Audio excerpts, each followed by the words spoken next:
Welcome back to the land of canals and coffee shops, bridges and bikes, Amsterdam, Netherlands. What's good with y'all? Kyle Montgomery back in your ear. This is day 5 of the FIBA 3x3 World Cup 2019. 16 teams woke up this morning with gold in their eyes. And I ain't talking about no eye boogers. Real gold. We're about to see who really wants it as we enter the championship bracket.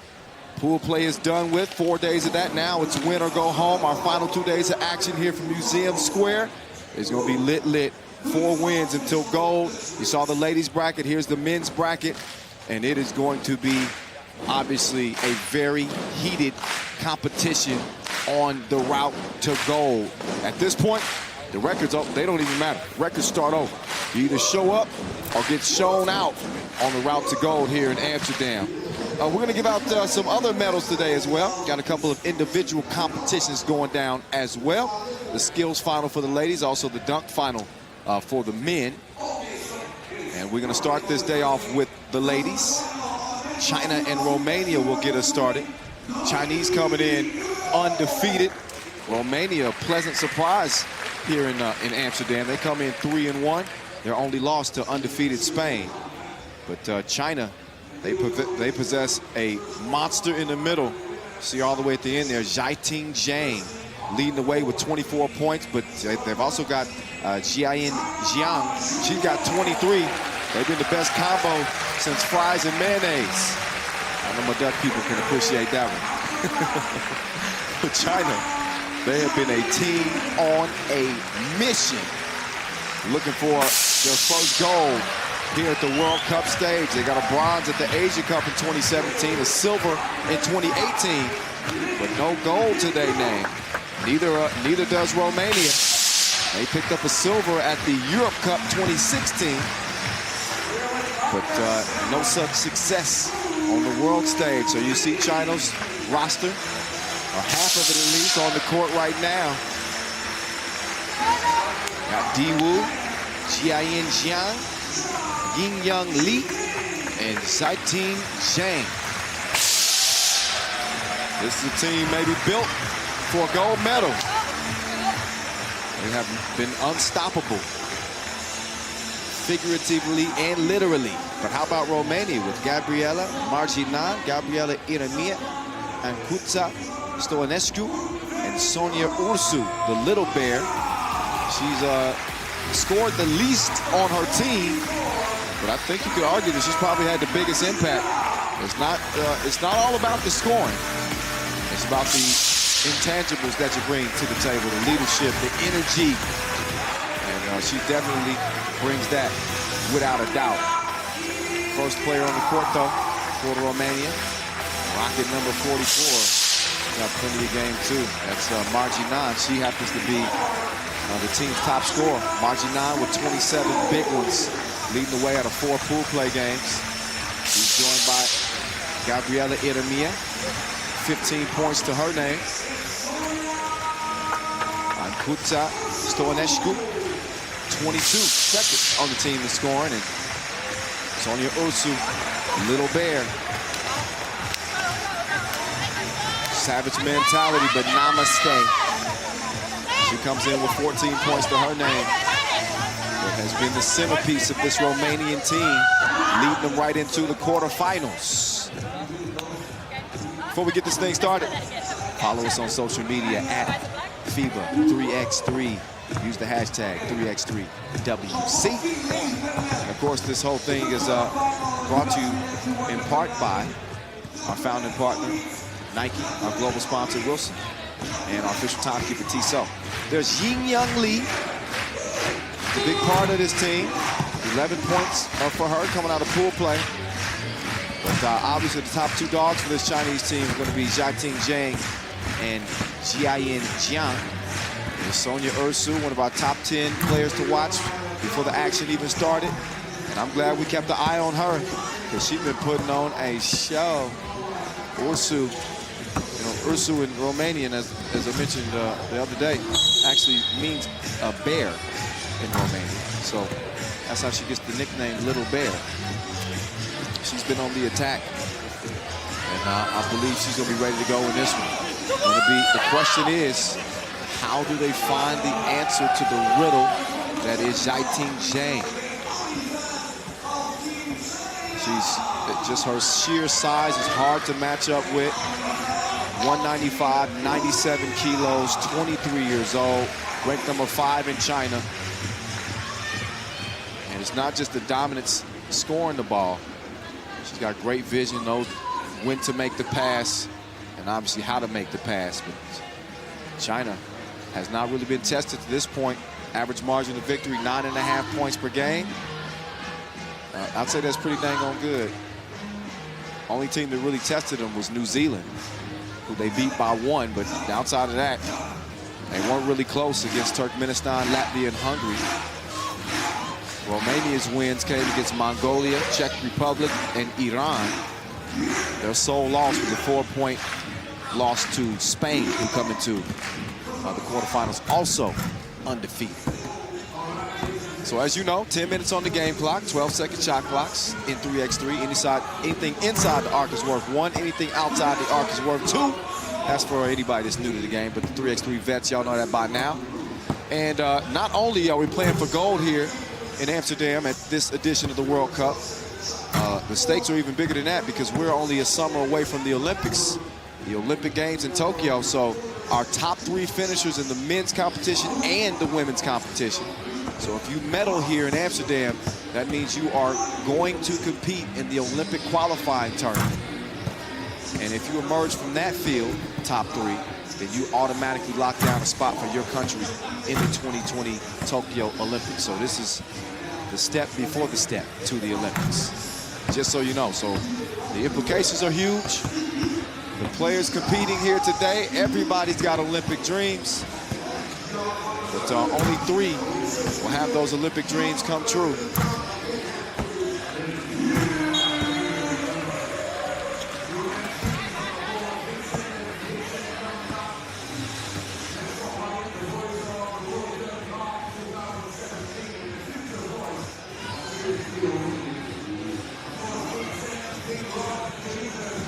All right, so this one getting ready to get off and underway. And it's on.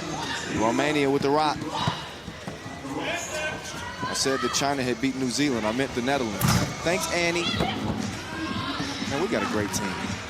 We got some great basketball in store. This one is off and running. There's Zhang. And she misses the first. So the Romanians dodge a bullet. Here's Ursu looking down low to Iremia. She's a capable scorer down there. And she's able to draw the foul. She was shooting the ball, so she's going to shoot 1.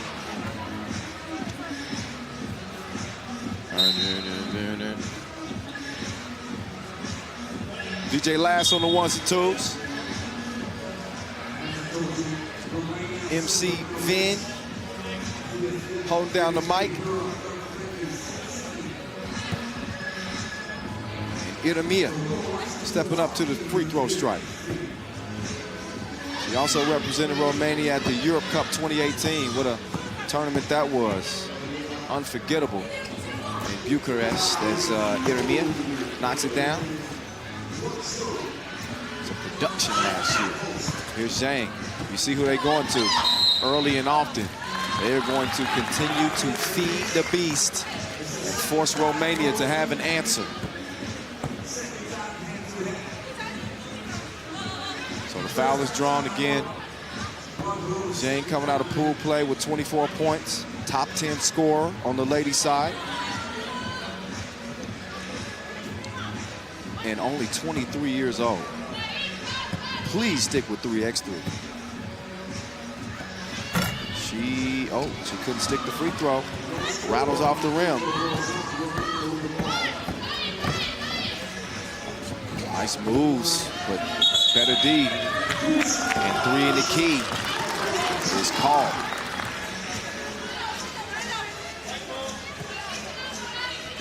So the rock back over to China, who also recently participated at the first ever women's series. Chengdu finished 4th, went 2-2. That ball, that 2 ball, is too strong. Foul called on the shot, but away from the shooter. Did you get all that? So Lee will start over with it. Romania with a couple fouls now. We're a minute into this game. Here's Lee. Lost the handle on it. Got it down to D. Woo. No. Shot clock violation. No rim was hit.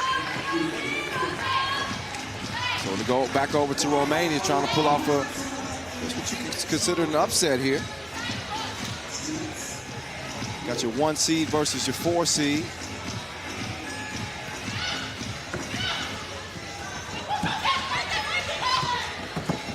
Ursu pulling up, missed it. Jiang, oh, but Ursu, that's the savage mentality right there. She goes down and gets it. Stoinescu misses it, recovers the rebound, missed it again. Out of bounds, back over to China. We'll thank our official suppliers as well. Help put this event together. Provide the court for us in Leo. Skelter Sports with the basketball goal. Magic Sky. Venue. Boom. Jane. Oh, and one. She used her scriff to muscle the ball up through Marginon's arms. She look again and see it splash.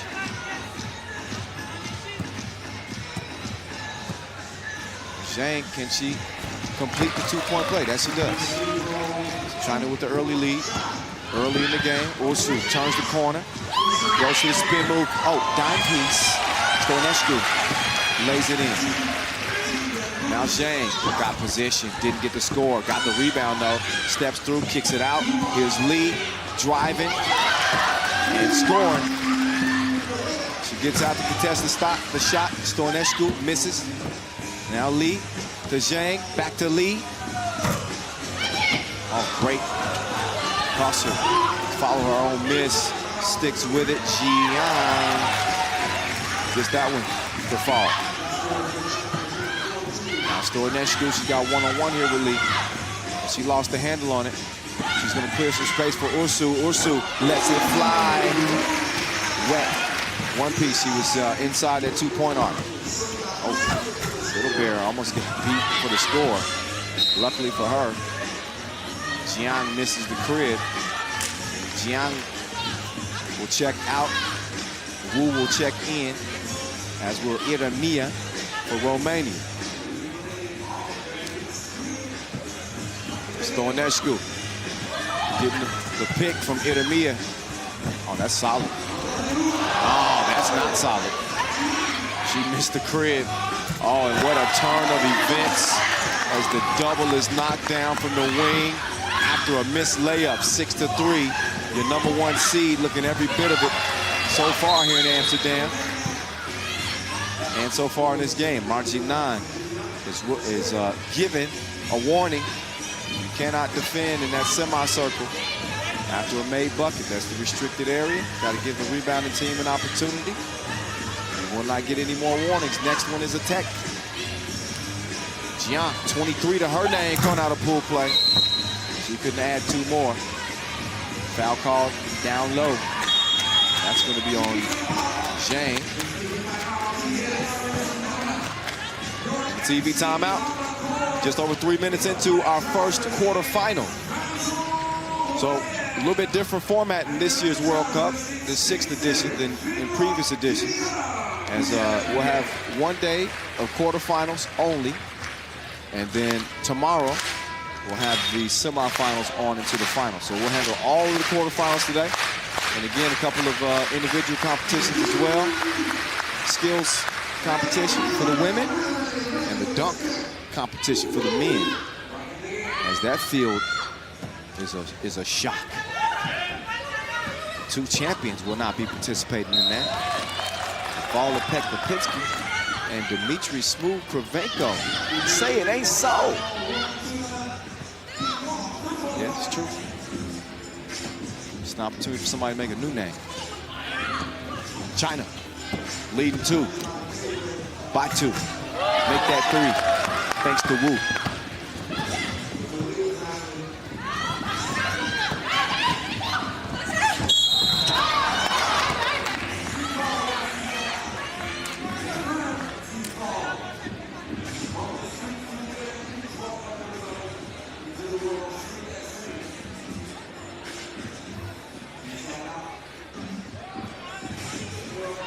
Eremia, her second trip to the free throw stripe. She shoots and has a rollout. Lee, no hesitation on the release, but she cannot find the mark. Now Eremia to Little Bear. She gets it to Margie 9. Have some of that. 2-piece, no biscuit. 7-6. And in the defense, Margie 9 prevents that pass from getting down to Zaiting Zhang.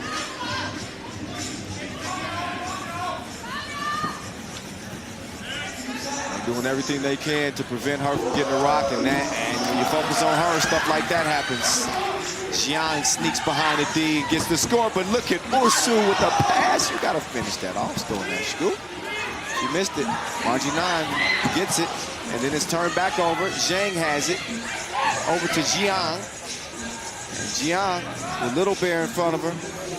She said, I got some savage mentality for you. She kicks it out to Zhang, and she airmails it. Stoinescu. Cross court. Ursu. Tough layup attempt. Nothing happening. Lee's pass deflected. Zhang tips it to Lee, but she's caught in the paint for 3 seconds. Violation. Back over to Blue. Zhang out. Wu in.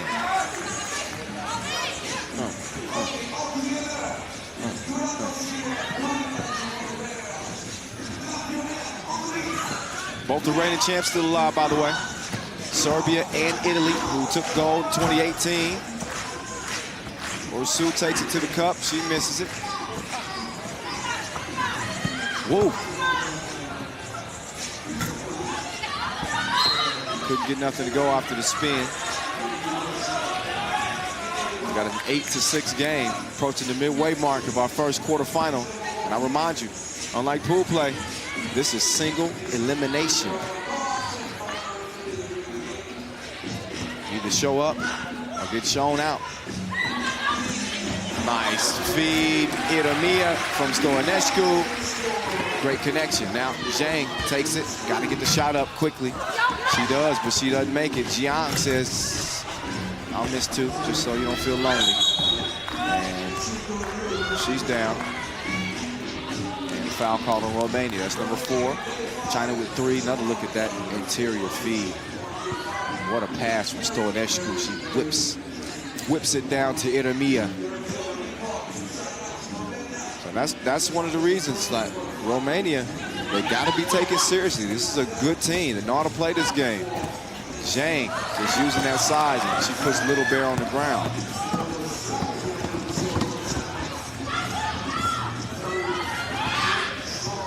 Ursu. No.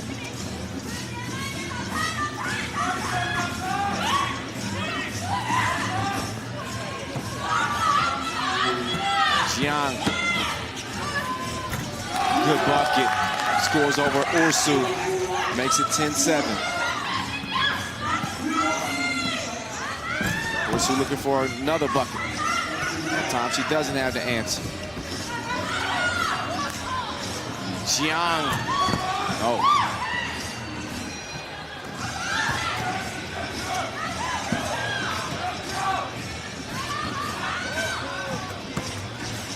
Oh, tough layup attempt. A foul called on Lee. 4 fouls apiece. In a tight game. China hadn't been able to pull away from this Romanian team. They still are in distance, in striking distance. In a 3-point contest, 10-7. And have done a pretty good job on Zaiting Zhang. Said that she would be the question coming in. If they could find a way somehow to contain her, then they give themselves an opportunity. So far, they have.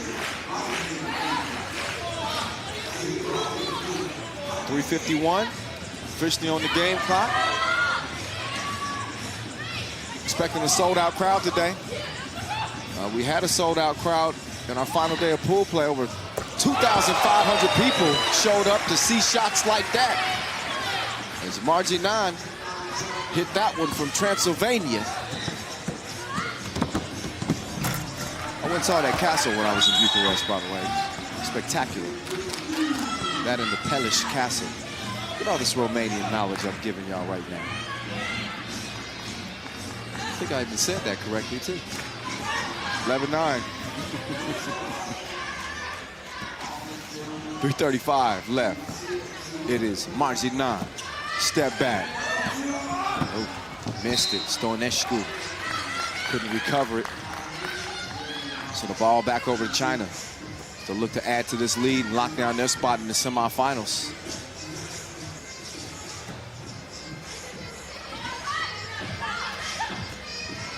The winner of this game will either play Russia or Australia. They'll play in our second quarterfinal. That one will be just mind-numbingly insane. Gianna getting a short J to fall. But how y'all loving this 3x3 game? New urban discipline to the Olympics. It's taking the sporting world by storm. Happy to be a part of it. Another strong drive from Margie 9. Leading scorer with 27 coming out of pool play. She's been effective. She gets beat right there, though, but China can't beat the shot clock. Violation back over to blue. And Romania within 2 against the top seed on the women's side. Is an upset a brewing?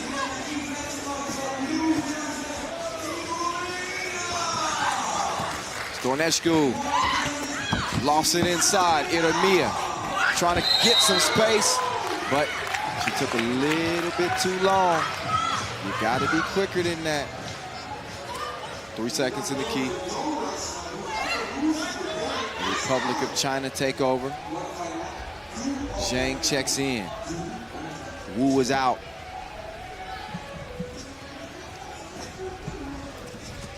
Zhang, lead from the logo. It's a no-go. Out of bounds.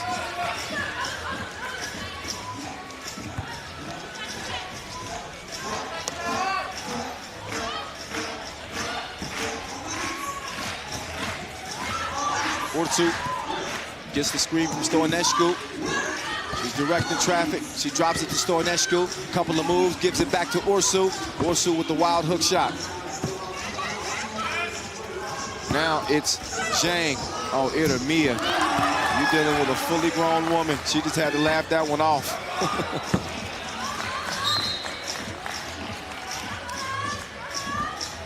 She is hard to handle.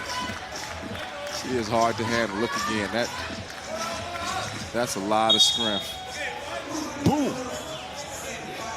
Say it with your chest. 2:14 and counting. China with a 3-point lead. Wu spinning from left to right. And that was nice. Margie 9 pulling the trigger. Missed it. Ursu also misses. Margie 9 hacked. 1 foul shot will be rewarded to her as China's now up to 6 fouls. They got no more to give.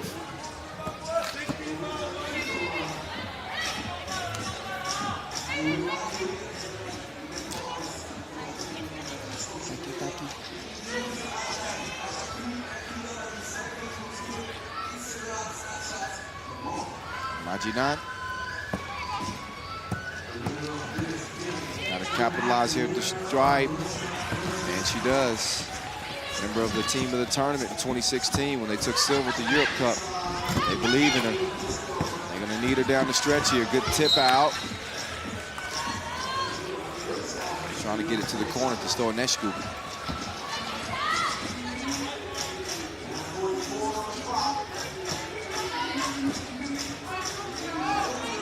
Wu To the left, to the left. Foul. Number 5 on Romania.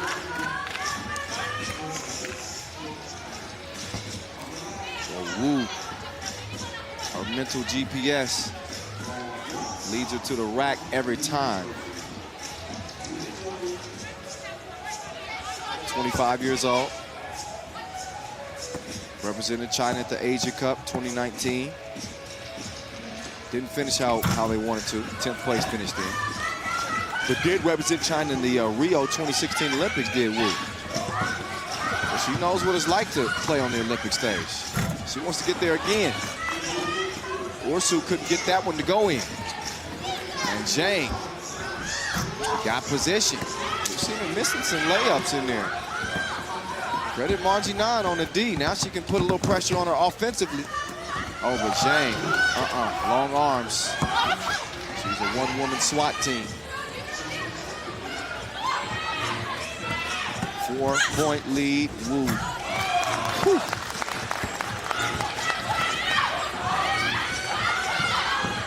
Oh, Ursu. Nice move, but lost her footing. And Wu. Wu was down.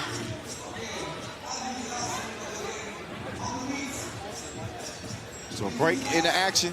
Let's get a look at that. Nice crossover. Had Ursu not lost it. Wu gets down there to tie it up. Smart decision. In the process, she kind of banged up her knee, as you can see. She appears to be all right. She's gonna sit at least the next possession out. Get some brief recovery.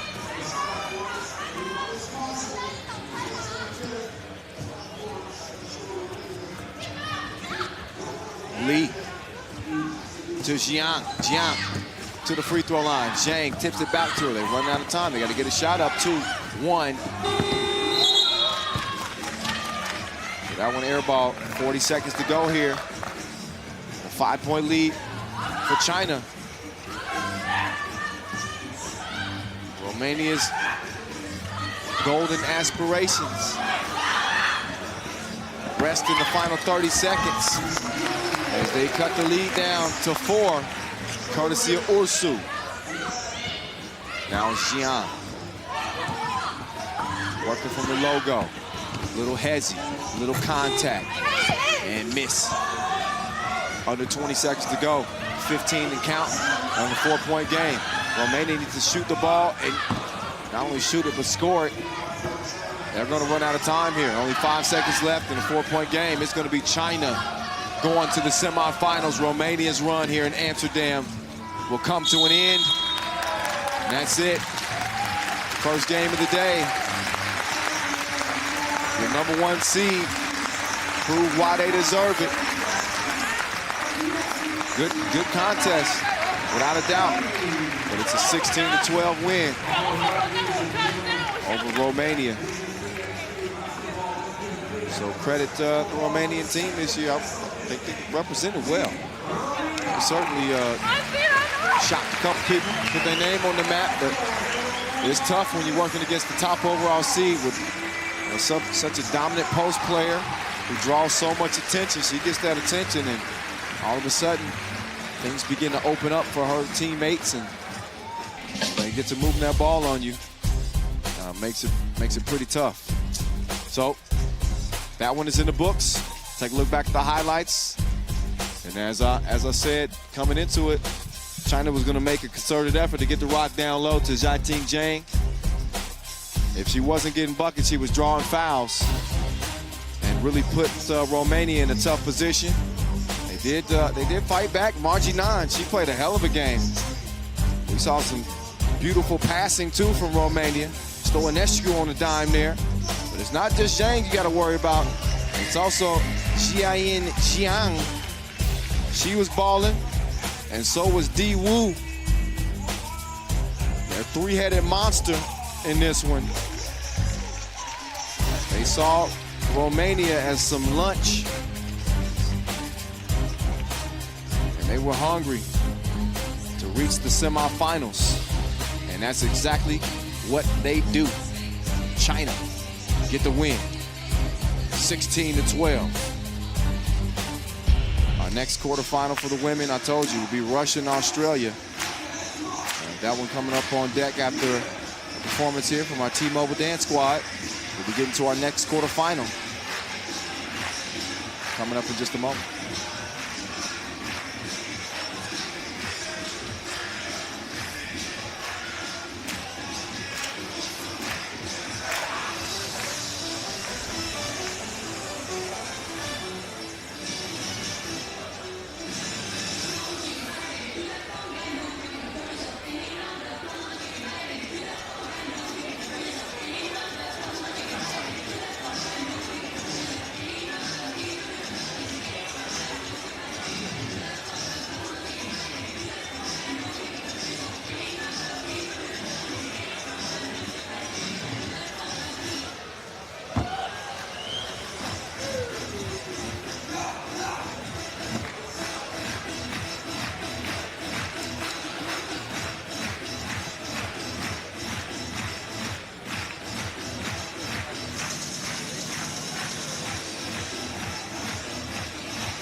All right, it's time to get to that next quarterfinal, as the men will take over, not the ladies. We'll get back to the ladies, but this one will feature Ukraine and Latvia. Anton, Davey Duke, the big man, leading this Ukrainian squad out. I've been saying his name wrong all tournament. I got it right now. Strong Ukrainian team. They have definitely earned the respect of the field. They're led by Maxim Zakurdayev in scoring. He's got 25 points. Bronze medal winners here in Amsterdam just a couple of years ago at the Europe Cup. They definitely shocked some people en route to getting that. But you know who won gold in that Europe Cup? That would be these dudes right here. Agnes Chavars, Carlos Lasmanis, Edgars Krumins, and Norris Miezis, Team Latvia, who you could argue didn't play their best basketball through the group phase. They finished 3-1 in Pool D. Their only loss coming to Poland. They were able to take care of business against Japan, Brazil, and a big one over Australia to lock down a spot here in the quarterfinals. But they'll be looking to get back in sync. When they hitting on all cylinders, they are as good as anybody and can easily win gold. They got that kind of talent. They go by Batman, Robin, Alfred, and the Penguin. Can you guess who those nicknames belong to? One of them might resemble the Penguin a little. No. I'm just joking. Coin flip before this one. There's Stanislav Timofeyenko. He's the floor general for this team. Ukraine coming in with a 21-19 win over Puerto Rico. They end up dropping one to Russia, but picked up wins over Estonia and Mongolia to land a spot here. Carlos Lasman is making a case for, arguably maybe the #1 player in the game these days. He comes in leading his team in scoring with 29 points out of pool play. Second on the team is Norris Miezis with 22 points.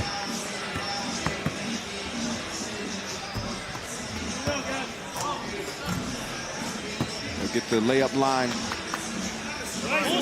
all set and ready to go. Latvia, they've already got a Europe Cup gold in the cabinet. But wouldn't nothing be better than adding a World Cup gold to the cabinet? But I tell you, the competition at this point is wide open. Wide open. So this one's on. Latvia's going to start with the rock. 10 minutes on the clock. Miezis stepped back. He couldn't connect on it. But it's recovered and scored on the inside. This is one thing they do, the activity around the rim.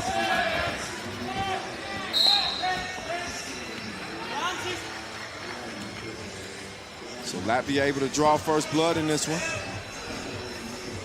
Ukraine, another one of those teams that you just never know. They can, this is a team that can go all the way to, potentially the final. And also a team at times that has not been able to come out of the pool phase. It's a little bit inconsistent. Lazmanis, he misses on the fade away. Timofeyenko, he can't connect.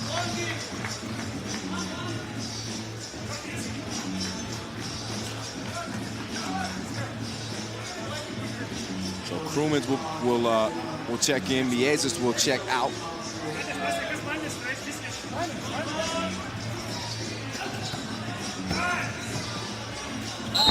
Ukraine's never beat Latvia, by the way, head-to-head. They met at the Europe Cup qualifier semifinals 2017. Latvia. The World Cup 2018 in the pool phase. Latvia. 2019 quarterfinal stage. Question mark. No question about that one. Miezis on the mark from 2 range, and Latvia leading 3-0. Timofeyenko, nice up fake, big boy. But he misses the shot. Krumins, give me that. Lazmanis, I'll give it back.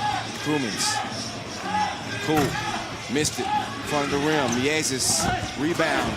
Probably should have used the backboard, but he missed the scoop. And the foul called on Miezis.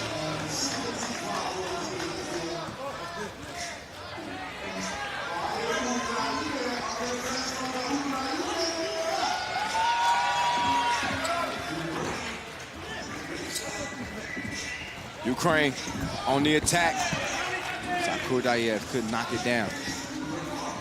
Krumins to Miezis. Miezis looking for another two-make. He missed it, but Alfred, the butler, cleans things up.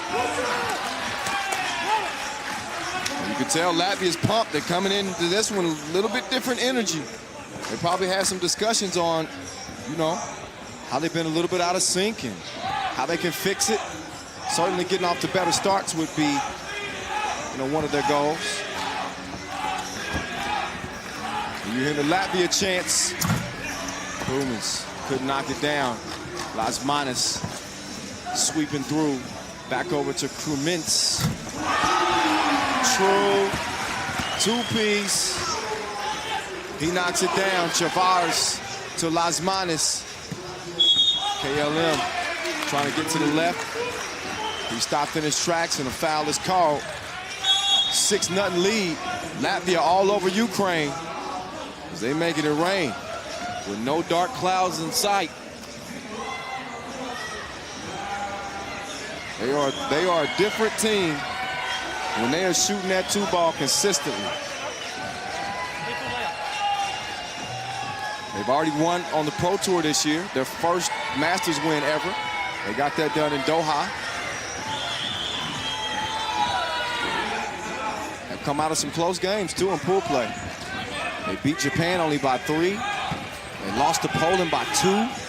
Beat Australia by 4. There's a 2-piece, no biscuit.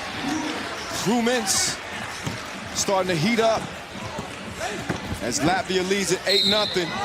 Miezis called for the foul.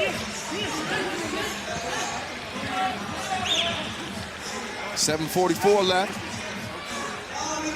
early goings in this one.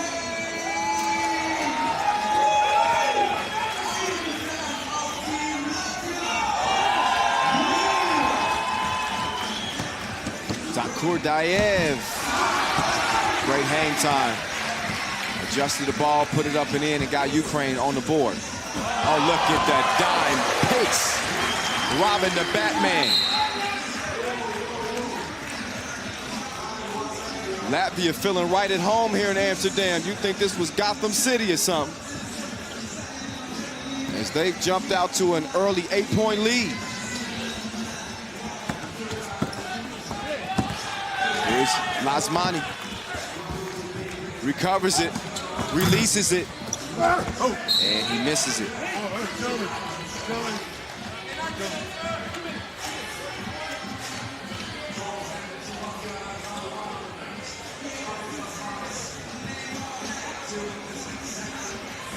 Dayev. Davey Duke. Oh, Duke! He pulled out a trick on Tavares, but he couldn't capitalize. The two off the mark. And it's going to be out of bounds to Latvia. I've been saying Latvia a couple times. There's a J on the front of the jerseys. Don't be confusing me like that. Both teams will get a break. Get back to it here. Latvia looking good so far.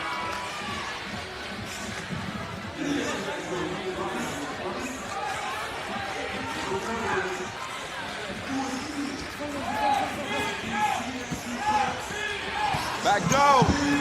Lasmanis to Krumins. Back to Lasmani, open like a double click. And he connects from the corner. It's 11-1. Timofeyenko trying to take two back. He ain't got action. Lasmanis trying to put some spin on that rock.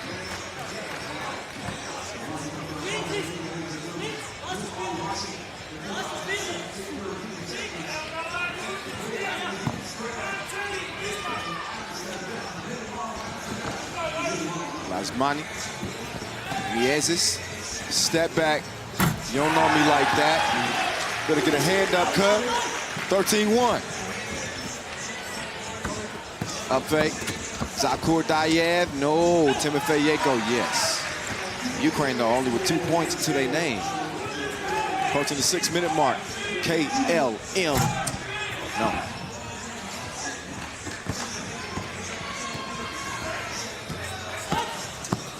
Sizzle. And Timofeyenko is able to finish it off. Tavares left all by himself. Cash money. Oh, Zakur Dayev with the sauce. Look again. Steps through, put some English on it, and dropped it. Speaking of dropping it, it was Miezes from the corner. 15-4. Zakur Dayev misses. Timofeyenko recovers, gets the bucket. Still a 10-point game for Latvia. Lasmani, oh, he decides to take it easy. Usually he gets a birdie in the air in a clear lane. He's gonna tear the rim down, but 16-5 game. Timofeyenko with the move on Lasmanis. Lasmanis, once he realized he was beat, he ran to the wing. That's that transition. Now Lasmanis kicking it to Tavares.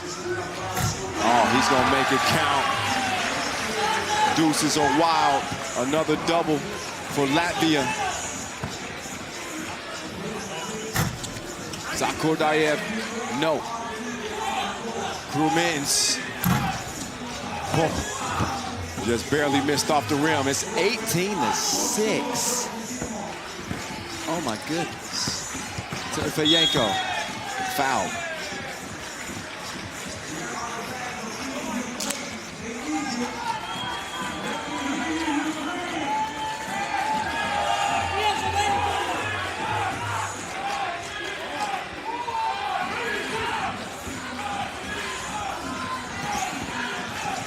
Here's Zakurdayev trying to bring out the crossover. Use that brief pause. I was getting a drink of water. And it's still an 18-6 game. Last time I checked.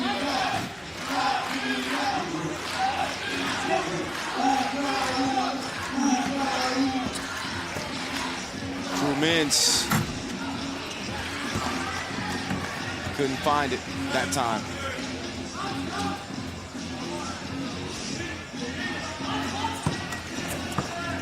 Davey Duke to Zakurdayev. Great defensive possession for Latvia.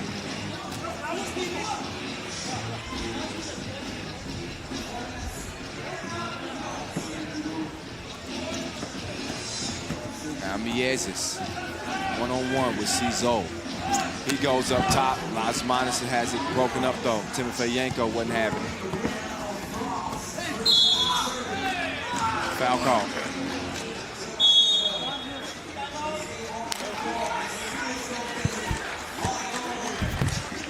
Winner of this one's going to get either France or Serbia.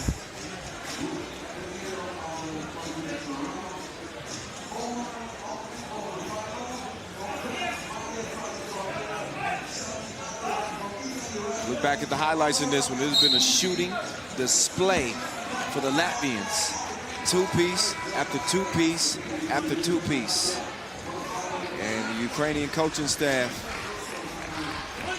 are probably scratching their heads after this one like, man, we did not expect this.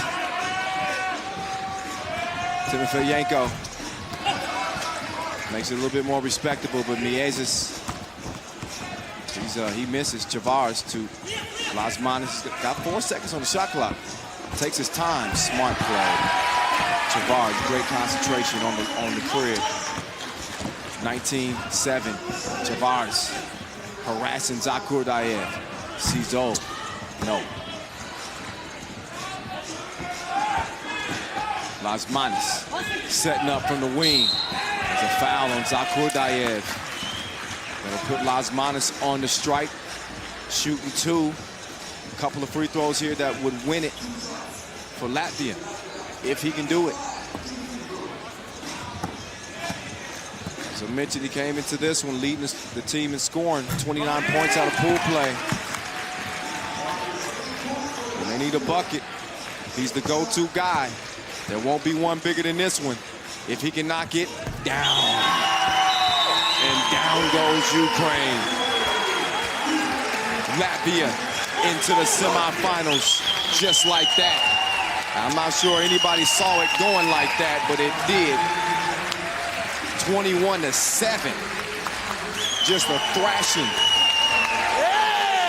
of Ukraine as they lock down a spot in the semifinals and move a step closer to getting that gold medal. Krumins, he's pumped up. So is the Latvian faithful. La Liste. Yeah, I see you. Even Chavar signing a couple autographs.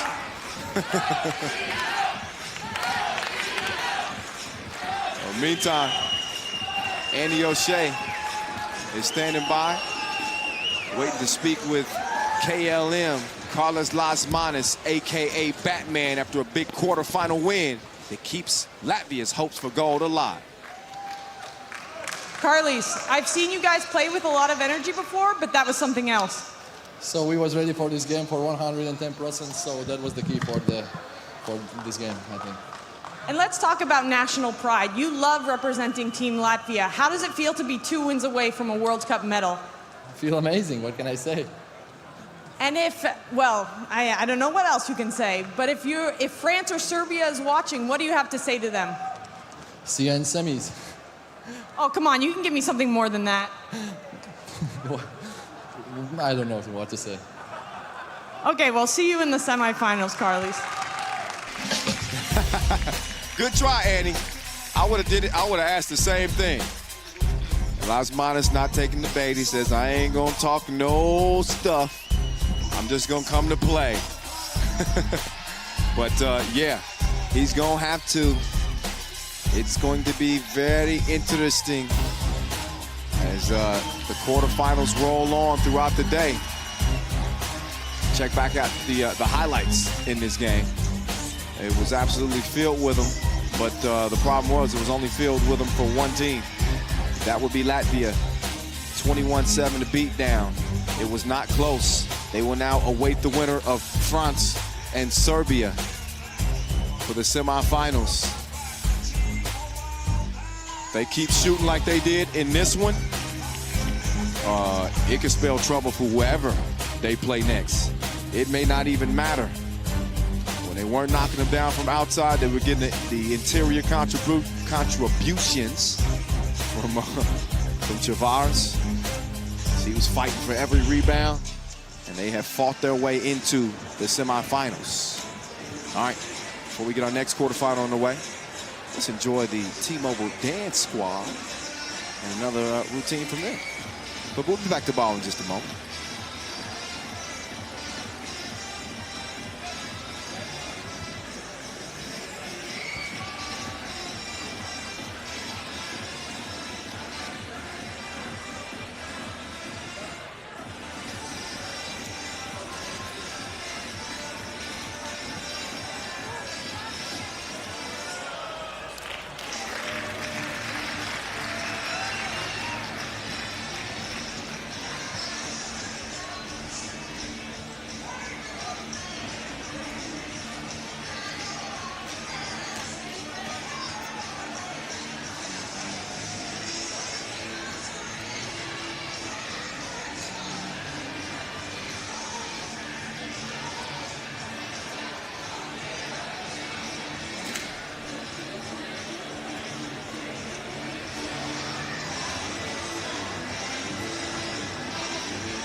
Okay, so I said that we were going to give out some individual medals today, and we're getting pretty close to giving out our first gold, silver, and bronze. This is the women's only skills competition. You can see the court set up and all the obstacles.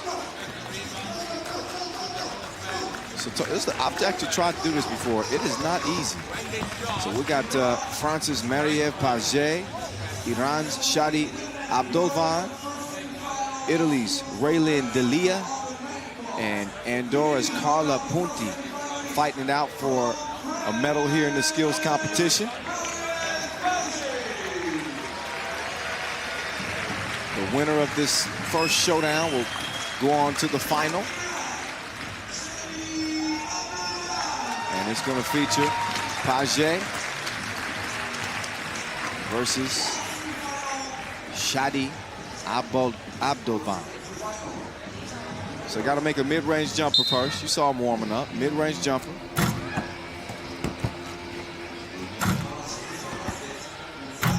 Paget's already knocked hers down. Shadi just now getting hers. Now she's through the dribble course. Second pass has been made. Weaving through the poles. And Paget blows through on into the final. She'll get a chance to compete for gold.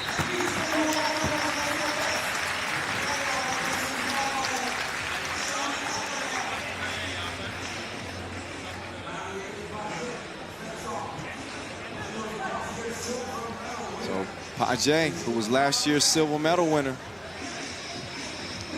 she wants to take it a step further this year.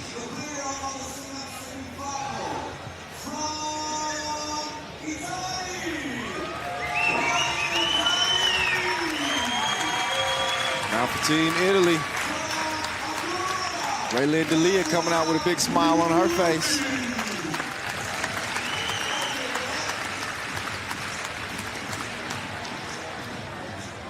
She's already got a gold at the World Cup from 2018. She wants an individual gold. They shoot each other's balls out. Ray knocked hers down. Now she's through the poles. Missed on the first pass opportunity, got it back. Now the double dribble course here. Both two balls in hand. Then you got to pass. Come through the course on the side, through the poles. Oh, Raylin misses the initial layup, but got the second one to go. So she'll go on to match up against Paget. And Punti will be going up against Shadi. We got a gold, silver, and bronze at stake. See the Italian fan section. Packed house, sold out crowd. Appreciate all the fans for showing up and showing love. So now here's Punti.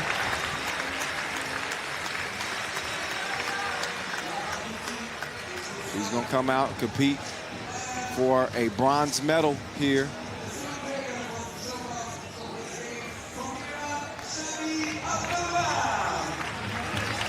It's Shadi Abdolvan of Iran. Shadi was chilling in the stands with her homies. They were looking at Shadi to come out of the tunnel. They was like, where's Shadi at? Shadi had already kicked up her feet. She was enjoying a nice cup of water, and now she's going to come down the stairs. Yeah, you still got a bronze medal to compete for, Shadi. Come on out. It ain't in the bag yet. There she is. She just wanted to make a dramatic entrance, you know. She's fashionably late. So when she walks up, it's time to get straight to it. Neither have hit that baseline jumper yet. Shadi hits it first. So maybe her little trip to the stands is exactly what she needed. She's got it through the passing net. Now the double dribble course here.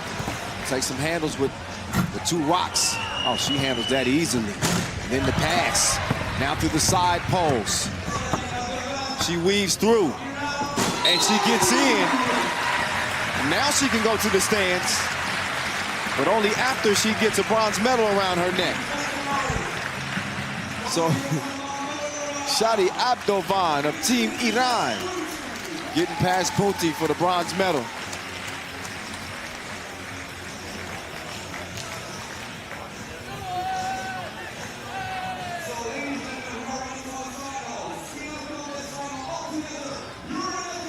So now this will be the final right here. And this will be for gold. Ray versus last year's silver medal winner in the skills competition, Marie-Ève Paget.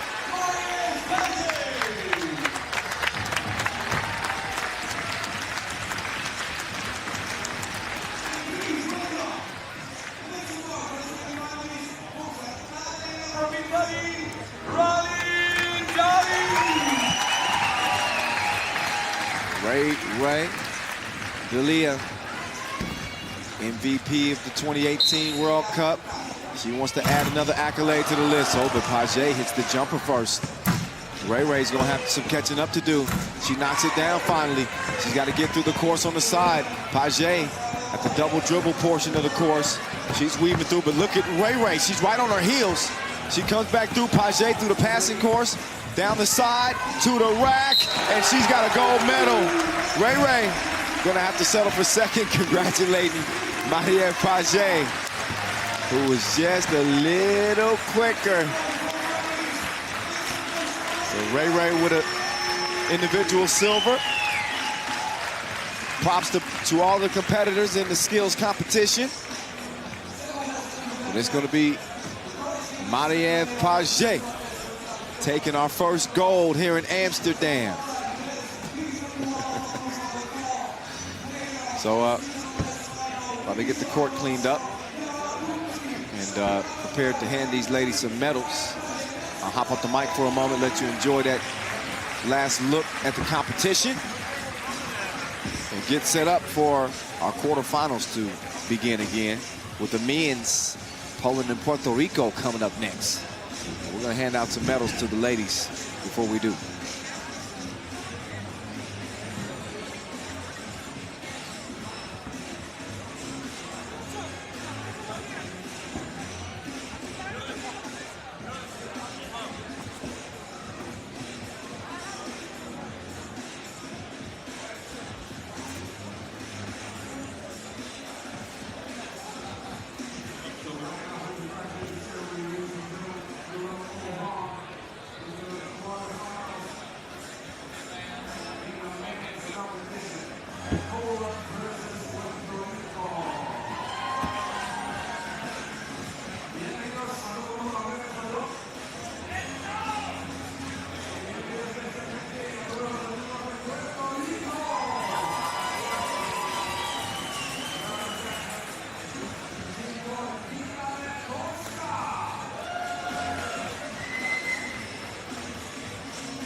right, so once again, we just saw an excellent skills competition. Only 3 medals to be handed out, and we know who our medalists are. How about Shadi Abdovan of Team Iran coming all the way from the stand? She thought it was over with, and she came back to take the bronze medal. So while Iran won't take home any team competition medals, good to have an individual piece of precious metal to take home.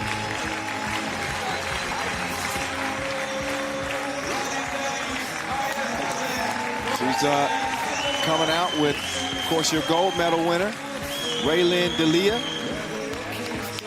Raylin got silver. Your gold medal winner is Marie Paget. She won silver 2018. She got it done here in Amsterdam, beating out Ray Ray in the final. One of 3 individual competitions that we'll have here over the next 2 days. We'll also have the dunk final coming up today as well. And tomorrow we'll have the mixed gender 2-point shootout final on our final day of action. So there's Shadi Abdovan of Team Iran earning that bronze medal here in the skills competition. Congratulations. Yeah, it's pretty nice, ain't it?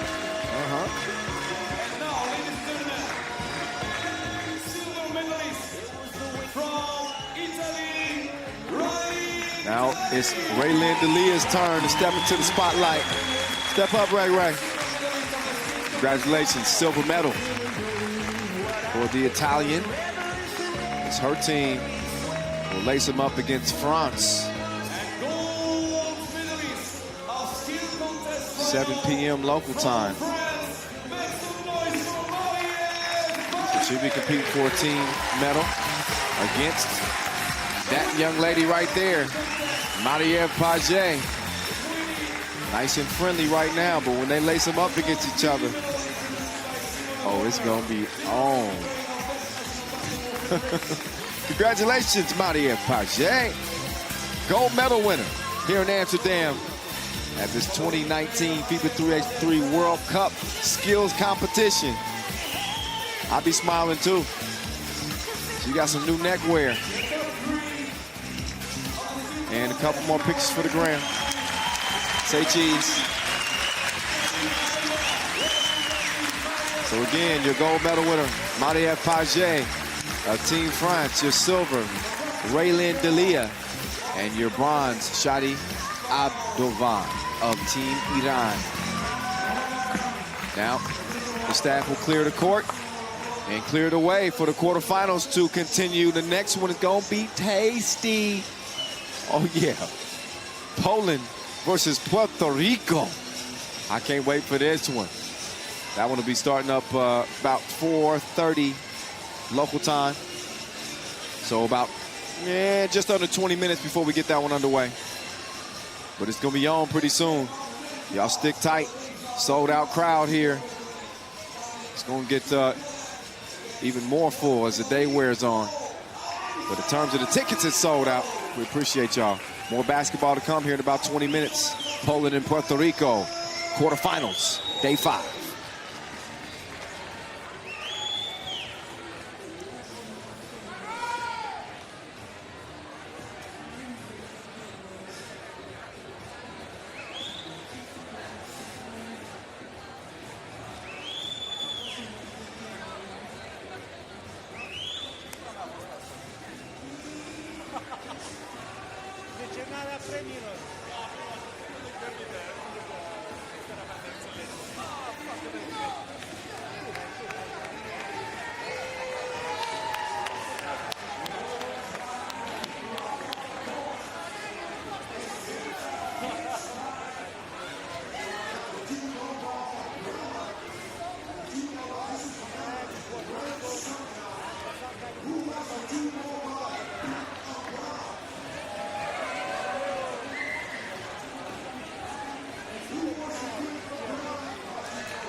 Yeah, right? Give me. Yes, sorry. No problem.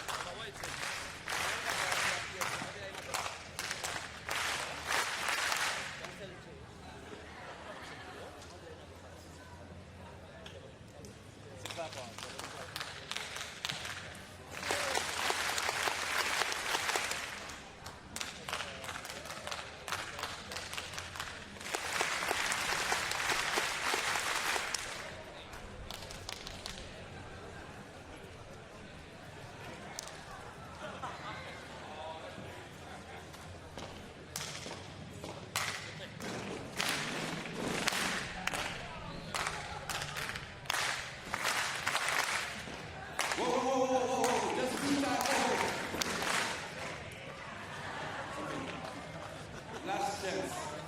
Whoa. Just okay. Don't leave me alone. You are fighting. You are the best. Okay?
All right, the energy is set for this one.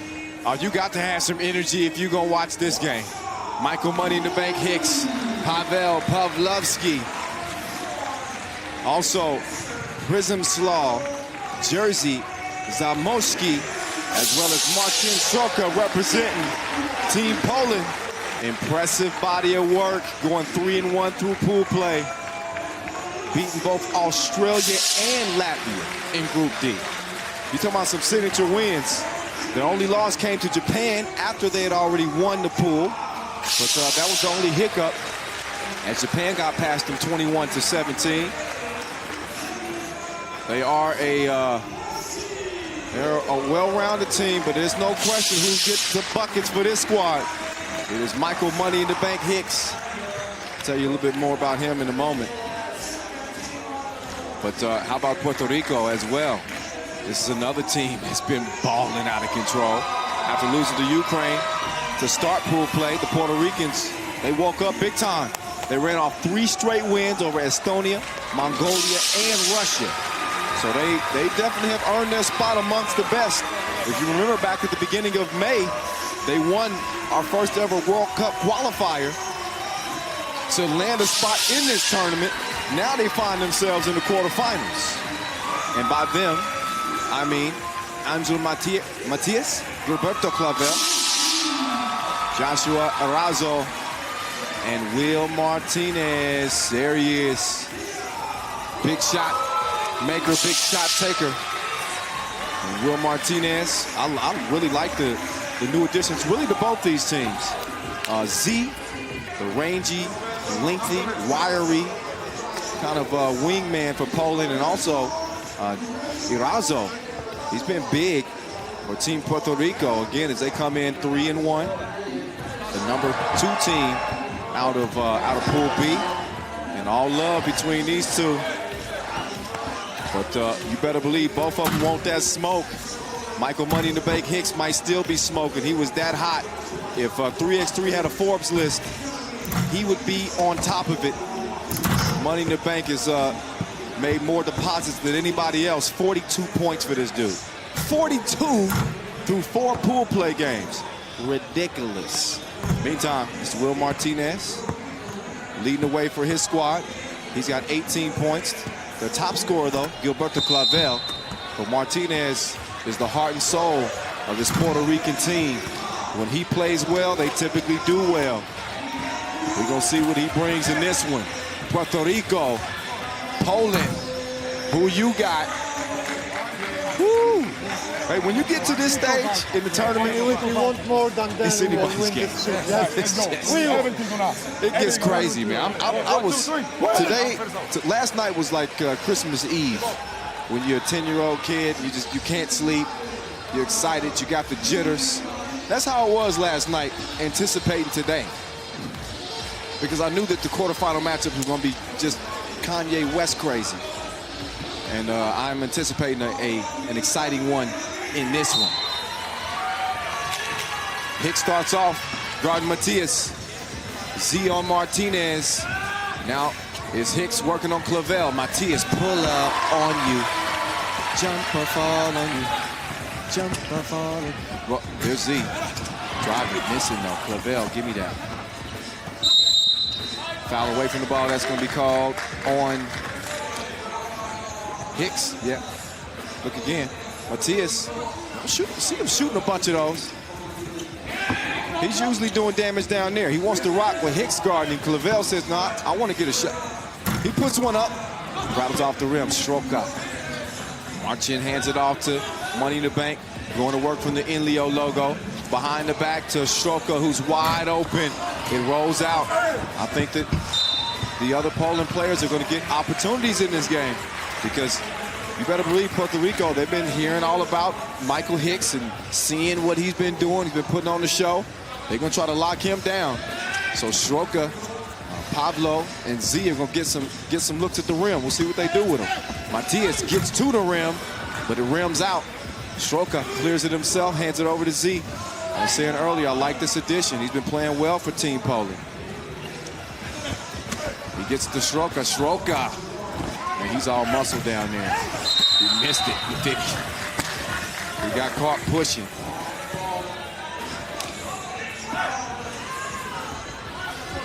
So now Hicks back in. Z is out.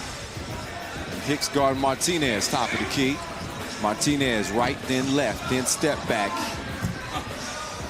He misses it. Pablo to Money in the Bank. Back to Pablo. Pablo fouled on the shot attempt. Been a solid contributor. 10 points in 4 pool play games. He could be a difference maker for Poland. Got to make him count at the strike, though.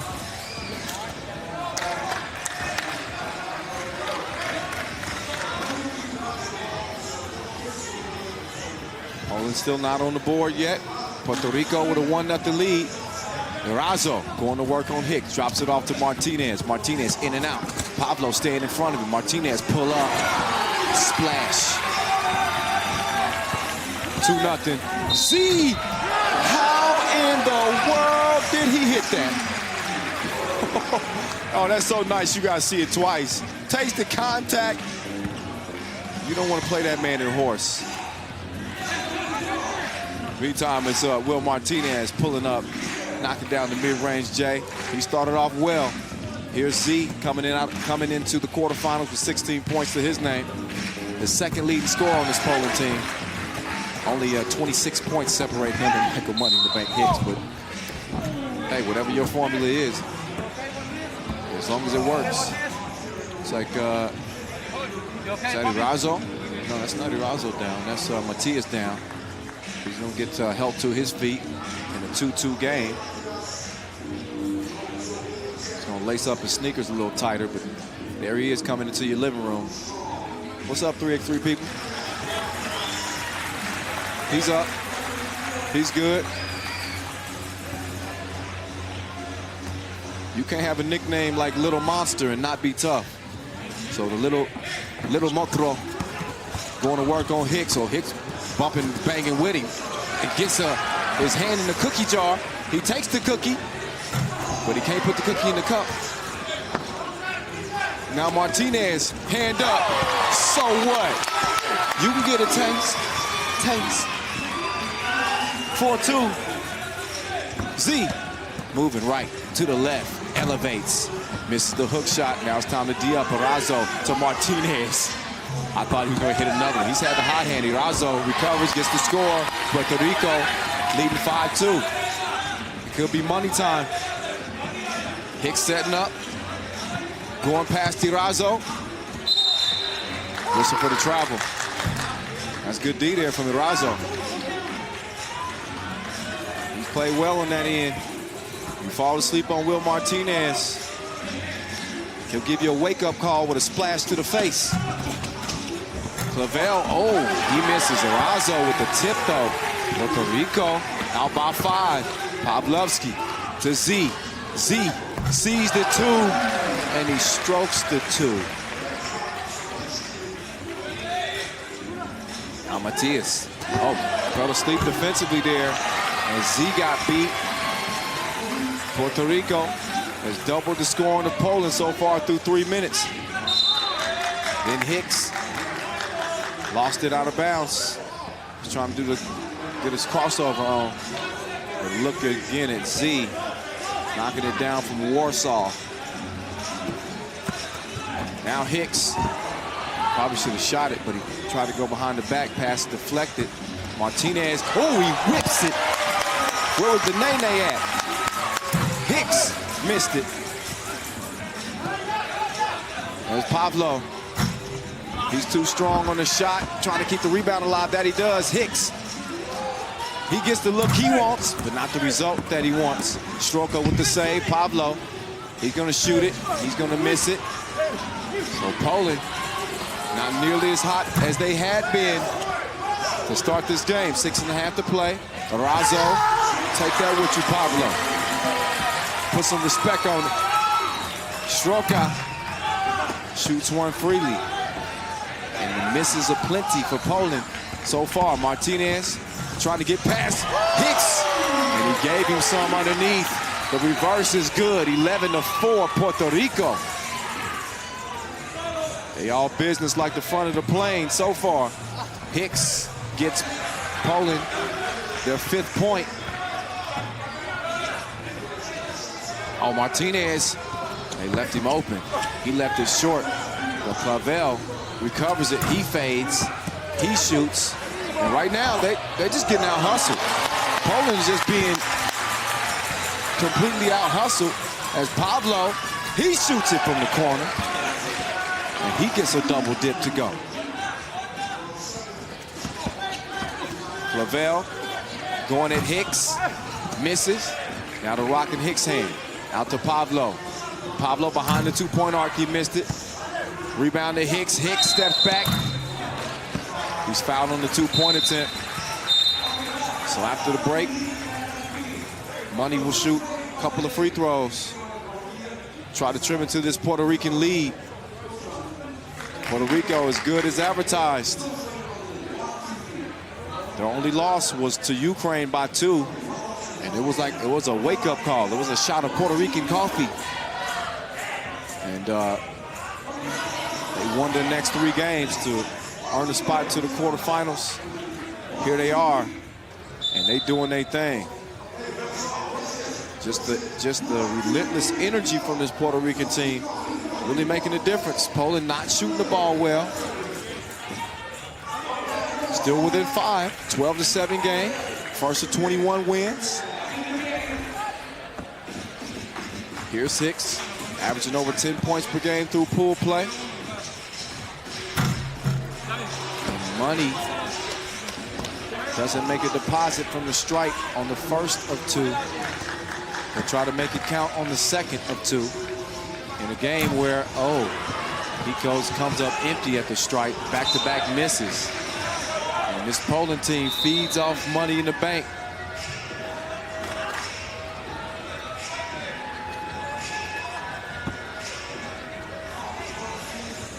After an empty trip to the stripe, they'll get back to it.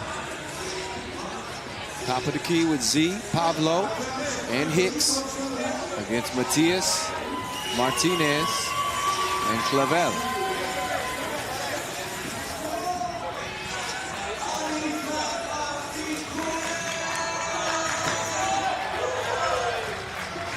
Z. Oh, FaceTime. 11-9. Martinez, step back. No. Now it's Hicks trying to clear some space. Drops it down to Pablo, who lays it up and in. We got a one-point game. Puerto Rico still in front. They were leading by 7. Now Hicks called for the foul, called on the reach.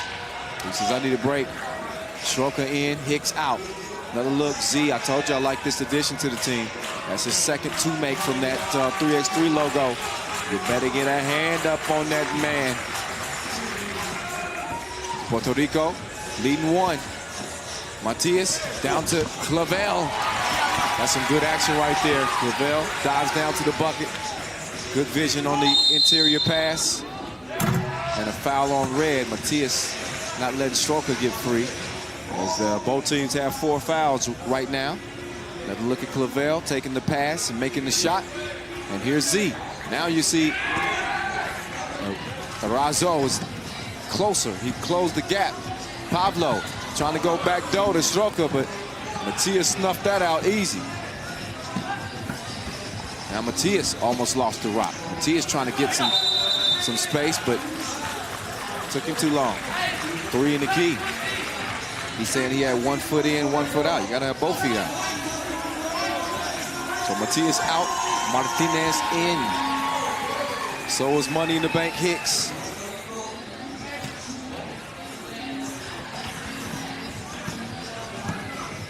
Pablo, he elevates, and he cashes in. It's 12-12. Martinez missed it long. Clavel now. Says that's off of White. Now Pablo starting to chip in. And this is where the reinforcements come in for this Poland team. Hicks has shouldered the load to this point, but now he's getting those other contributions. Pablo with the 2-piece and Z. But Puerto Rico now, it's their turn to respond. Look at that finish there. Over Hicks underneath the reverse. Puerto Rico's played some solid basketball, but Poland has come alive here to tie the game up at 12 apiece.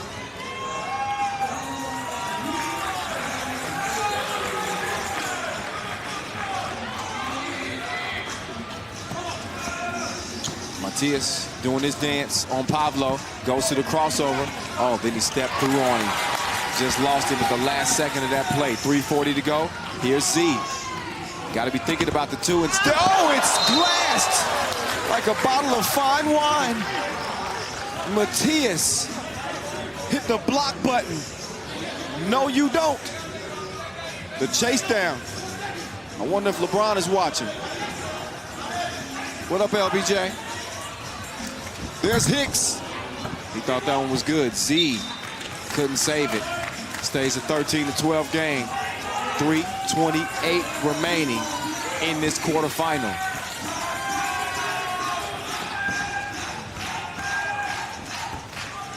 Clavel hands it to Martinez. Martinez right past Z. Takes it at Stroker. Stroker with a good D. And then Martinez whistle for the foul.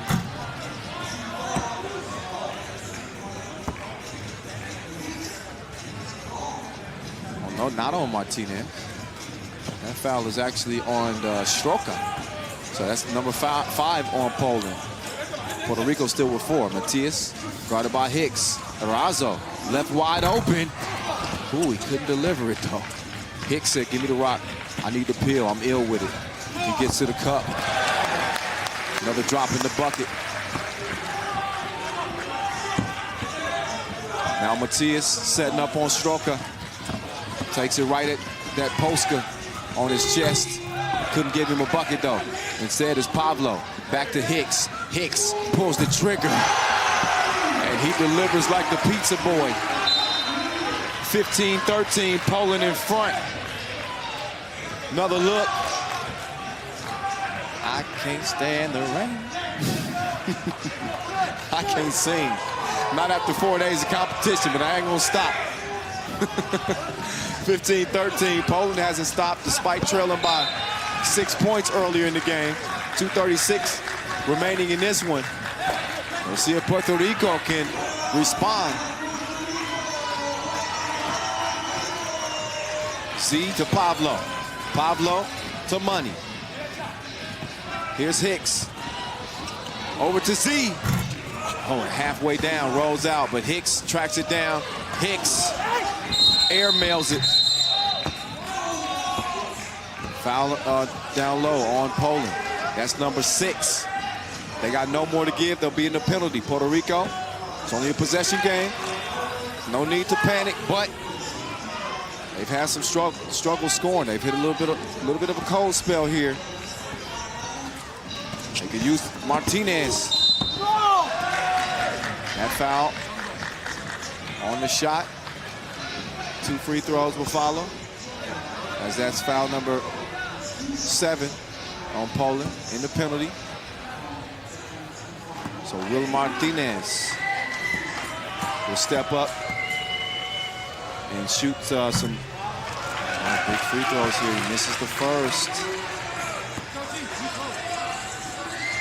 Martinez scored a Tissot buzzer beater to win the World Tour Mexico City Masters in 2017. He's clutch, but he was not clutch at the stripe just then. Stroka all by himself, and he missed it. That would have been a huge make for Poland. Now he's got to try to make up for it with a good defensive possession. Long rebound. Will Martinez step back. No, sir. Z clears it over to Hicks. Hicks going to work. He wants to post up Martinez. Barbecue chicken. Barbecue chicken. Hicks flexing on him. He's feeling the energy. He's turned up. He said he's been in the weight room in some of the best shape of his career. I even think he got some abs now.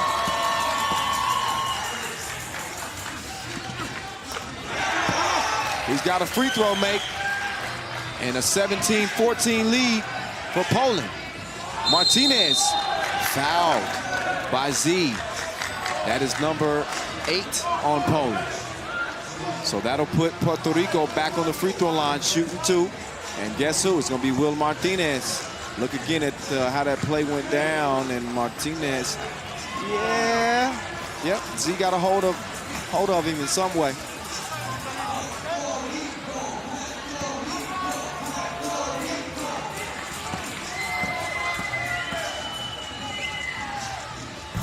Oh, Martinez, another miss at the stripe after missing 2 the previous trip. Martinez, who also represents on the Pro Tour Team Caguas. He finished 2nd last year in Mexico. He's got a big one here with a $1:46 left. He wants to make this a 1-possession game. He misses again, but he gets the rebound, and Neal misses it again. Hicks comes out of there with the rock. He gives it to Z. It's that Z-ish. And oh, he missed it. Here's Money. He shoots it. Oh, and he drains it. Call it Money in the grave. Drake's new joint. 19-14. 1:15 and counting. Z air mails it. Now it's Money fading off 1 foot. And I think that just the sheer awkwardness of that release allowed him to draw the foul. Clavel was caught, I guess, surprised. There's another look at Hicks. Two-piecing him from the top of the key. Money in the bank. It took him a little bit to start making some deposits, but the tournament's leading scorer, that's everybody, has gone on another scoring tantrum. He's got game point, and Poland's got game.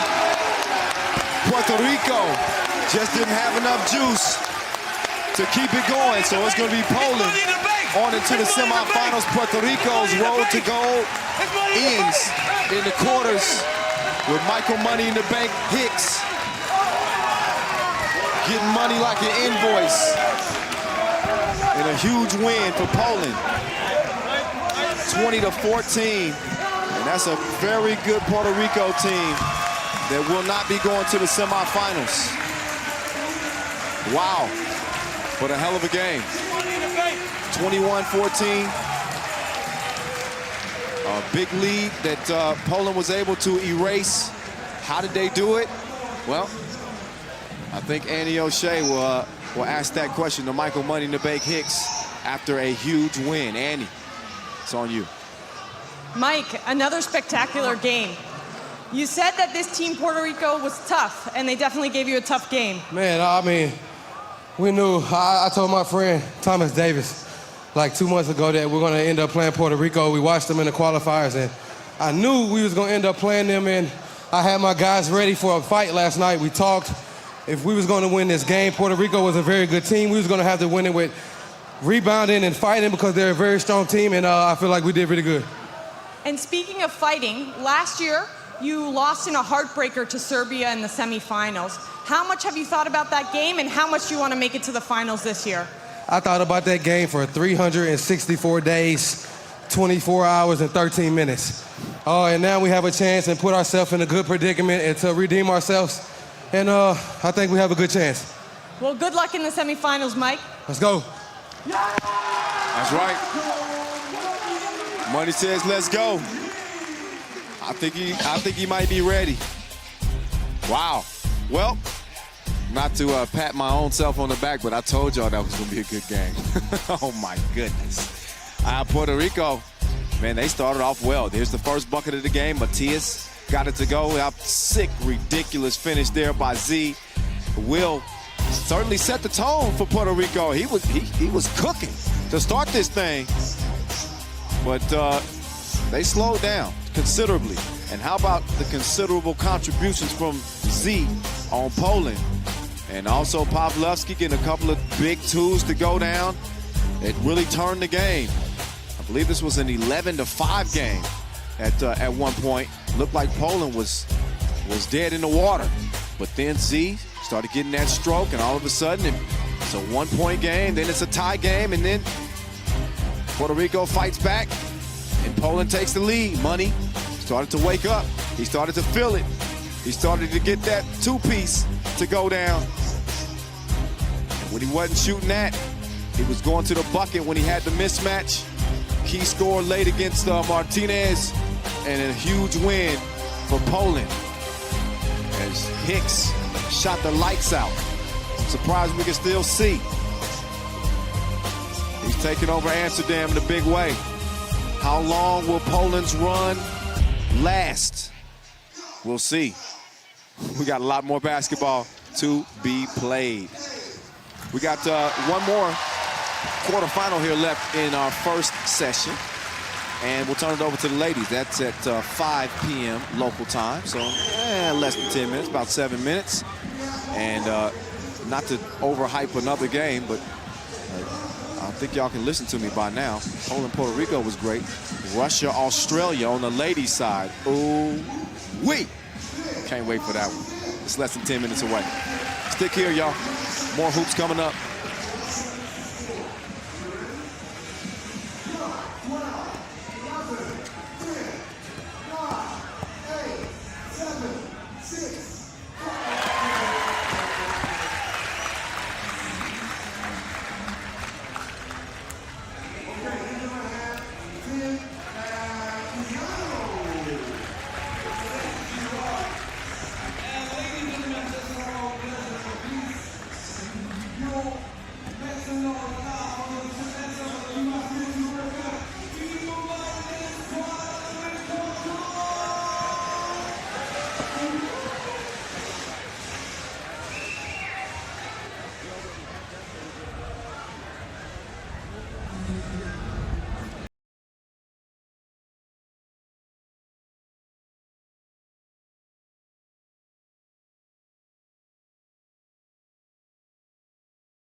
All right, it's time to get to this next one.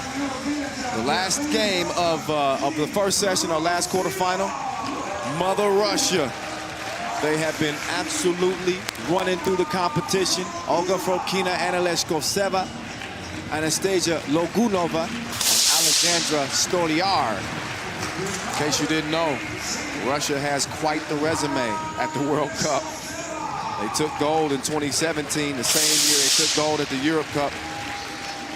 Silver medal for Russia in the 2014 World Cup. They come in with a proud 3x3 history, ready to defend it.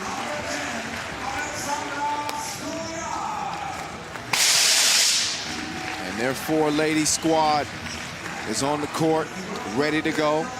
After, again, an undefeated campaign during pool play led by Logunova, who had 22 points to lead the way. So now, speaking of dominant teams, how about Australia? They've hit the scene in a mean way. There's Beck Cole. She's at the top of her game. She's something like Cardi B right now. She's joined by Keely Froling. Keely so dominant in the post. She's going to be put to the test against Logunova in this one. Maddie Garrett gets some big shots in pool play.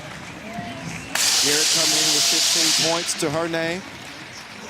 And Alice Kunik, second leading scorer on this Australian team. They come in 3-1.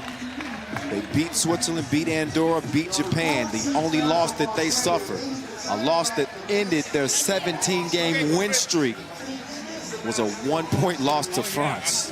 A 1-point loss to France after they had reeled off 17 straight. That was en route to gold at the Asia Cup this year. That was en route to our first ever women's series win in Chengdu. And as well as where it all started, the World Cup qualifier in Puerto Rico. They didn't lose a single game. There's Alexandra Stoliar. She's like a hybrid player, I guess you could say, defense and offense. She comes in with 13 points, but there's Australia's leading scorer, Beck Cole. 27 points for her. Good for 7th on the scoring charts. The men's team barely missed the chance. What up, fellas? Tom Wright, Andrew Steele, Greg Heyer, Tim Conrad. What's up, mates? They'd rather be playing today, you trust me, but they don't mind kicking back and enjoying watching the ladies hoop it up and see if they can get back to their winning ways. Start a new streak, possibly. Won't be a tougher team that they'll face than Russia. But we'll see what the Australians are made of. Beck Cole starts with the rock. Couple of crosses. Oh, she put Logunova down. Was that with a move or just did she lose her footing? Logunova. Oh, rolls out. But Australia strikes first, courtesy of Beck Cole.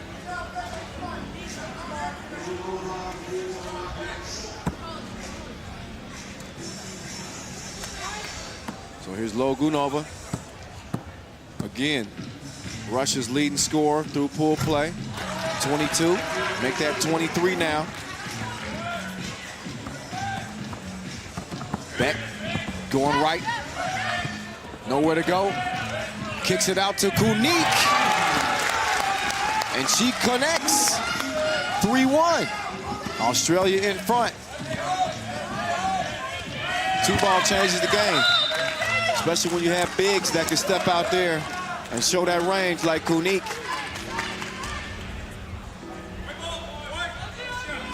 Australia will set it back up defensively. And this is where they're going to be really tested. Leshkovtseva call for the travel late in the shot clock. Now Australia will take over offensively. For Russia, I mentioned their 4-0 record. Who they beat? Indonesia, Ukraine, New Zealand by 1. That was an outstanding game. And how about this? They beat the reigning champs already by 8. Italy took care of them. So by no means was it an easy road to the quarterfinals, but they just made it look easy. Nothing easy coming for him on the inside. So Australian D is tightening up. A minute into this game. Kyle Montgomery in your ear, AKA the voice. Stolyar couldn't find the mark on the 2. Now the Russians must D up. Stolyar, Cole taking it right at Stolyar. Missed it, didn't touch any rim. So a shot clock violation. Back over to the Red Army.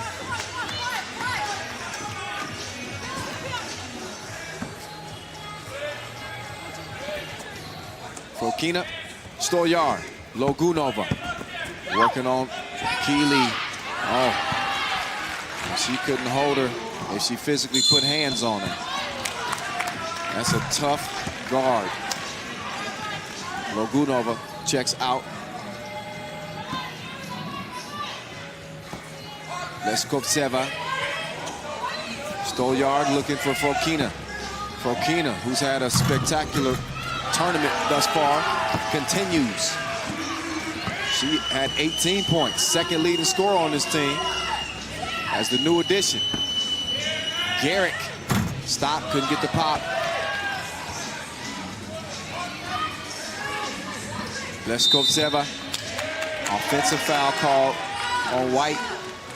Fokina was trying to get some space on Keeley and shoved her. So it's gonna stay 3-3, 8:08. Who gonna bring the base? Get it? See what I did there? 8:08 on the clock. Never mind. 3-3 it stays. There's Kunik. OG couldn't find the stroke. But now Leskovtseva will try to drop step on Cole. She's stuck in the paint. Call for the travel. It's gonna be probably 3 seconds anyway. Plus Cole blocked it. So Russia ball regardless. Australia ball regardless. Here we go. Cole puts it up with the left. She wanted the foul. It gets physical in the quarterfinals though. Sometimes those whistles get swallowed. Stolyar, too strong on the shot. Fights to get the rebound.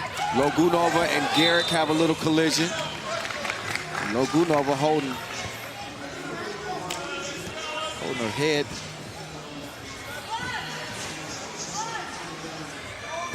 She's gonna check out of the game after that collision. She says she's okay.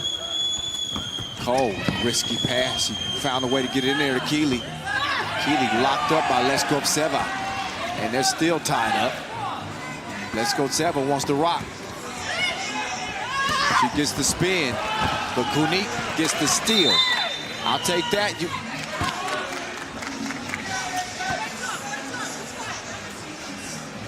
This was a foul away from the ball. I know Ref Adith is bringing the ladies together and instructing them on something of importance. I don't know what it is, but I know it's important. It's 3-3, 7:06 to play, 2 fouls apiece, 7:05 and count. Garrick, that foul called on the floor. Let's get it started. Let's get it started.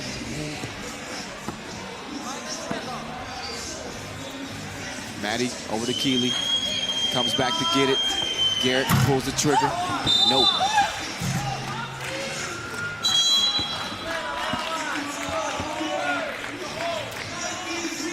Got a TV timeout. Our second women's quarterfinal. Russia and Australia.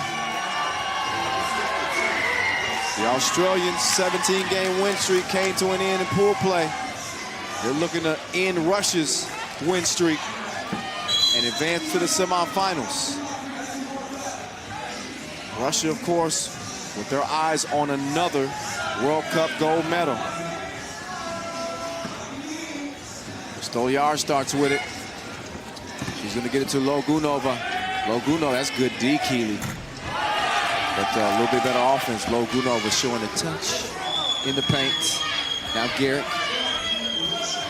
She gets the nice screen set from her from Keeley. But the defense underneath for Kina. Nice block. 4-1, 4-3. I mean, 1-point lead. Another look at that block. Great timing. Speaking of timing, Cole hit that one from Melbourne. Knocks it down from deep. Logunova. Oh, offensive foul. She was hooking with the offhand. 5-4 game, 1-point lead for the Australians. Keeley checking out. Bet Cole trying to get it to Kunik. Kunik, D'd up. Logunova puts one up. Short on the shot. Now Cole. She stops on a dime and pops on a dime. 6-4. Stolyar pulls the trigger, misfires it. Logunova tracks it down. Leskoptseva. She draws the foul. Receiving the pass, she's going to shoot one. Just a couple of years ago where Leskoptseva was taking home MVP honors.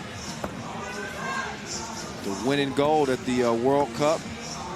Last year competing at the World Cup, she didn't get MVP, but she was a member of the tournament. Team of the tournament, you know what I meant. She balled out. Keeley. Shot, not enough sauce on it. Leskoptseva. Fokina. A good position on Bet Cole. Cole will check out. And Maddie Garrett will check in. Stolyar, Fokina. Fokina fires it out of bounds. Russia with an 82% winning percentage in national competitions. Australia, though, not far behind. They won 80% of their national competition games. As Garrett streaks to the rack, she's able to draw enough contact to earn a trip to the free throw line. As Australia leads at 6-5, look again. Logunova reaching in, trying to get that steal. Clear foul as Garrett makes the free throw. Logunova steps in. Missed it. Garrett answers with a miss.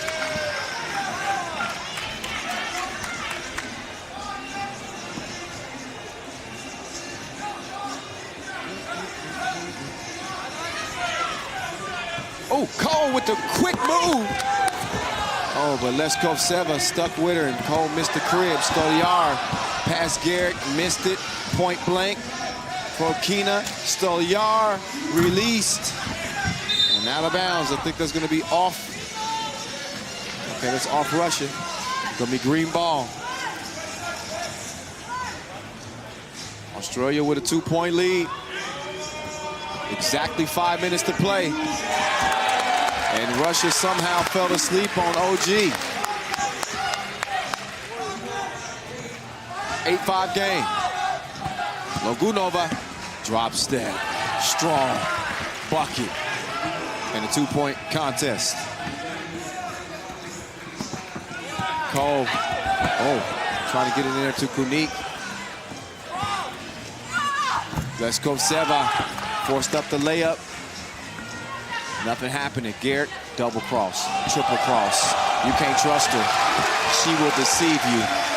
And that was pure deception. 9-6. 4-17 and counting left. Leskoptseva steps through. Nothing. Kunik, no hesitation on the 2 from the corner. 9-6, it stays. That's good D. Logunova. So you got to throw that pass higher than that. She's going to get a rest. Smaller lineup, obviously, for Russia with Leskoptseva, Stolyar, and Fokina.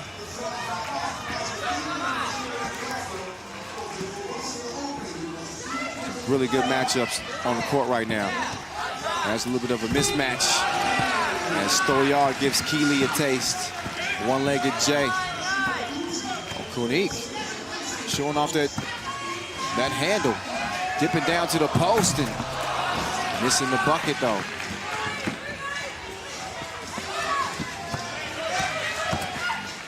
Keeley. That was good possession there. And Russia with no choice but to foul.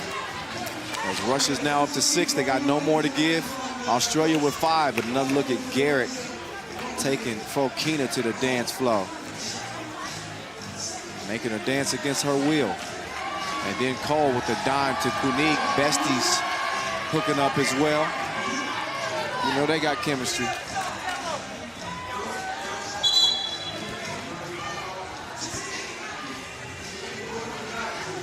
Two-point lead for Australia, trying to hold off Russia in their attempt to capture their second World Cup gold. But the lead for Australia continues to get bigger. Now up to 3. Stolyar couldn't hit the 2. Now Cole working on Logunova. She missed it short. Kunik out of bounds. It'll be Russia ball. Looking at a 3-point deficit.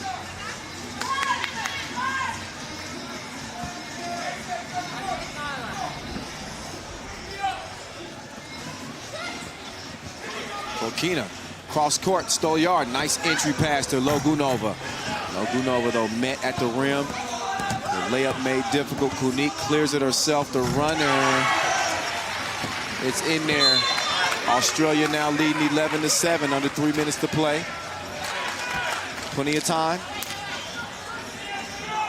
Yeah, we got 12-second shot clocks in this game at 3x3.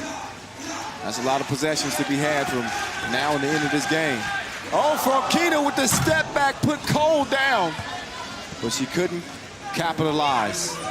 Keeley over to Cole. Cole with the quick move, stop and go. Double cross, pass Logunova. Catch me if you can. 12-7.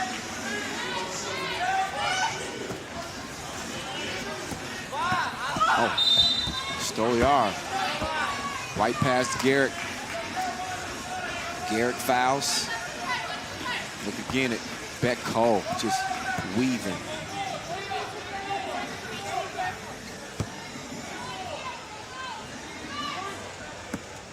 Stolyar.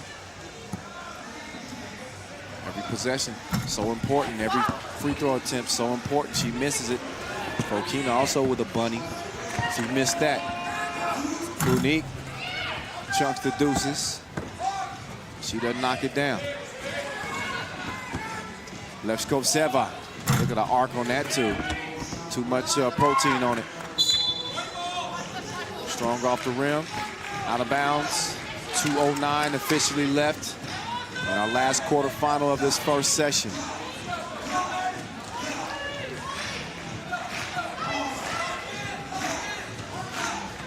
Levskovseva patiently gets it over to Fokina.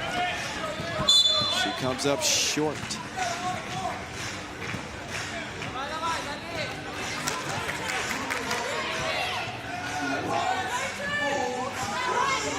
It's going to be white ball. Levskovseva, the former MVP.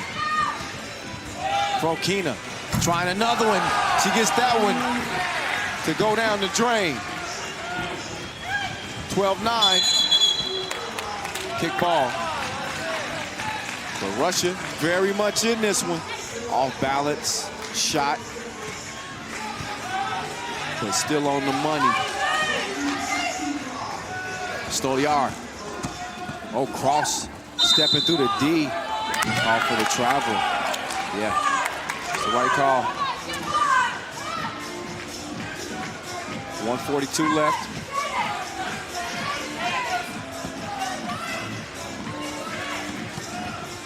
Here's Garrett, the cross, and the sauce. FaceTime. We ain't talking about the video chat app.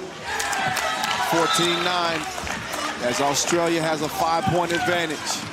Look again, just a little jabby right. It says, come get you some of that.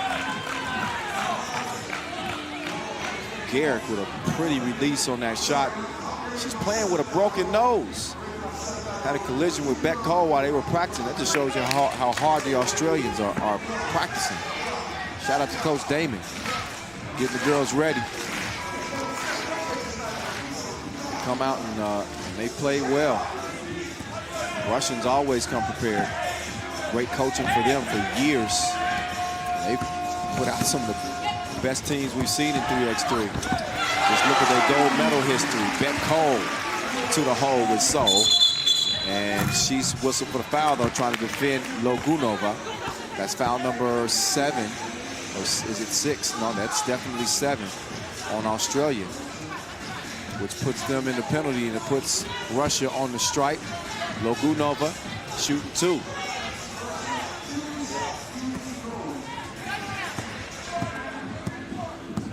Logunova.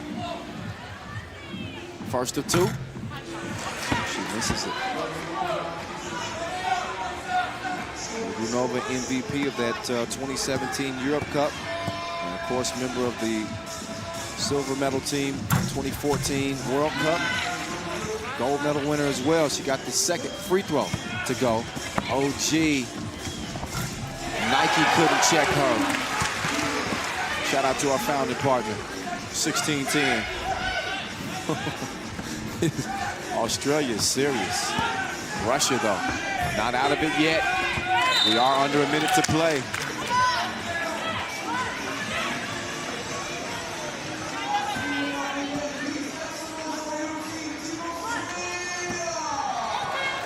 Neither team with a foul to give.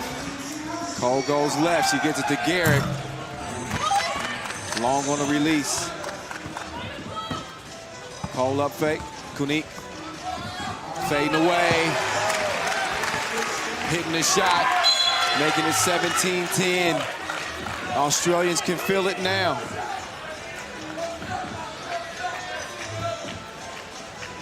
They've been on a winning spree. A win here will put them into the semifinals. Garrett with Leskovtseva guarding her. She got all the way to the rim. Missed the layup, but then the Russians don't make good on the pass. It's not likely going to matter anyway. We're looking at a 7-point cushion. Australia has run away from the 2017 gold medal winners. Beck Cole's pass is tipped, but Kunik so patient. Oh, she runs up to get done up. Fokina splashed her between the eyes, but it won't matter again. We're looking at a 6-point game with 12 ticks left. Australia is going to the semifinals.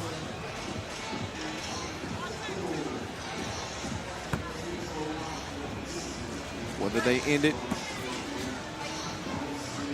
by scoring 21 or end it from the time running out is the only question at hand.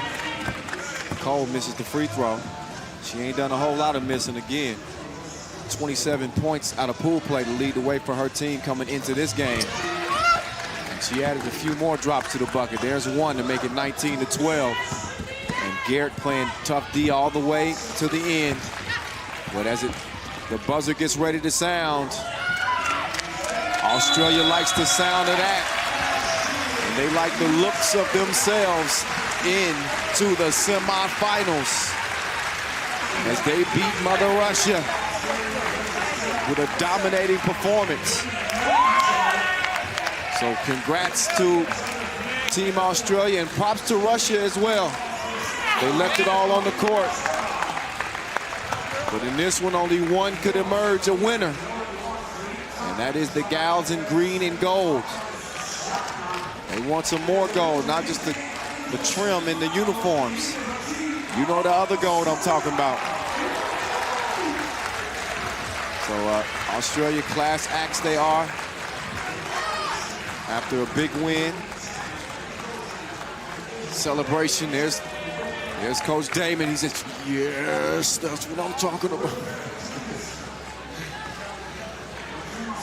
And the fellas as well. It's, again, a 19-13 win for Australia over Russia.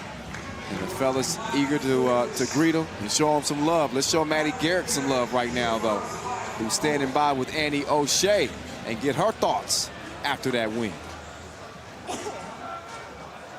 Congrats, Maddie, on the win. You just beat the 2017 World Cup champions, the 2018 runner-up champions. Can you take us through the game? Oh, we did really well. We knew it was going to be really physical and a tough match. And I mean, Russia are always a great team. And I think that loss yesterday was probably a good thing for us to remind us that we just can't rock up and win, and that we're going to have to fight to get or stay in the competition.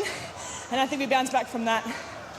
And we're always talking about how Australia is new to 3x3 basketball. So what does it mean for you and your teammates to make it to the semifinals and possibly the medals? Yeah, it's crazy. It's a kind of a dream come true. We've got our sights set on coming top 3, and we're going to try to do everything we can. And like our coach says, as soon as any Australian puts on a jersey, it's like we've just got so much pride and we play for that. So, yeah. Well, congrats, Maddie, and see you in the semifinals. So, thanks. Yeah, I thought that was interesting what Maddie Garrett just said as we get a look back at the highlights in this one. She says that loss that they suffered in the pool phase to Team France, although it was only by 1 point, it served as a wake-up call for them. They said that, they understand they got to come out here and they got to earn everything they get. It's easy to let your guards down a little bit when you're on a 17-game win streak. Feel like, you can't be beat because you haven't been beat. And that loss to France has ignited this Australian team because they came ready to play. They get it done against a Russia team that might have been the favorite to win it all here. But now you might have a new favorite. Is it Australia? I don't know. Let me know. At 3x3 The Voice. Hit me up. That's my social media account. If you want to, checking my DMs today, giving a few shout-outs, just letting y'all know.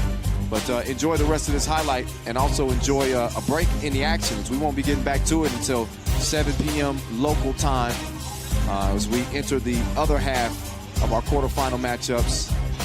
That's about an hour and a half away, so an extended break before we get to it. Don't forget, we also got the dunk contest coming up later as well, as we'll hand out some medals in that. So again, we'll resume.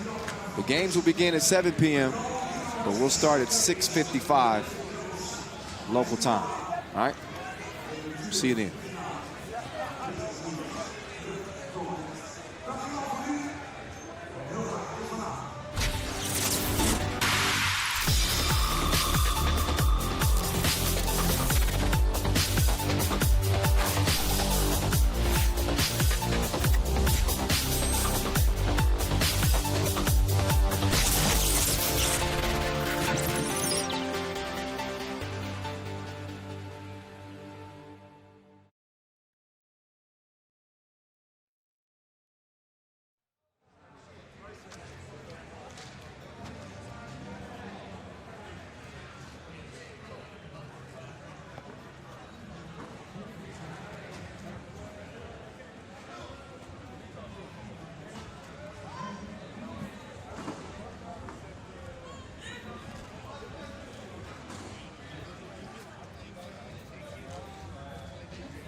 okay, Poppy?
built in.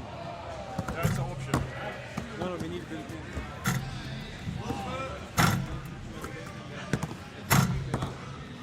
So when we import, do you have somebody come in and do the installation, like the first installation?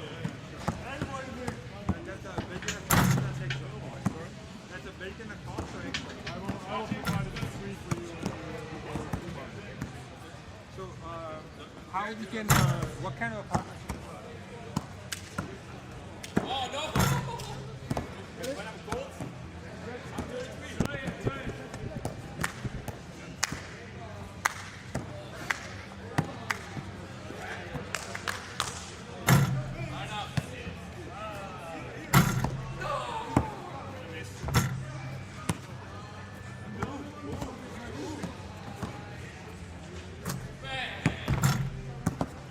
FIBA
Finish.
Dat is mooi, man. Maar...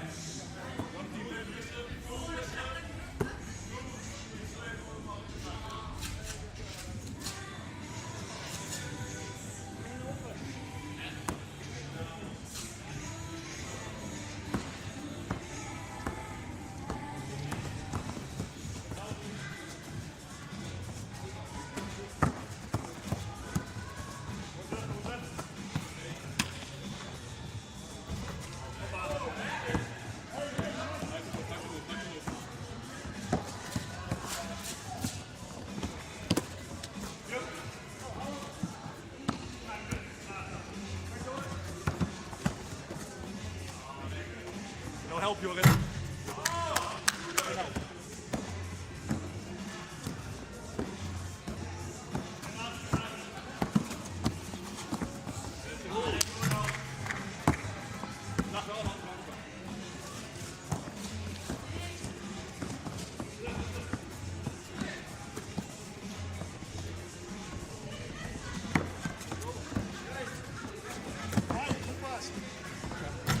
Fuck.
Houd hem op, houd hem op.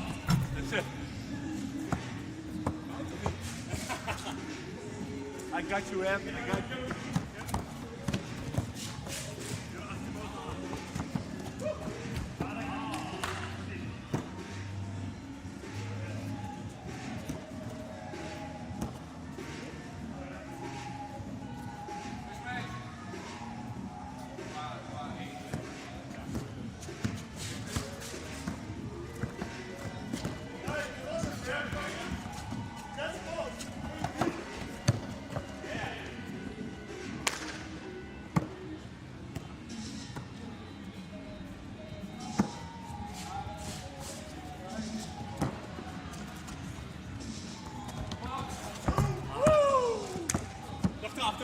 Ja.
Ah, joh!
Kaboom! Dit is zang. Defensive zang.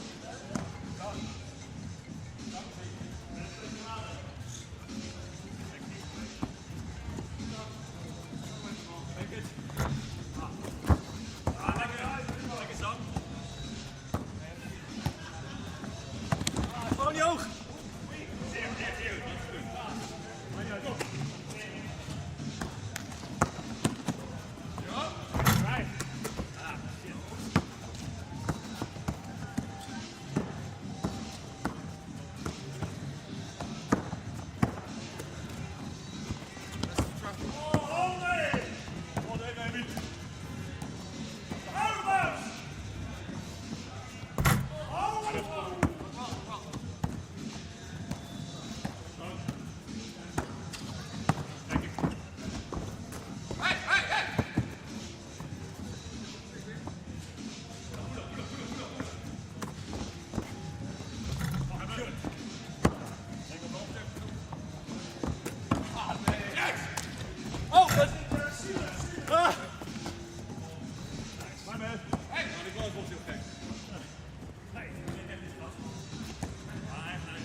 Omdraaitje openen.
dan als ik daar jou echt op. Je stond er wel lekker op de poster, man. Ja? Ja, je weet wat ik krijg. Ik kreeg baseline open en ineens zag ik jou daar onder in de noodkant staan.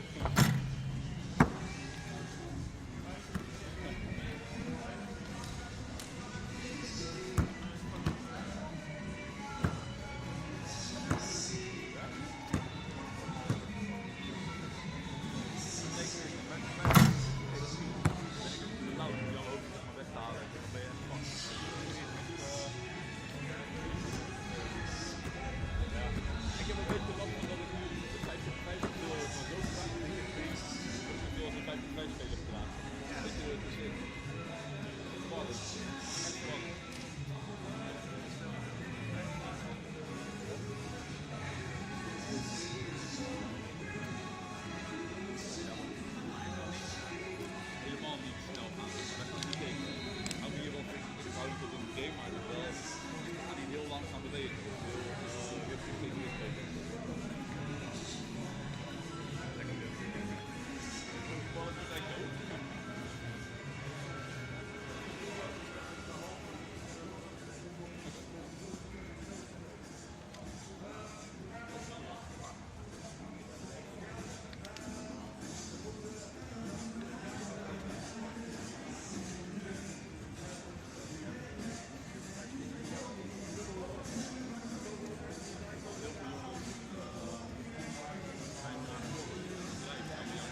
Blijf staan, jongens.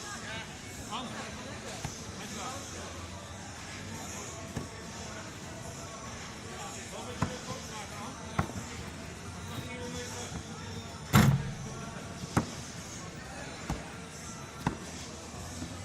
Nee. Ja, dat moet ik.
Zeker, hè? Ja, denk ik. Amateur. Hans, wil je balbakken ligt daarachter? Ja, die amateur van de Simon, die gooit die bal eroverheen. Ga even naar mij, anders gooit hij er weer overheen.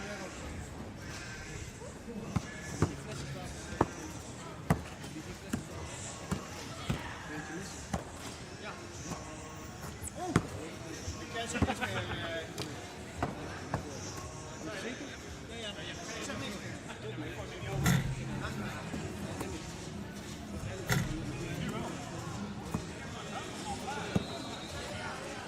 Ja, ik denk dat de hitte. Nou, ik weet niet waar.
Going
on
One.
Simon.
It is on once again as we welcome you back to Museumplein here in Amsterdam, Netherlands, site of the 2019 FIBA 3x3 World Cup. This is quarterfinals day, y'all.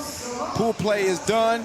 It is single elimination, and we've seen 4 teams already lock down spots in the semifinals. Who will the next 4 be? Well, the two ladies teams on into the semifinals, the Australia and China. 2 men's teams, Latvia and Poland, have locked down their spots, but they got to have somebody to play in the semis, don't they? That's what the rest of this day is all about. What's happening? What's good? Kyle Montgomery, AKA The Voice, at 3x3 The Voice, in your ear. As I have been all week long, people say, how's your voice holding up? It's holding up just fine. I haven't had any issues, thanks to our team making sure they hooked me up with tea and honey, and with lemon all day long. So I'm good to go.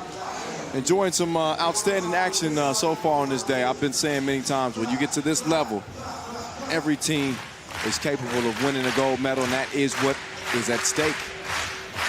The 6th edition of this World Cup will hand out 3 medals in both competitions. Gold, silver, and bronze in the men's competition, gold, silver, and bronze in the women's competition. Not only that, if you happen to win a gold, silver, or bronze, then you'll compete in the Olympic qualifying tournament. In this next quarterfinal, though, we got Team France. We got the reigning champs, Italy. These 2 teams are hooking up for the 2nd time in 2 weeks. They actually met in the final of the Turin Women's Series stop. As you see France taking the court, you just saw their roster. La France, there's Anna Maria Philippe. They're big in the middle. She's joined by Leticia Guapo. I'll tell you a little bit more about Guapo in a moment. She has been a welcome addition, to say the least. And then your gold medal winner of the skills competition, Marie-Ève Paget. She's also a silver medal winner in 2018, so back-to-back gold medals for her. I guess it's safe to say she got skills. Yes, you do.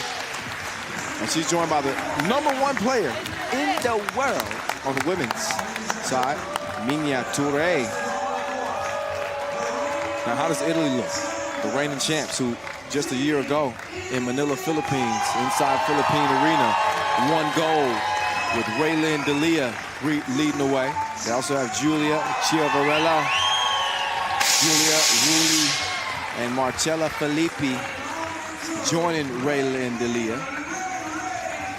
There's Chiavarella.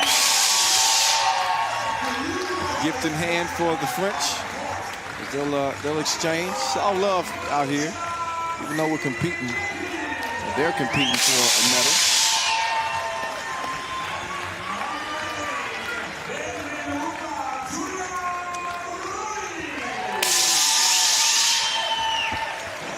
Both teams on the court, ready to rock and roll in this one.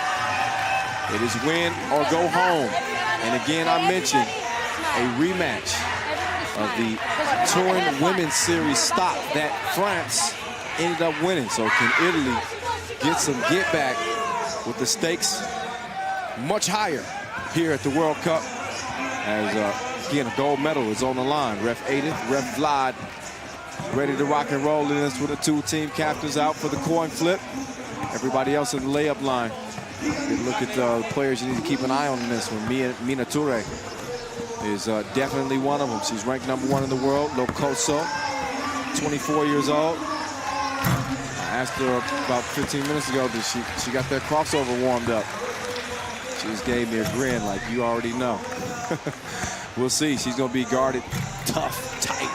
One of the toughest players in 3x3, Raylin Delia, MVP of the 2018 World Cup and silver medalist in the skills competition this year. We saw her compete in that earlier today.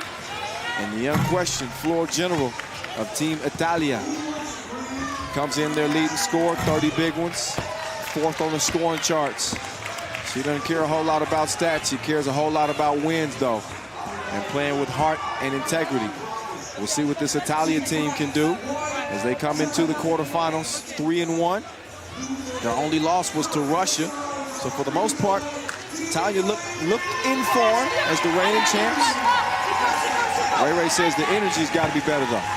She said they'll correct it coming into today, coming out with the right type of energy and the right mindset. All go all the time from start to finish. Paget starts with the Rockets. Team France has been unbeatable. They come in undefeated. Huge win over Australia. I think a signature win. Felipe misses the shot. But yeah, 17-16 win over Australia was definitely their biggest win of pool play. Just dominated Pool B, route to that undefeated record. Really balanced team is France. As Italia missed on the opportunity, Raylin couldn't get it. Pass stolen. Dalia to Chieva. She lets it fly. And it's a no. And then a foul on the inside. Team France able to take a bronze at the World Cup 2018. Also a silver in 2012. That means they're missing one precious medal from the cabinet as France gets on the board with the two-piece. Raylin answers. That would be a gold medal that's missing from the cabinet at the World Cup stage. Guapo, I was telling you, we can say a little bit more about her. She's the team's leading scorer. Philippe right behind her, though. Philippe now with 20 points, but Leticia Guapo, the newest addition to this France team, making her 3x3 national team debut, 23 points for her. Here's Touré getting the two. So the top two ranked players on the court have scored for their teams. There's another score for France on the inside. Ray drops it off to Rules. Oh, she gets in there. Kind of the luck of the bounce there. Rules got in there and tied it up.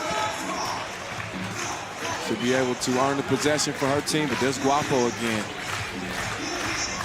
And her game has looked like her last name. Good.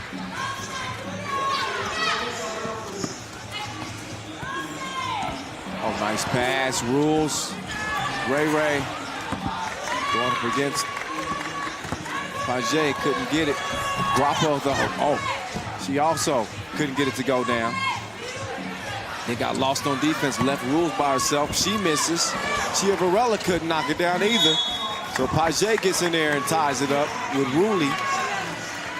Jump ball automatically awarded to the defense. 4-1 game. 3x3 hoops coming at you. Day 5. All about the quarterfinals.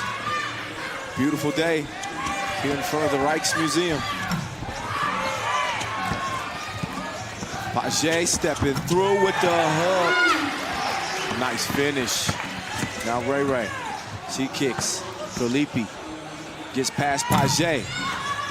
Leaves a shot short. And the pass is long. Out of bounds. Packed house here inside our venue. Take a look at that finish there by Paget. Sold out crowd, second straight day. We get close to the handing out a gold medal. The Dutch fans, they want to see who wins, even though the home team isn't in for the men or women. Felipe with the rebound. France, one of 9 teams to have a men's and women's squad represented at this edition of the World Cup. We'll see the men's team in action against Serbia. Have never had a men's and women's team take gold at the World Cup ever at the same event.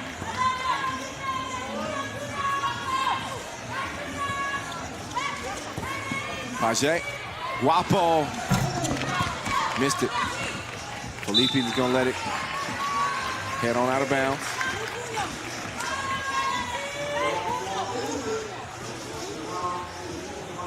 Chiavarella, or Rulli, will start with it top of the key.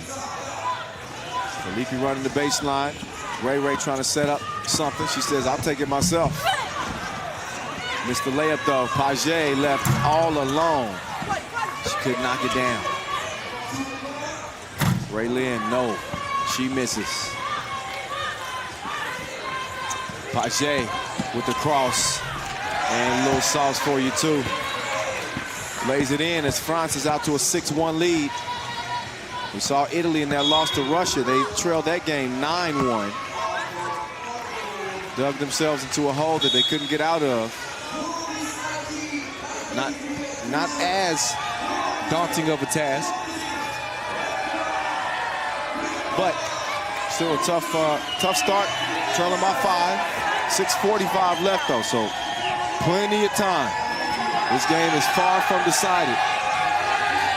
But France out of the gates a little quicker, thanks to Minya Toure knocking down the J, and Guapo continuing to show why she belongs on this national team.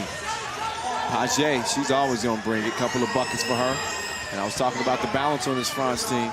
She came in with Anna Maria Philippe with 19, Guapo with 23, Paget with 18, and Toure with 15. So they can all hurt you. Paget with the thievery. Now Toure trying to turn it into some points. Oh, but she's tied up on the way to the rim.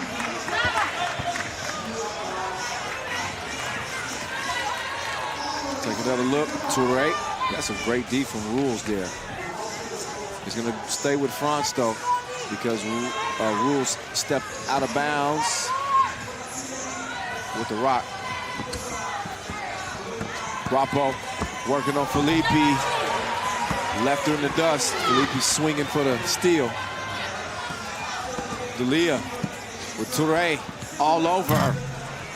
And Ray can't find the mark. Guapo going back to that crossover and going to work on Felipe. Guapo out here balling like Cinderella before midnight. And she's looking for some more. Guapo missed it that time though. Ray. No. Couple of misses for D'Elia. Guapo, she misses, but the rock comes right to her. The 23-year-old to the 24-year-old number 1. And she gets her roll on. 9-1. Same type of deficit that they faced against Russia that they couldn't quite climb out of. And France every bit as strong as Russia is. Paget waiting on the pass. Misses the J, but tracks it down. And the lead continues to swell up. 10-1. Approaching the 5-minute mark. And France is halfway there. That foul on the floor. A couple of fouls per team. I want to thank our founding partner Nike, our official timekeeper Tissot, our global sponsor Wilson. Not only do we want to thank our sponsors, we want to thank our suppliers, Inleo, Skeleton Sports, and Magic Sky.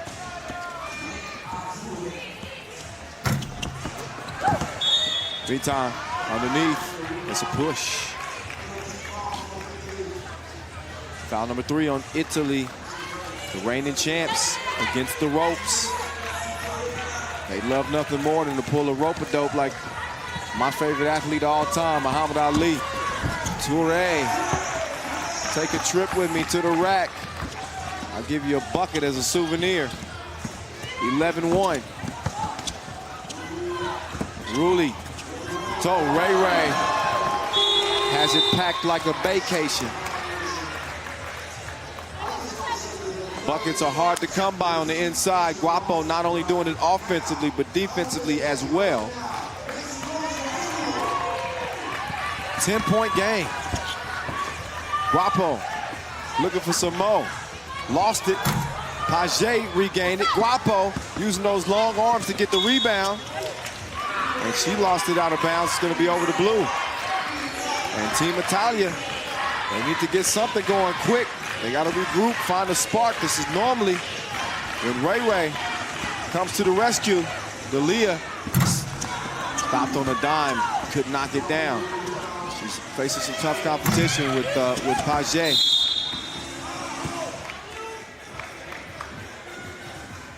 She's whistled for the foul, trying to go for the rebound. That's number 4 on Italia against Les Bleus.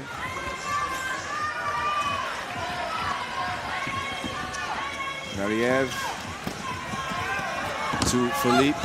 Philippe, get your weight up. It's 12-1. The squad in blue, your defending gold medalists, all 4 of them. Now, if your team Italy with only 1 point, trailing by 11 in a race to 21, crunch time starts a little sooner than usual.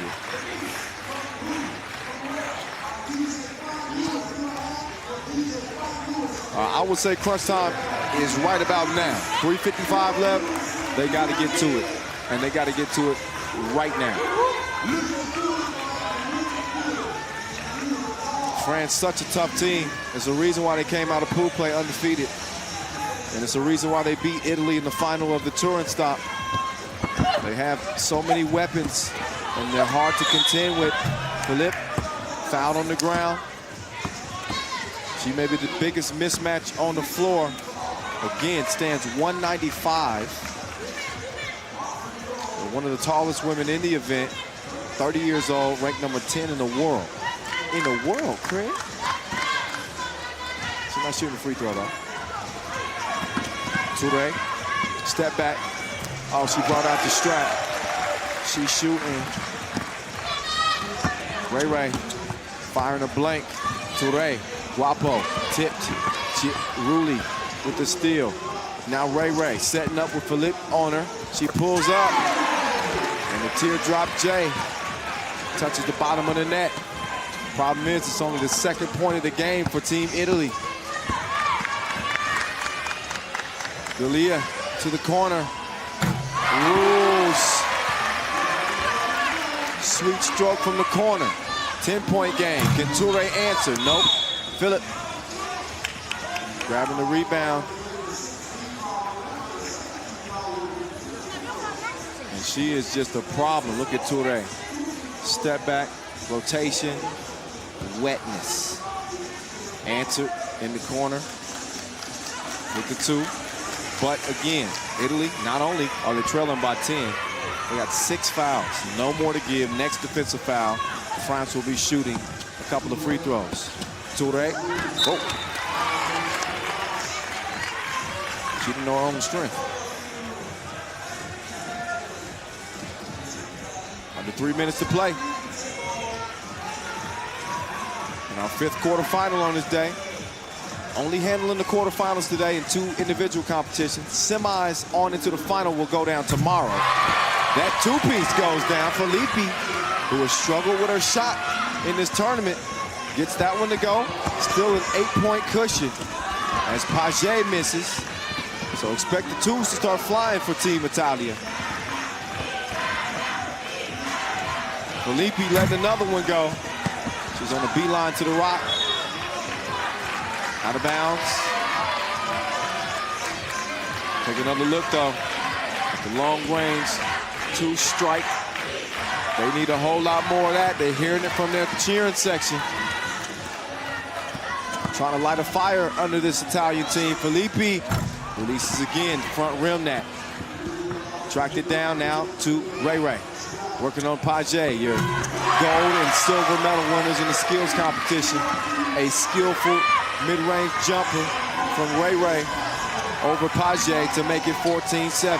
Toure almost has it tipped away. Paget stepped on the line. She was running out of time anyways. The shot clock was winding down.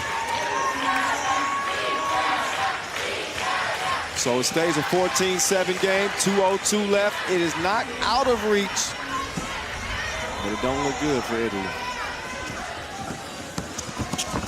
They can get a 2-piece here, though. That'll change some things. Rulli launched it up. Well off the mark. Paget to Philippe. Philippe fouled. No choice but to. And Rulli is down. She looks to be in pain. See exactly what happened with her.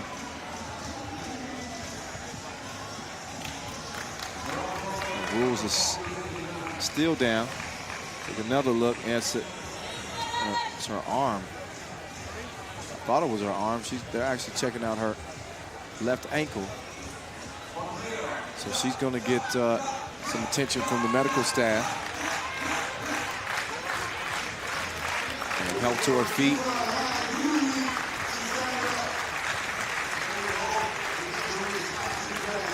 She's good to go. She's down. Philippe is up to the free throw stripe, shooting 2. Oh, first one is long.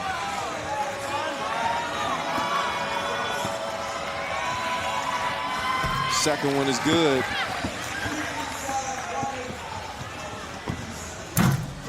Short on the 2 ball.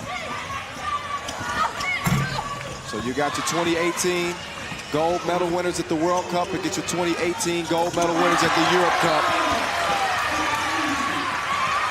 D'Elia with the 2-piece makes it a 6-point game. And then France turns the rock over. Timeout on the floor, buck 25 left. And D'Elia with a clutch hit right there. Our team still down. It's a 3-possession game with 1:25. France is in control. So if they play it smart the rest of the way, they should be able to hold on here. But that's easier said than done. I would never be the one to question any heart from Team Italia. They will fight you to the end. And with the talent that they have, I wouldn't be surprised if this thing turned around. We'll see what happens, though, in this final 1:25. Chiava to Filippi, to Ray. Now back to Filippi. She's the shooter. Missed, though. Rolled off the rim. Paget, she doesn't take much time off the shot clock. She fires it and misses it. And so does Ray. Hustles to recover it, but they got 7 seconds to work with. Chieva, wild shot. Filippi didn't get that one up in time. So a shot clock violation. With 49 seconds left, and France trying to remain unbeaten. This win obviously would send them into the semifinals. Touré to Philippe. Philippe, turnaround, miss. D'Elia clears it. Paget, though, with the hip check. Only the 4th foul on Team France. Delivering a masterpiece here in front of the Rijksmuseum.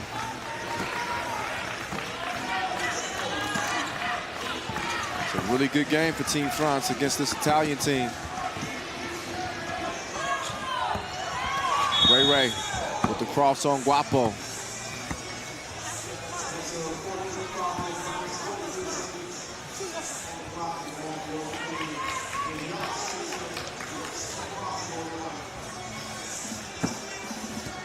So Italy in the penalty. France with 4 fouls and only 20 seconds remaining in this one.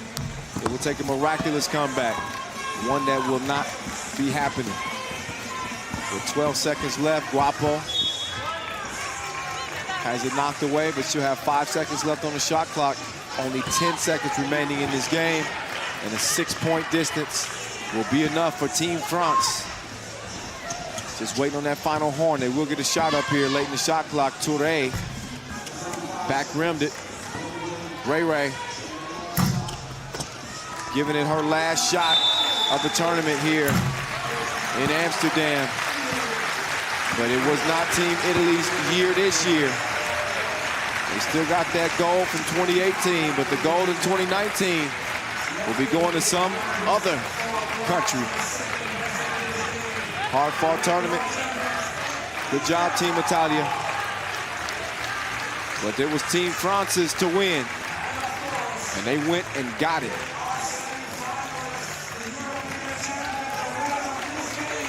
So a strong effort from a strong team. Team France have not been beaten here in Amsterdam yet.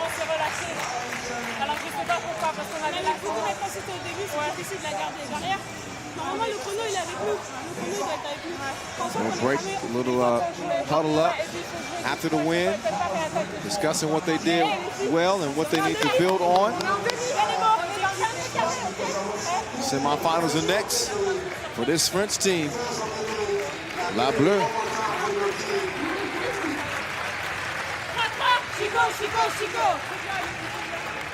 Great chemistry with this France team. They're in a groove right now. They just won that Women's Series touring stop. Touré now joining Annie O'Shea to talk about the win. Annie, over to you. Minya, great win. You had a huge lead against Team Italy, but then they started charging back. What were you thinking? Yes, it was a kind of tough game because it was a good intensity for us. We wanted to be in the semi-final, so we put a tough game, and I'm really happy and proud of my team, and I'm happy. Great. What is the confidence level of the team now that yesterday you beat a very competitive team, Australia, and now you've just beaten the world champions from last year? Yes, it's. I mean, I trust my teammate. I trust everybody who worked for this, and I just want to give everything as my teammate and to be proud of us. So that's why we have a good spirit and a tough game yesterday and as today. Well, congratulations on all those games and good luck in the semifinals. Thank you. That's your world number one, y'all. Minya Touré of Team France, who went toe-to-toe with the 2018 champs of the World Cup and took them down easily. This was an 12-1 game. And, you know, at that moment, you're thinking, you know, there's no chance Italy's going to come back and get in this game. They did happen to get back in the game within 3 possessions. End up being a 9-15 final, but France just too strong. They just can hurt you in too many ways. Strong defensive team, great length, great athleticism, and the margin of error is so slim against them. Italy just not quite sharp enough, certainly didn't shoot it well enough to get a dub in this game. But credit to them, coming out, fighting their hearts out. They fought all the way to the end. But Minya Touré and company had their sights set on the semis, and that's exactly where they're going to be heading. So our next quarterfinal, another tasty one. It'll be coming up at 7:30 local. Team USA undefeated against the wily veterans of Slovenia. 7:30 coming your way after a brief entertainment break. So y'all sit tight.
All right, so now, after that entertainment break, man, that was really dope.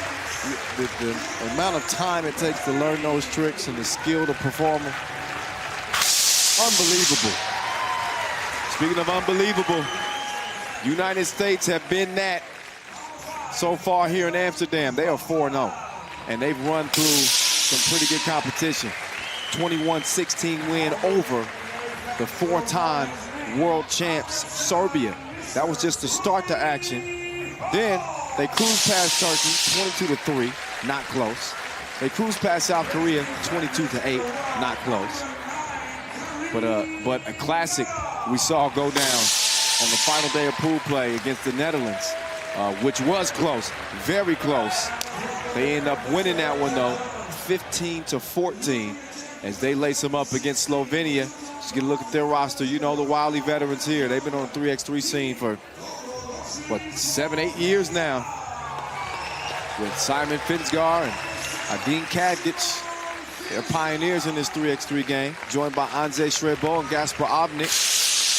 Team USA, Canyon Berry, Damon Huffman, Kareem Maddox, Robbie Hummel. You saw both teams' rosters. Now you get to see them up close to person. On the court, ready to roll. Slovenia had only one game decided by more than 3 points. You talk about a team fighting their way into the quarterfinals. That they did. Only one game decided by more than 3 points after a 7-point win over China. They beat Lithuania 21-20. Tissot buzzer beater style. Then it was beating Qatar 18-17. They lost to France 18-21. So these two teams have hooked up at the national stage before. Team USA beating Slovenia at the 2016 World Cup semifinal.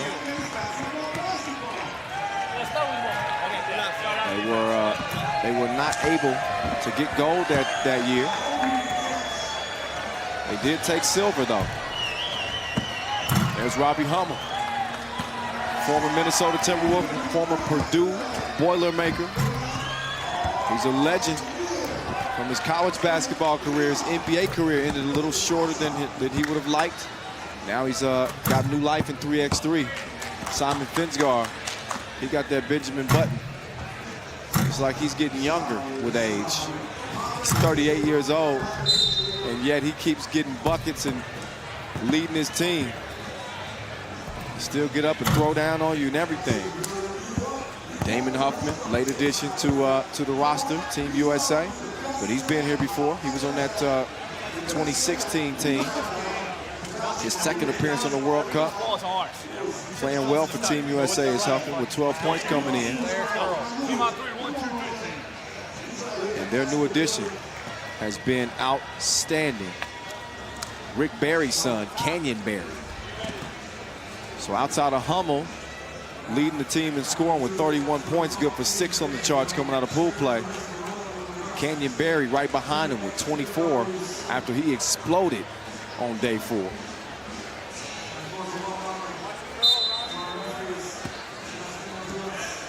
This one's underway. Our 6th quarterfinal. As the fellas take the court over here at Museum Plein. Adin Kadgic couldn't handle it. Lost the rock and then a foul outside of the 2-point arc. Huffman is down. Kadgic is slow to get up. Foul on Slovenia. Slovenians taking bronze at the World Cup 2018 and 2016. They did win gold at the Europe Cup 2016, bronze 2017. They come in very decorated. Robbie Hummel not very impressed though. Cares nothing about the history. It's all about the present for him. And right now, his squad might be the favorite for the men. Kareem Maddox rocking a new hairdo today. That's a man bun. And there's Huffman splashing from distance. Now Huffman trying to battle with Buko. He does just enough to hold the bull off. Hummel taking the screen from Maddox over to Huffman. Huffman down to Maddox. He's gonna work against the teacher. It's time for school. But Maddox doing the teaching that time.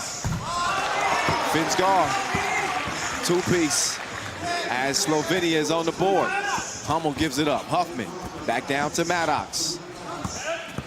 He's trying to muscle up on the teacher, and he just grabs his arm. Says, nah, you ain't gonna get it that easy. Bobby Hummel making the turnaround look easy. And you can't leave one of Brown's finest. Huffman, one of the best shooters in Brown history. Just would not be a good idea.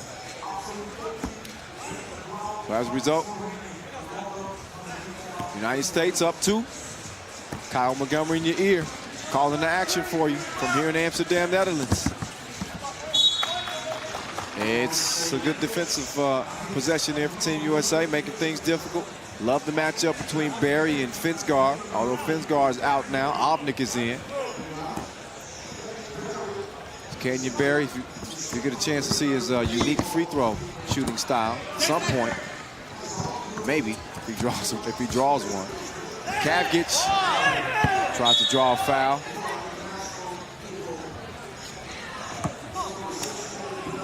You can't be too animated in trying to draw a foul beyond the two-point arc. Otherwise, it'll have an adverse effect on you. You get hit with a technical, so you gotta be careful with that. Here's Huffman trying to set up some two-man game, pick and roll. Oh, nice. He drew the defense in and left the rim wide open for Maddox to touch on it. Three-point game. Another look. So when you can shoot it like Huffman can, you're gonna draw that attention. They gotta respect that too. Opens things up for Maddox. Now Maddox with the rock by himself. Barry, too strong off the rim. Now Barry. He gets manhandled underneath. Kavgic is as strong as they come down there. Maddox saves it from going out of bounds. Smart play. Yeah, he decides to throw it off of the teacher, but only leaves Team USA with 1 second left to go. Hummel, he got it off. Hit the rim too. But the rock over to Slovenia. Sphinx, 2 feet behind the two-point arc. Nope. Barry to Hummel. Nope. Foul on blue. Number 3. 7-10 left in our 6th quarterfinal.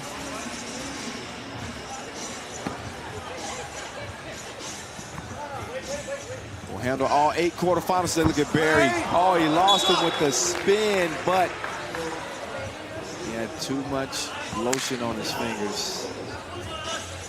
Out of bounds. Missed opportunity for Team USA. So Slovenia back on the attack. Buko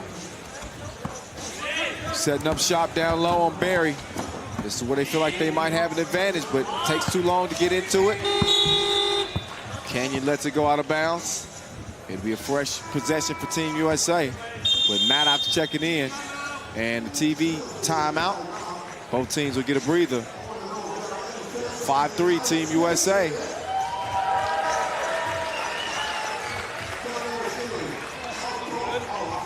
So how about Slovenia's run to the quarterfinals? Tough Group C. A lot of people count these dudes out, yet and still, they continue to find a way to put themselves in the mix for a medal.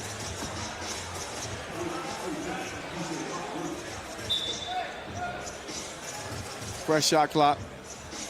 Obnick wasn't trying to hit Huffman in the head with the rock.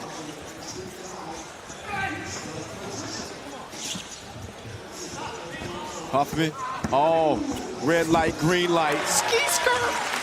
He stopped and goaled him. Laid it in to give Team USA a 6-3 advantage. Ognick could knock it down. Hummel. Now setting the screen. Huffman, you got to get something up. Maddox, does he? Yeah, he got it off in time. Didn't knock it down though. So now, Ognick, quick pass to Kavgic. Maddox's length made that shot tough. That rock off of Shrebop's big toe. Another look at the stop and go from Huff. Underrated member of this team, Damon Huffman, getting it done for Team USA. There's Huff. That time, he's off the mark. So now this time it's Kareem Maddox taking a bump from Buko. Huffman trying to sneak one down to him. It ends up in Barry's hands, and he can't bury it. So it stays a 3-point difference. Shrebop with a move on Huffman, and then he let him hear it. There go Barry. Oh, he just lost the teacher with the spin move. Which way did he go? To the hole. I'll answer it for you. Oh. Look again at this. He just felt the breeze as Barry blew by. Spinned on him like a propeller. Finsgar. No, Barry just waiting to shoot the rock. I'm patiently waiting. He gets over to Hummel. Hummel with the move. He's coming to the cup, and he lays it up. 8-4, Team USA. Kavgic snuck behind Maddox, got the easy score. And there's Hummel pulling the trigger. He can't deliver. Maddox, though. Rebound, bucket, inside, 9-5, Team USA. Kavgic trying to get to Finsgar. Foul called on Team USA. 3 fouls apiece. The USA men have never won gold at the World Cup. Could this be the year? Could 2019 be it? Ognick off target to the right. Hummel to Huffman. Huffman puts it up. No. Finsgar to Kavgic. And Kavgic splashes it. We got a 9-7 game. Slovenians ain't going nowhere. Wow. Huffman off the mark.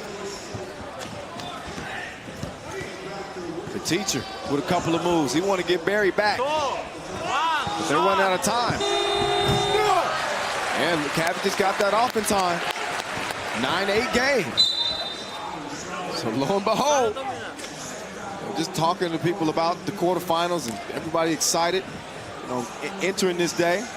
Talk about the favorites and stuff like that, and everybody, you know, when it came to this matchup, they said, oh yeah, that's a USA win. You know, they're too strong, they're too tough. Yet and still, the Slovenians are hanging right in here. It's a 1-point game. Shot clock challenge, by the way. And, oh, no basket. That's a great challenge. That was a great challenge by Team USA. So that bucket by Kavgic is wiped off, but it's still a close game, so my point still stands. At this stage, I don't think you can count any team out. Slovenia, 7, USA 9, 4:11 to play. Cookies took, but Cookie goes out of bounds. And back over to Team USA with a fresh shot clock to work with.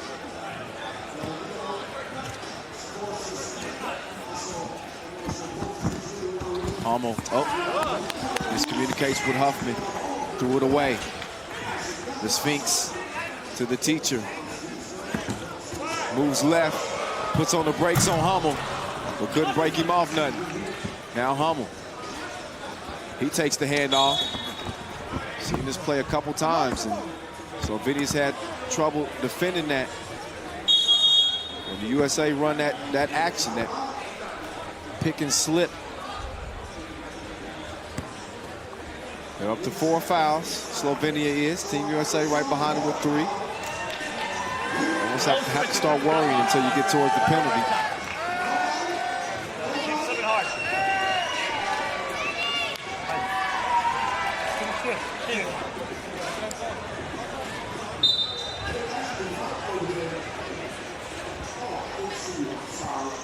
Both teams back on the court. Heading down the second half stretch of this game with a couple of quarterfinals remaining. It's Kareem to Hummel to Barry. Oh, and he's very good. Oh. Oh. It's getting testy, to say the least. Obnik was down on one side, and then I think Buko put Hummel down on the, oh yeah, he just gave him a forearm shiver. So that's just that, you know, the temperatures start rising when you're competing for a gold medal. Look at the 2 collisions. You need some insurance.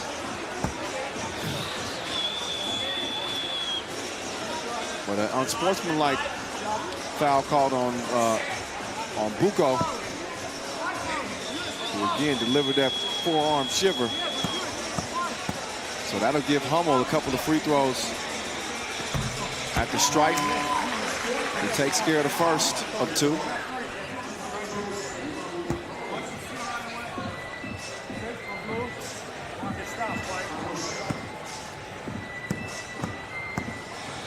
Hummel taking his final shot, and he knocks it down.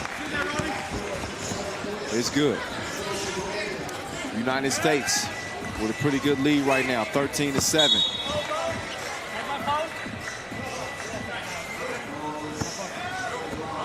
.325 left in this one. Team USA starting to get a little bit of distance here. It's a 10-minute sprint to 21 points.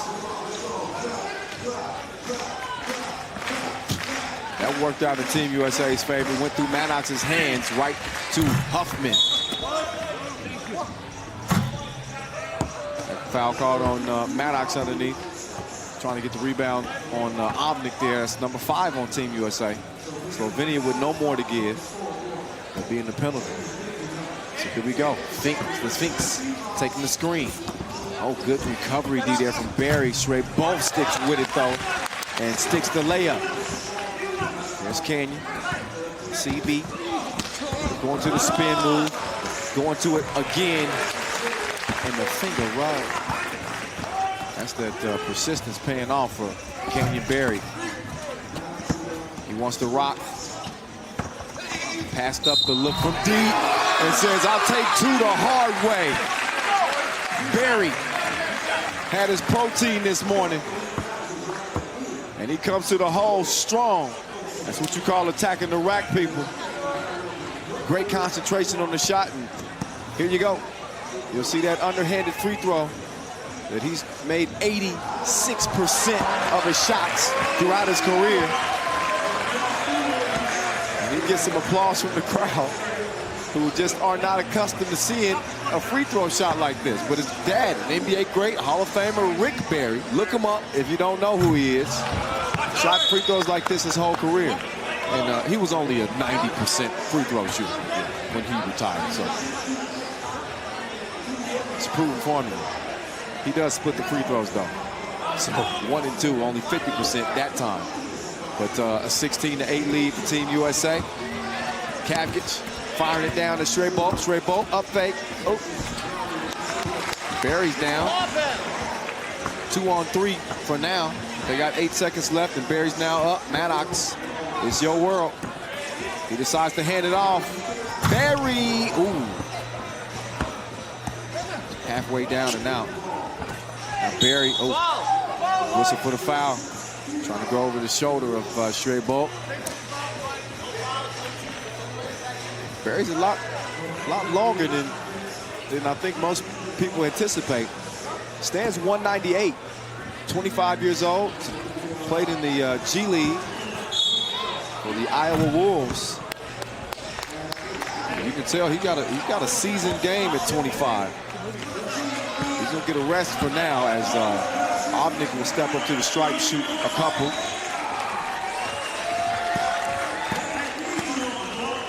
Seven-point game, though, just over 2 minutes to play as Gasper knocks down the first.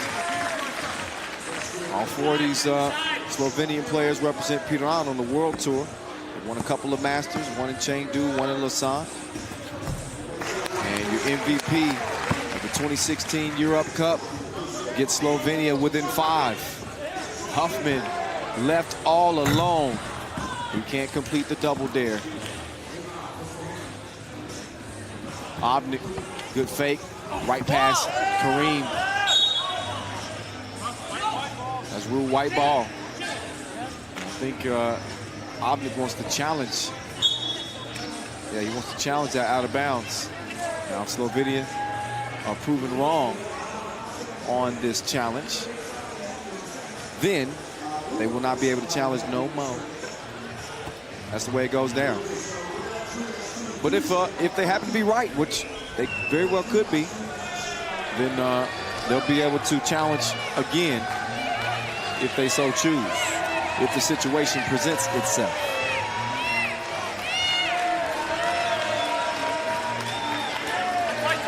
Shout out to MC Vin. He's a legend around these parts here in Holland. Just interacting with the crowd, dancing, joking. DJ Mike Lewis, he been jamming.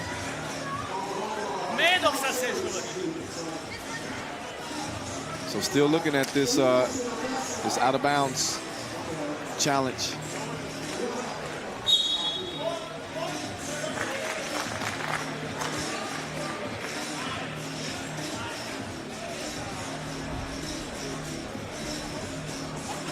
Oh yeah, and challenge is lost.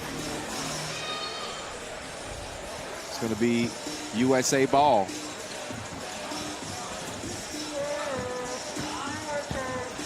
Huffman hiding behind that big Robbie Hummel screen. Same type of action. Oh, but Hummel, he missed the yammy. But it's followed by Huffman. I got your back, bro. 17-11. Shred Bolt. Grown man move on Barry. Now Shred Bolt. And Kavgit sticking with Barry. Hummel, how did he make that shot?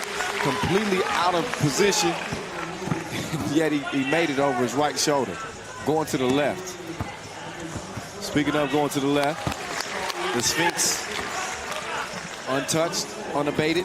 He gets the layup on the left side. Hummel trying to answer. Instead, he gets to Barry. And Barry with too much sauce on that. Out of bounds. Another look at the missed dunk from Hummel. That might be the only thing he's done wrong for Team USA out here. But, a little bit more lift, Robbie. You know. Doubt he's worried about that. His team's got a 5-point lead with a minute to go. He's more concerned with holding off these Slovenians with 61 seconds left in this quarterfinal game. So not only the quarterfinals today, we will have the slam dunk competition as well today. We already handed out a few medals in the women's skills competition. Congratulations to those competitors again. Shadi Abdovan with the bronze. Marie-Ève Paget with the gold, and Raylin D'Elia with the silver. There's Kavgit, nice shield. Keeps Maddox up off of him. Now Barry going to the rack, laying it in as USA is within 2 points of getting the win. Kavgit, who wanted a foul, he's begging, saying, please, please, can I get the call? Look again. You have to decide for yourself. Approaching 30 seconds. Huffman, he pulls up. Oh, 2 kisses on the wrist. Swish. Peace out, USA. 21-14. They get it done against a tough Slovenian team. But it's the red, white, and blue through to the semifinals again with a 7-point victory over Slovenia.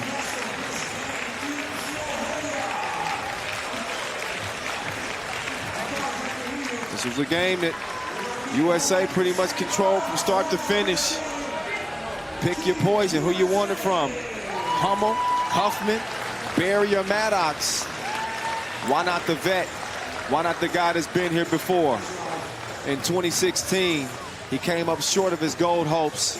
This year, Team USA looking real good. Let's get it over to Annie O'Shea, who's with Robbie Hummel after the dub. Annie. Congrats, Robbie, on the win. But anyone who knows 3x3 basketball knows it's pretty tough to beat the Slovenians. No, they're one of the best teams in the world, and for a reason. They play together on the circuit, and they're very experienced. They've played this game for a long time. We knew it would be a physical game. They're a very good defensive team. Offensively, they run their actions, and I thought our game plan was solid. We really came out and executed. I think defensively, we've been really good all weekend. Well, USA has been one of the few teams that remained undefeated in the tournament. Can you speak a little bit about your preparation before and your mindset coming into this World Cup? Yeah, it was really well set up by USA Basketball, who's been with us, throughout the whole trip here. We were in New York City, got to be together there, and that was really big for us. And then went to France, got to train there in the Southern Alps, and that was really good for our team as well. I think that we've gelled together. We play together a lot. Canyon's new. But you've seen over the last 2 or 3 games, he's really played well. He's a good player, and he's starting to figure out 3-on-3. Well, congrats, Robbie, and we'll see you in the semifinals. Thank you very much. Appreciate that. Team USA, yeah, you heard it. They are into the semifinals. They will be playing again here in Amsterdam tomorrow. They'll rest up tonight after a physical confrontation with the Slovenians. But too much skill from long range. And again, pick your poison. So many weapons on Team USA. And each member took turns doing damage. Kareem Maddox on the inside, smashing like 2 potatoes. Huffman stroking 2 pieces, getting into the paint. And then Barry making his own highlight reel. So despite the best efforts of Adine Kadgic and company, just not enough against a Team USA squad. They got their eyes on gold for the first time ever at the World Cup stage.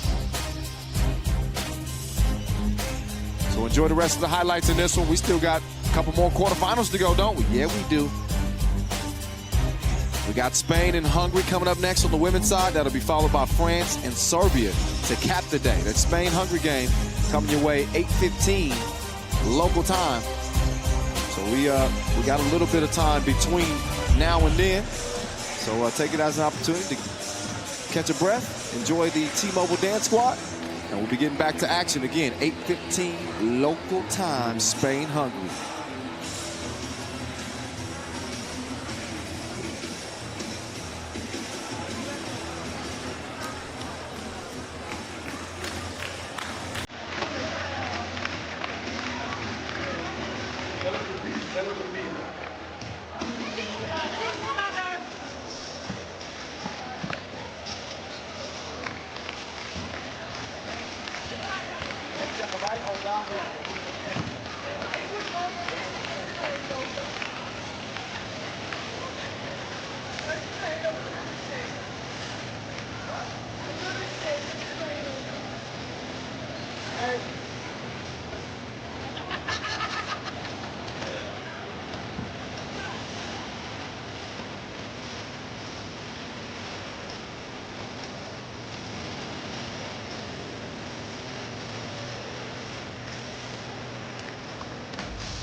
Mobile, Duncan Devil.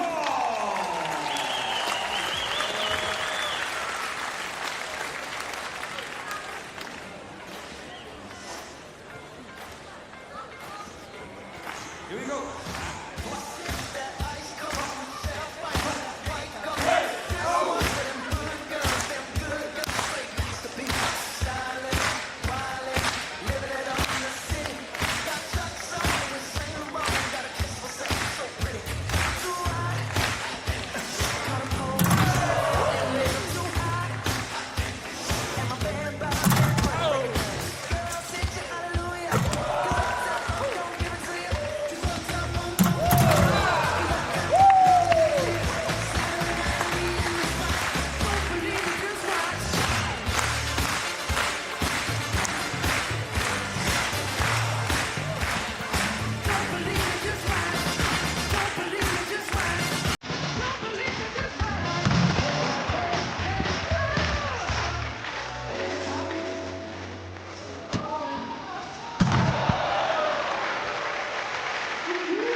Spain versus Hungary. I was wondering, are there any people, fans for Team Spain? ¿Dónde son los socios españoles? And are there any fans for Team Hungary? Eastern Hosen Manjarosa. And are there any fans of Mr. Fink Rock? And his son Tyrone.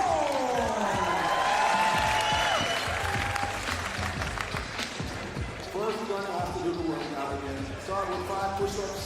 Right on? Okay, yeah. We skipping the running. 5 push-ups. Go, go, go. Let's go. That's right. You know, we got to get ready for this game. Okay, drop. You stop. You're after the right. Last one. You stop, last one. Okay, and one, two.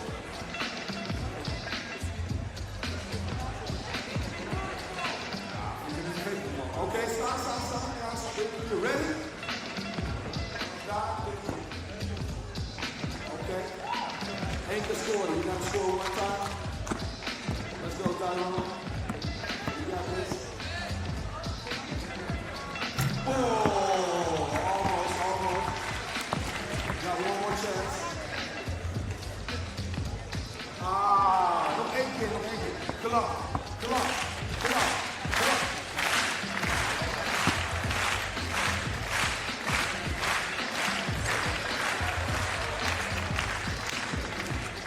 Come on, Tyrone, you got it. You can do this.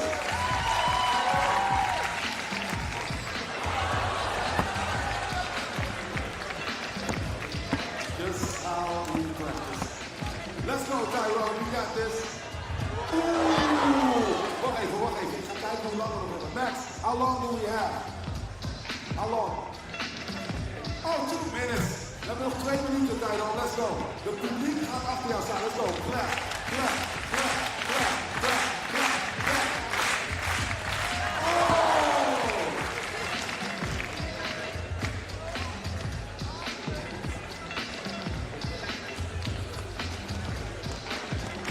Let's go, Tyrone. You got this. I used to shoot the same way. That's my shot. Let's go, Tyrone. Last chance, and then I'm going to ask somebody else.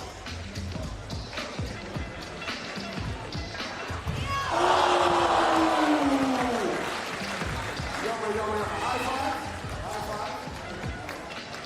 Ik kan het niet wel. Ik heb gewoon de eerste zien. Ik ga niet meer fake van maken. Pak jij de microfoon en zeg lieve dingen tegen deze mensen over basketbal. Lieve dingen.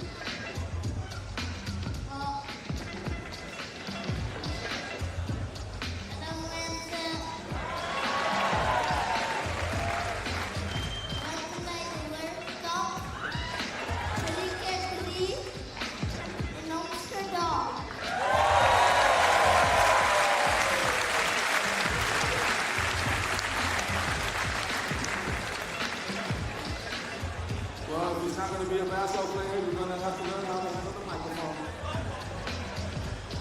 So, ladies and gentlemen, make some noise for Tyrone. Ladies and gentlemen, Tyrone, and Big Rock.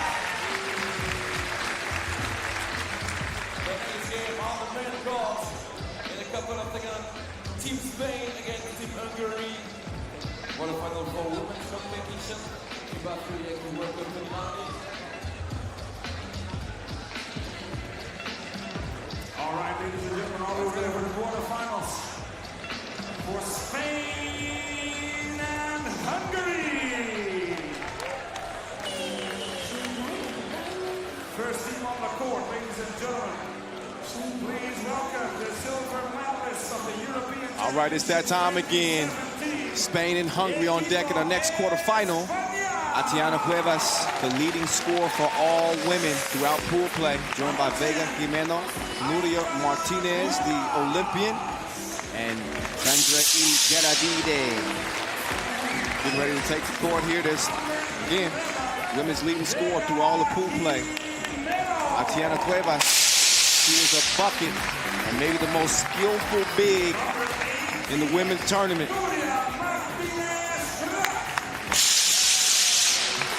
Joined by, again, Jimeno. Martinez and Gedavide. A little bit different squad than what you're used to seeing of Team Spain. They don't have Palomares, who injured her knee just less than a week before the tournament, so they had to make a change quick. And they put Martinez in her place. Martinez has played pretty well, no doubt about that, but Spain getting it done regardless as they come into this thing undefeated, unbeaten, rolling right through the competition. Meantime, for Hungary, I mentioned the ladies' number 1 scorer, Atiana Cuevas of Team Spain. The number 2 scorer, that would be number 22 for Hungary, their new addition, Saisha Gordi. She's number 1 in line. She's joined by Claudia Pop and Dora Mediesi, and the former world number 1, Alexandra Theodorin. So Hungary come in 3-1. Their only loss in pool play was to China. Beat up on Latvia. Close win over the Netherlands. And also a beat down on Turkmenistan. That put them in the spot. For Spain, again, 4-0. Not really tested. Their average margin of victory was 8 points per game through pool play. Closest anybody got was Mongolia, who were within 5, but still a significant lead. There's Sandra Gedavide. She's all ready to go. Second on her team in scoring with 23 points. Dora Mediesi, hometown Debrecen. She comes in with 8 points. She's more of a distributor. Most of that scoring load has been on Saisha Gordi. She's got 31. The next closest on her team is Claudia Pop and Theodorin with 9 points. So 22-point gap. You know where they bread is buttered. 10 minutes on the game clock. You know how it goes down. Our last women's quarterfinal of the day. Still got one more men's quarterfinal to go after this. It'll be France and Serbia. A spot in the semis on the line. Who wants it? Hungary or Spain? Neither have won gold at the World Cup before. Hungary's come close, taking silver in 2017.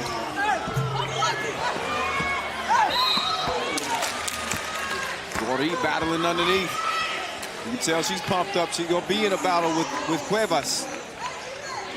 That's where you want to keep your eyes fixated on the big on big matchup.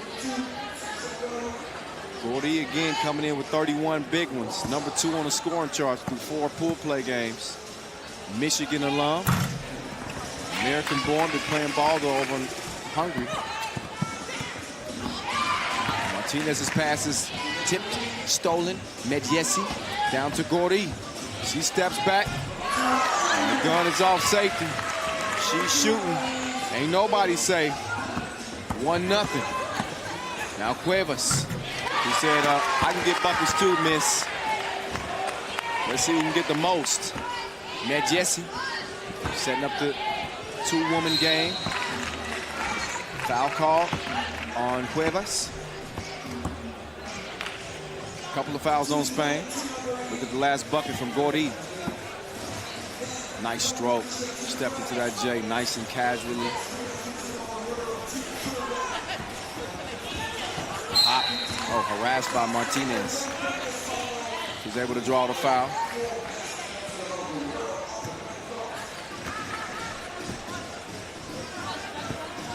Now Gordi going right behind the back. Swings it over to Pop. Pop.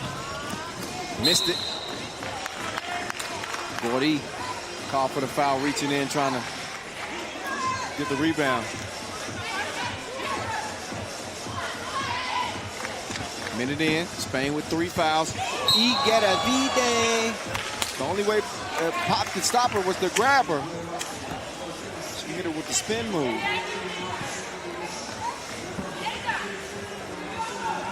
Gedavide gets around the D. Got to look. Too strong, back rimmed it. Gordi gives it up to Theodorin. Cross baseline. Reverse. Saucy. 2-1. Nice finish. Pop with the crossover, but just missed on the pass to Gordi. And the Missed opportunity there for Hungary. Hungary did win gold, but at the Europe Cup 3 years ago. Spain never a gold at the World Cup or Europe Cup, but a silver in 2017 at the Europe Cup. They've been a perennial power in our national competitions for the women's division. Martinez trying to get to Atiana.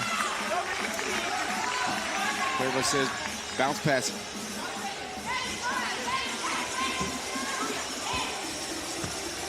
Hungary got a hand on it though, so left him with 5 seconds to shoot. Jimeno could knock it down. Doran going against Martinez. Doran down to Gori. Teamwork makes the dream work. Works well. Oh, Martinez tried to save it. Now Cuevas confiscates the rock from Theodorin Medjesi. Hot hands. Gori saves it. Theodorin shoots it. Off the mark though. Out of bounds.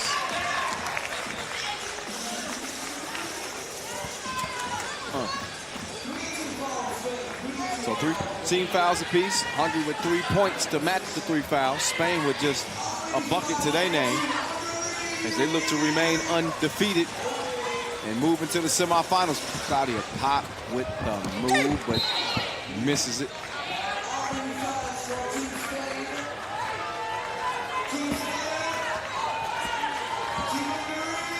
Look again.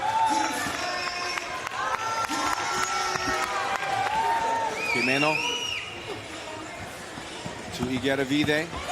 Igueravide shields off Gori. And some nice touch at the rim. Kisses it off the glass to make it a 1-point game. Medjesi steps back.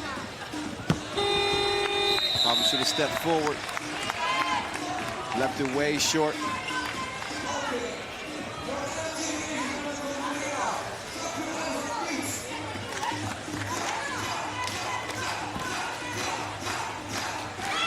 Winner of this game goes on to meet France in the semifinals. The other semifinal on the women's side is set as well. China and Australia advancing out of the quarterfinals.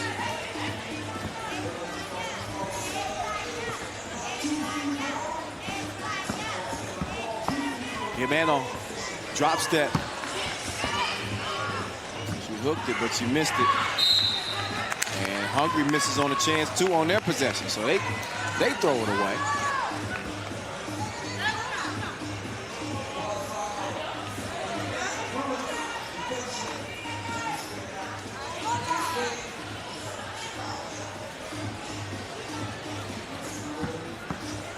Igueravide fakes the pass. Put up a pretty tough shot. Doran to Gori. Is that tipped out of her hands? Yep. Out of off on España. With 8 left on the shot clock. And 6:55 left on the game clock.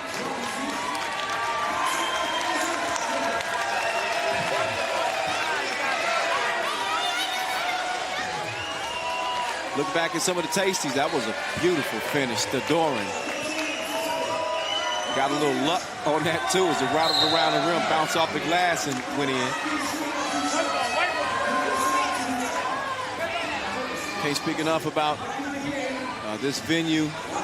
Again, right in front of the Rijksmuseum. So much history in this, at Museum Square. So much history in this city. Who will make history in this city here at this 2019 World Cup? We're definitely going to get a new winner on the women's side as Italy has been eliminated. Can we say the same for the men's team? The men's squad. Serbia is still alive. They play next. Atiana missed it at the rim. Doran passes up the 2. Medjesi steps through, gets it to Gori. Gori can't stroke the J. Now Gori. Another miss. Medjesi fighting for the rebound. Off on red. It'll be Spain ball. Jimeno in, Igueravide out. In a 1-point game. It's been touch and go. Not very explosive. Not a very explosive offensive game. Igueravide, Cuevas, drop step. Oh, she couldn't get the first bucket, but she sticks with it, gets the second one to go. 3 up, Medjesi launches it. Swish, swish. Oh, Cuevas. Look at me now. Oh, look at me. Vicious spin. Jimeno tracks it, gets it back. Left by herself. Doesn't make the 2. Cuevas. Fouled on the pass out. Gori.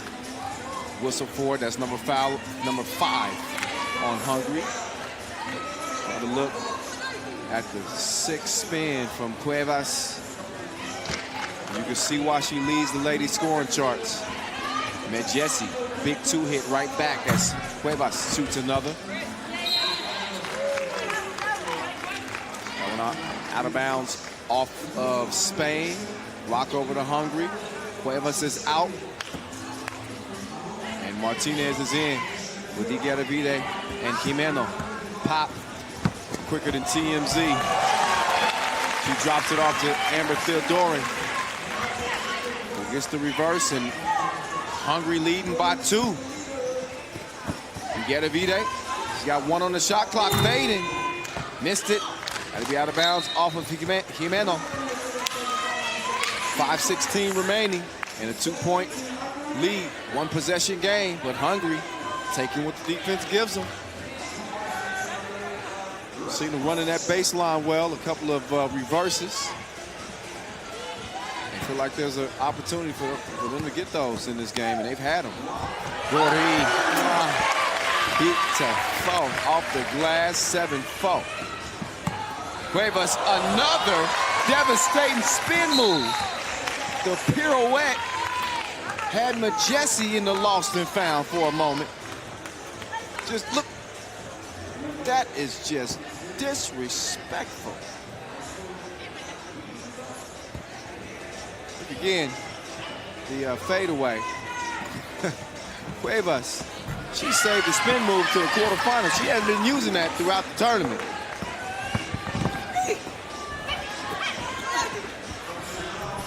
And Cuevas, another rebound and another score, but Spain still down by 2. Medjesi's pass off the mark. She's out, Pop is in.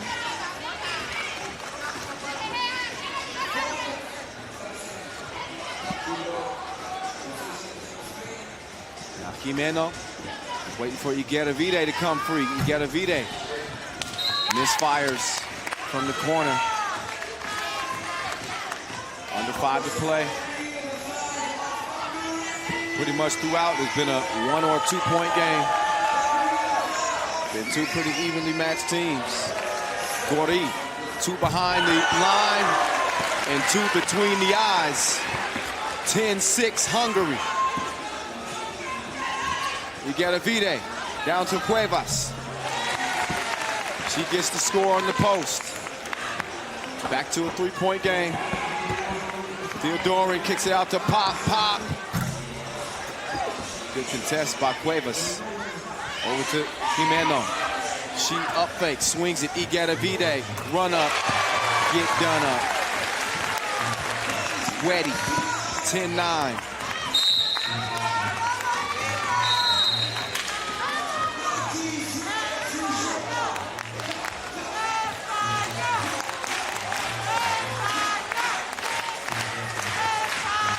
So both teams take a break. The action heating up in a 1-point game. Hungary holding on to the slim edge for now. 5 fouls to 4 fouls. Cuevas has been in her bag. The main tool in her arsenal is a spin move.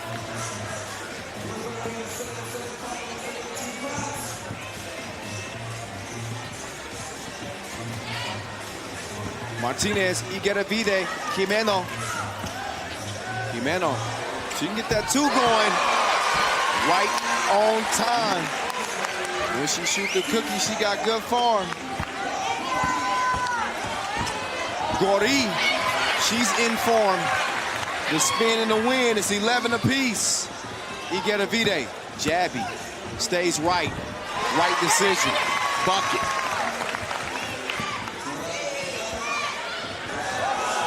Doran saved it to Gordy. She got 5 to work with. That's not the best spacing for Hungary. Got 2 players in the same spot. Gordy forced to just force it up. Now she's beat. She's out of gas. And Jimeno cruises past her.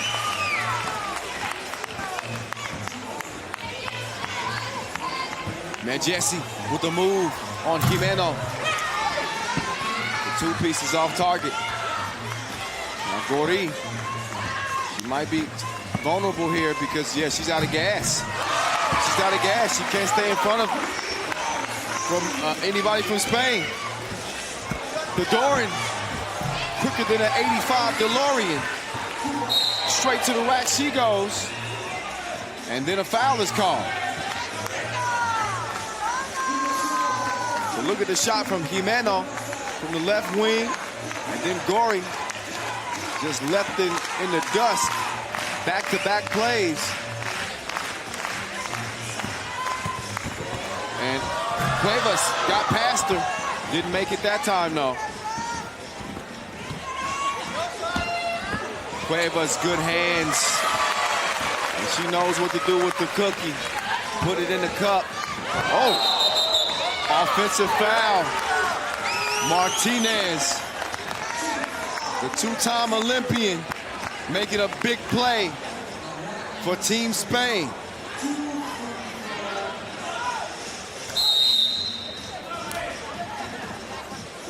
Look back at the positioning. It's a great play. You don't see enough players stepping up and taking charges. Maybe because we play an outdoor game. The court's not that soft. But she sacrificed her body for her team in a key moment. As we are heading down the stretch with 2 minutes and 5 seconds left, Spain with a 15-12 lead. You got to do what you got to do, even if that means you get a couple bumps and bruises along the way. Igueravide, stop, couldn't pop. Jimeno couldn't save it. Ball over to Red. They got a little bit of a breather, so Gordy has recharged the battery a little bit. But this game will take everything you've got physically and mentally. 3x3 is a completely different world. Pop gets to the cup, and it's a 2-point game. Cuevas gets her cookies cooked from Pop. Can she knock it down? Yes, she can. Swish, swish. From the corner, 15 all. Cuevas missed the crib. That's a big miss there with $1:30 to play. The crowd oohing and eyeing here at Museum Plan. Pop, nowhere to go. Gets it to Gori. Gori pulls the trigger. Rattles off the front of the rim. $1:18 and counting left. Hungary in the penalty already, 7 fouls. They got to play smart here. Cuevas, she spins, she gets free, she kicks it. Jimeno, open sesame. Access not granted. A minute and counting now. As Claudia Pop working the 2-woman game with Gori. Gori dives down to the bucket. She seals off Martinez. Drop step, but she didn't get it up. Just ran out of time.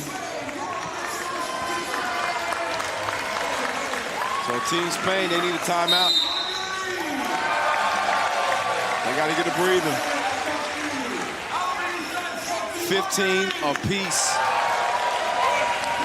The lead has changed hands all game long. It was Hungary in control at first, then Spain stormed back, took the lead by 3. Hungary's then going on a 3-0 run to even things up at 15 apiece. 51 seconds left here in Amsterdam, Netherlands. Look at the venue. Look at the fans. Now look at the finish. We got 47 seconds to go. Igueravide To the left, missed it, but Atiana. 16-15. Jesse, Fedorin from the logo. Oh! Foul called underneath on Jimeno. So what? They bailed Hungary out. That would have been an air ball, turnover, shot clock violation. Instead, it's Gori going to the free throw line after the 7th foul on Spain, excuse me. Okay, 5th foul, my bad on that, my bad. 5th foul on Spain, 7th on Hungary, it's 16 all. 20 seconds to play. Cuevas, call for the travel.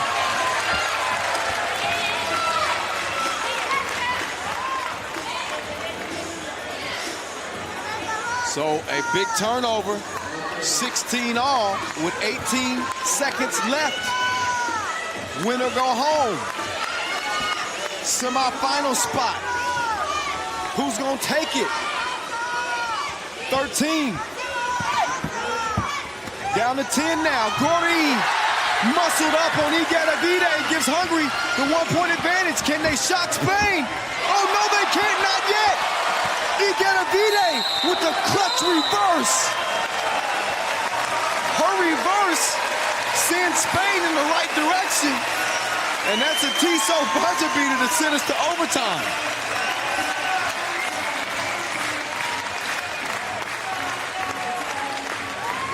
So take another look at the Tissot buzzer beater that will send us to overtime.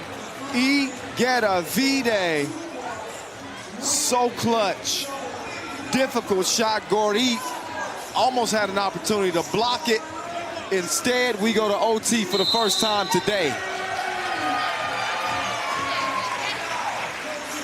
Wow, 17 all. OT rules are as follows. First team to score 2 points wins the game. So here we go, 17 apiece. Igadavide takes what the D gives her. Game point for Spain. They better get out on Gori. Gori shoots the 2 from the corner. Doesn't hit it. Martinez with the rock. Spain don't need a 2, all they need is 1. They get it to Cuevas, back to Igadavide, back to Cuevas. She blew the crib. Now Jesse can win it, and she does it! Tissot buzzer beater in overtime. Mind-boggling. Insane. Unbelievable. Hungary shocks Spain and will go into the semifinals after an unreal finish here in Amsterdam. Wow. What a game. Cuevas had it in her hands.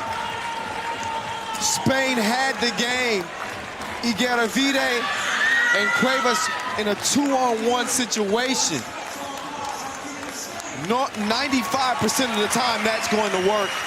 Look at this. The miss point blank. The ball finds its way to Dora Medjesi, and she cans it. A Tissot buzzer beater that we will not soon forget. Spain's first loss here in Amsterdam comes at the only time they couldn't afford it. Win or go home. It's Spain going home and Hungary going on to the next round. Let's get it over to Annie, who's with Dora Medjesi right now.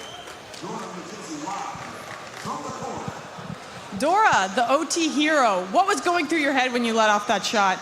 I don't know, I just want to win the game. We was fighting till the end, so that's the Hungarian heart and mentality. I'm really proud of my team and really help our staff, coaches, fans, everybody. So thank you so much. It was amazing to play here.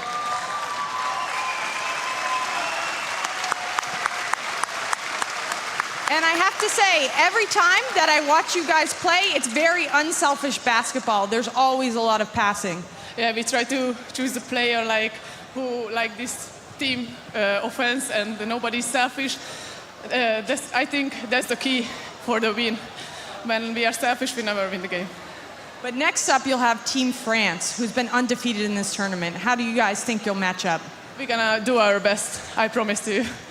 Well, we can't wait to see it, and good luck in the semis. Thank you so much. Dora the Explorer. She's found a win. Oh, wow. Now, that might have been the first time my vocal cords have been tested. They barely held up, but they did. What a finish. And congratulations, I mean, obviously to Hungary, but, you know, Spain, they had a heck of a tournament, really, and had the game in their hands. They just let it slip through. Didn't capitalize on that last layup attempt. And Cuevas, as great as she's been, can't hang your head. I mean, she's done everything for Team Spain, but in the clutch moment, you gotta have it. She missed the layup, left the door open for Dora Medjesi, and you saw the result. As you look back at the highlights, you'll see how it got to that point, ended up going to overtime. Even the sequence, the last possession for each team, where Igedavide makes that crazy reverse layup to send it to overtime. This was after Gori scored. I mean, from the moment this game started to the moment it ended was an absolute thriller. Big shot after big shot. Claudia Pop chipping in. Cuevas making that crib. It took everything out of her. And there's your game winner, your Tissot buzzer beater in OT, Dora Medjesi. So the semis are set. It's going to be undefeated China against Australia, and it's going to be France and Hungary. Wow. Wow. Unbelievable. All right, so I'll step off the mic for a moment. We'll enjoy some more dancing entertainment courtesy of our T-Mobile Dance Squad. And we'll get ready to wrap up the quarterfinals with France and Serbia coming up next, 8:45 local time. So that's coming up in just a few minutes. Take a breath. We'll be balling back in just a moment.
Wow.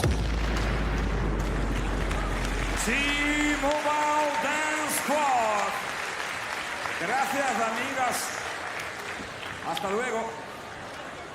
And now, ladies and gentlemen, let's prepare for the final quarterfinal club and the final club game of the day. Club. All right. Club. Club. Club. Club. Club. Club. Club. Club. Club. Club. Club. Club. Club. Here we go. First team on the court, ladies and gentlemen. All right, we've had enough time to catch our breath from that last quarterfinal, and it has set the stage for our final quarterfinal between unbeaten France, trying to duplicate what the women's team did earlier and move into the semifinals. The thing is, They got to go through a squad that has won, not one, not two, not three, but 4 World Cups in the 5 previous editions. That would be Team Serbia. We'll get to them in a moment, but this French team, more than pretty good. They are really, really good. And they got Dusoulier, Mr. Nice, Charlie Pantens, and the big man VAR in the middle. But they handled business in their pool without a doubt. They end up taking a 3-1 record out of the pool phase. I said undefeated. I meant 3-1. They did suffer a loss to Lithuania, who shot them on day 1. But after that one, they were able to recover and played extremely well from that point on. Here's Serbia taking the court with Dusan Bulut, world #1. He's joined by Dejan Majstorovic, Marko Savic, and a rival turned teammate, Mihajlo Vasic, making his national team debut. So Latvia waiting on the winner of this one. The other semifinal for the men is already set. Team USA and Poland. That's going down tomorrow at 6:20. Latvia waiting on the winner of this one. There's Mr. Nice. He says he's nice everywhere except the 3x3 court. So he's not minding his manners out here. Charlie Pantens, crafty, smart guard. He can score it. Got a long resume. And he's, how old is Charlie? He's only 23 years old. He hopes to be the future. That man has been, he's the present. And he's not ready to be the past. Dusan Bulut leading his team in scoring. Matter of fact, it's a 3-way tie for the leading scoring for Serbia. 19 points for Bulut, 19 for Maestro, 19 for Vasic. I think we know who that little dude is cheering for. The most dominant team in 3x3. France trying to change some things. Again, they come out with Charlie Pantens, Dominique Gentil, Lucas Dusoulier, and Michael VAR. Saw the French men take bronze. They're the only team to ever medal at a World Cup they hosted. That was in 2017 in Nantes. This one's off and running. Here's Bulut working on Pantens. Couple of up fakes, Pantens. He saw it like a palm reader. Blocked the shot. Pantens now launching one. Didn't set his feet. Missed the shot out of bounds, but another look at the block.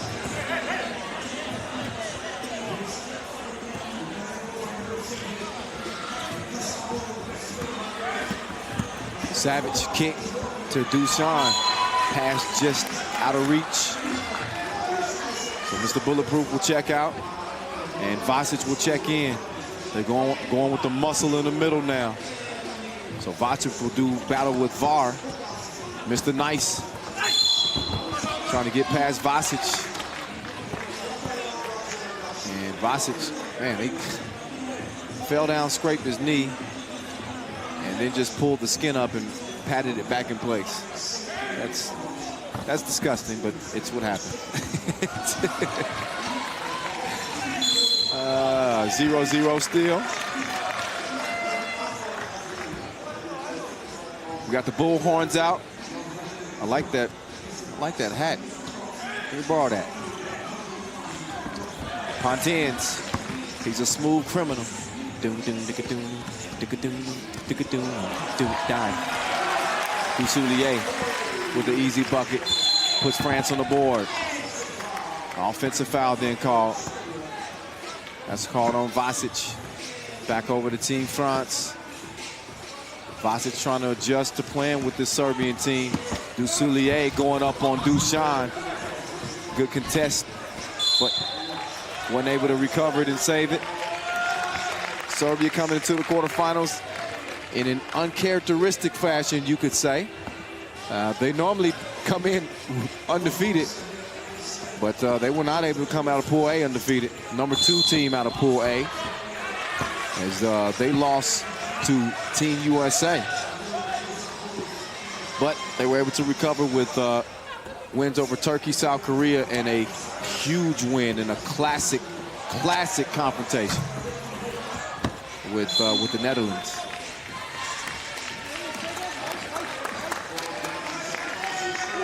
That one off of France. I thought it was off of France. No, it's off of Vasic's foot. Dusulier to Mr. Nice. And you're not nice. You're rude. Look what you're making me do. He knocks down the 2. And it's 3-0. France. Yeah, I like the sing. Dusan Bullet. He fires a blank, foul white. Dusulier whistle for that one. Couple of fouls on France. Look at Mr. Nice again. Little hezzy, rotation, and he rocked the Burbs. Dusan with the step back, rattled out. Serbia still yet to score as Mr. Nice to the rack. And Dusulier got those long arms out there, got a hand on that thing.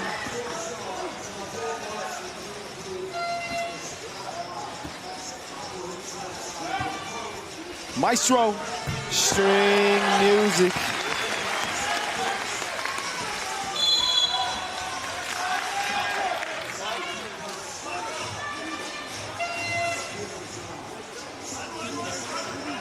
Another look at the Maestro.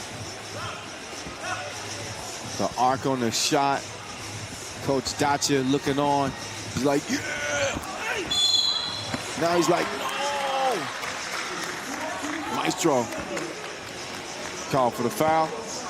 And Janti will go back up to the free throw line. Mr. Nice, number 2 on the team in scoring out of pool play. He had 23 points. Big tournament for him. And he knocked down the free throw. He was a member of that bronze medal team in 2017. Meantime, the nice pass to Vasic finished off. There's Pontins, the other member of that 2017 bronze medal team. They'll look to use their experience, Pontins and Gentil.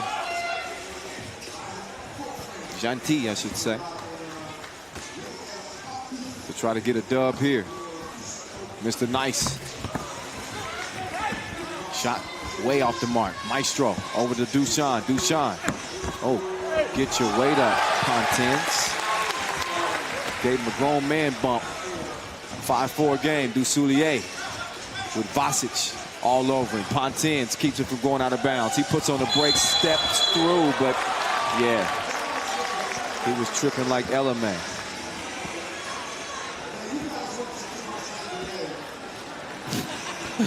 MC Vin said y'all watching too much NBA. That's hilarious. 5-4. Savage trying to sneak the pass in there.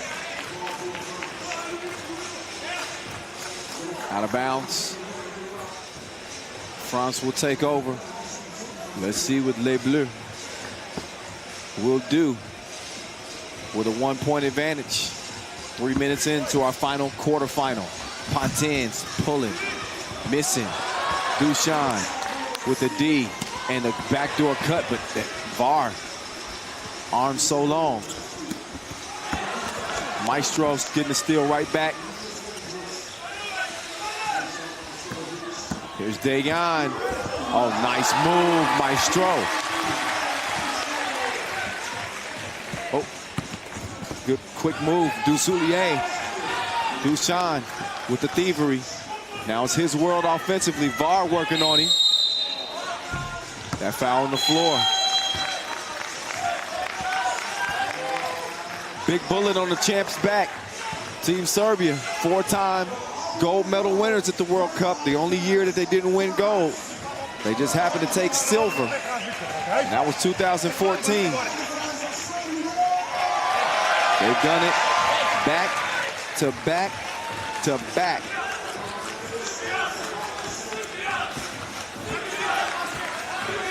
They got a traveling fan group. It don't matter where they at.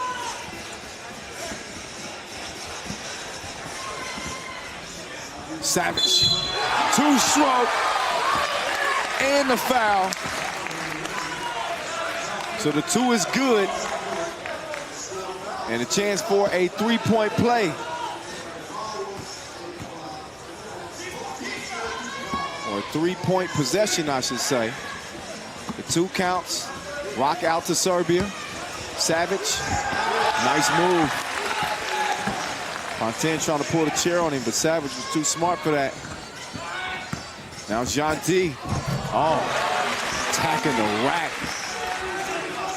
Keeps France within 2. Keeps the ball alive. And Bullet wide-eyed. Wondering why he was called for the foul.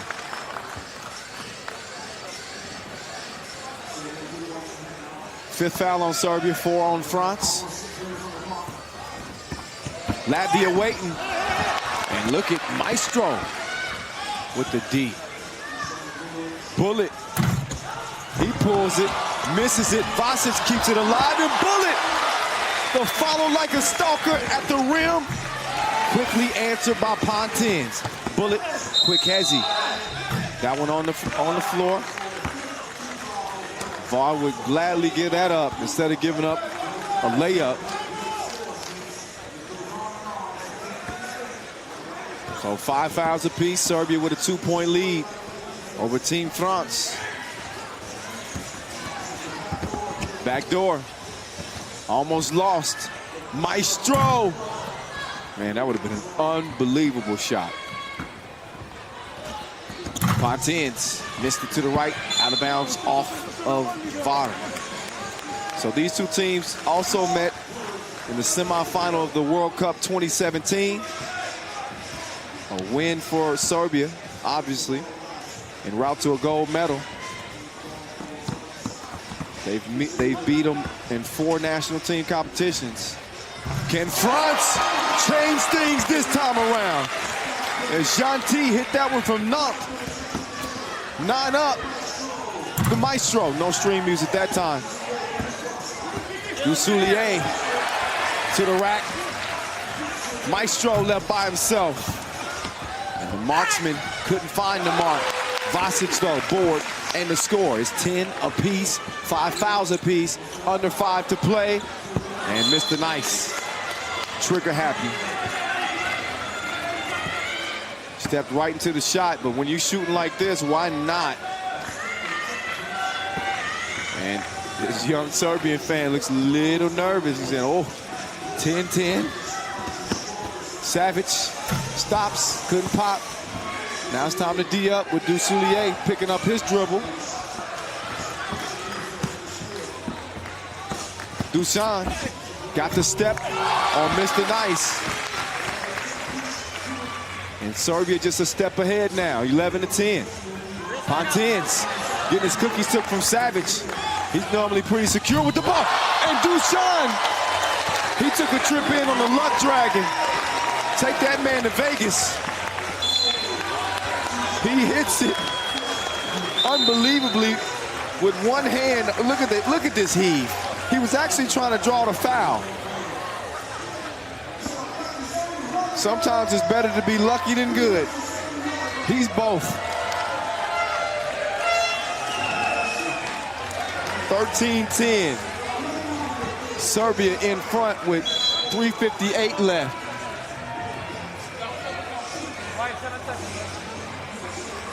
You can insert the mind-blown emoji for that last Dusan shot.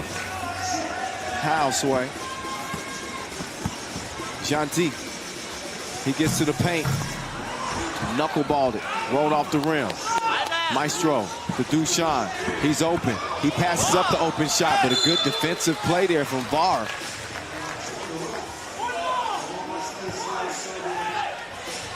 I think VAR got a hand on that. Ball's going to stay with Serbia. Pontins and Dusan having a conversation about that last play. Nice play, nice pass, and an easy score. Pontins hanging, couldn't hit it. The Maestro down. That was a bad pass, trying to get it to Vasic. 3:27 and counting. Dusan making things difficult on VAR. That's a beautiful pass. Vasic missed the crib. Still a 4-point lead for Serbia.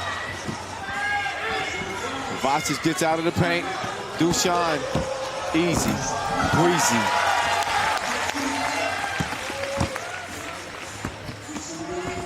VAR with the miss.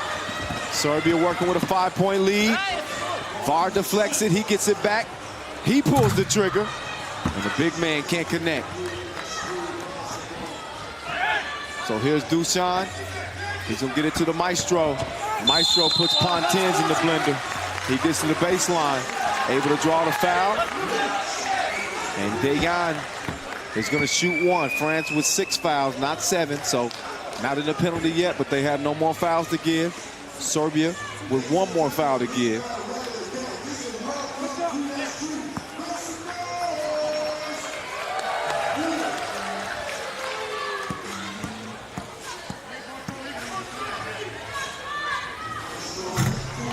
Maestro, good at the strike. 3-possession game. Pontins can make it a 2-possession game, but he misses it. Back out to Dusan. Back over to the Maestro. And he airmails it out of bounds. He's gonna get a rest, as will Dusulier. Vasic on VAR. V versus V. Pontins versus Dusan.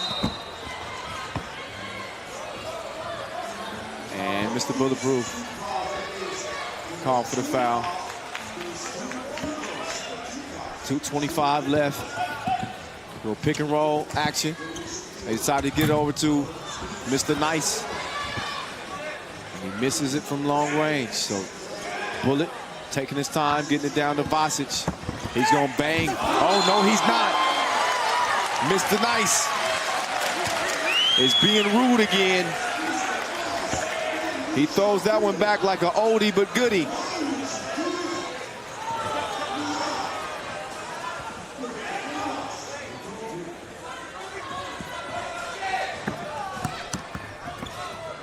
Savage, no, missed it. Pontins pulls the trigger. Can't deliver. Under 2 to play. First to 21 wins. Right now, it's Serbia with a 16-10 advantage. But we'll give you another look at that Mr. Nice block. Can they block Serbia from getting in the win category? It's looking less and less likely as the game wears on. 17-10 is where it stands. Dusulier had a look. That would have been a big make for his team, but $1:30 left and no signs of Serbia slowing down. Mr. Nice with the steal. He jabs right, he goes left. He gets to the crib, he lays it up. Still a 3-possession game though. 6-point lead, 17-11. Bullet with VAR. He shoots it too far. So with 1:15 left in our last quarterfinal of day number 5, it is Serbia who has found a way to get some distance on this French team, with Latvia waiting in the wings for the semifinals.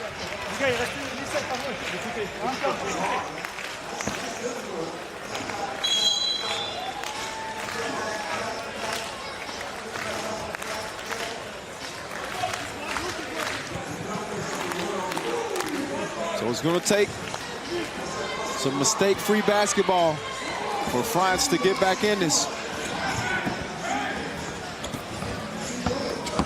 Soulier Tavar. Ones are good, twos are better. It's a 5-point game. You're playing against the most clutch team in 3x3. Savage with the swish, swish. 19-12 VAR. He can't answer. So with 47 seconds left, Vasic will stay in with Dusan and the Maestro. Savage will check out and get a much-deserved breather after he hit that huge two-ball. We won't call it a dagger yet. Maestro got that up over the tip of Mr. Nice's fingernail. And it's game point for Serbia. Janti, no. Vasic with the board. It's in the world #1's hands for the win. He misses. Pontins changes direction. He shoots. Janti. Dusan smartly steps back and avoids the contact.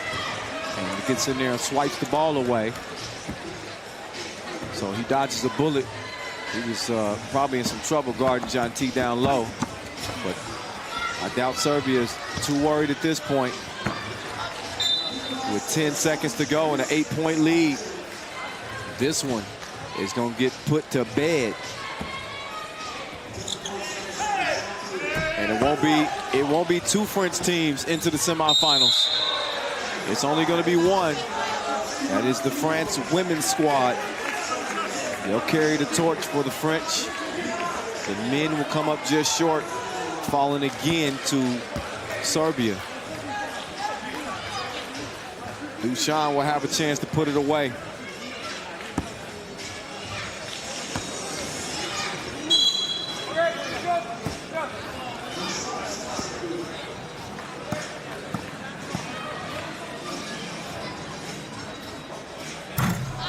Bullet misses on the first of two.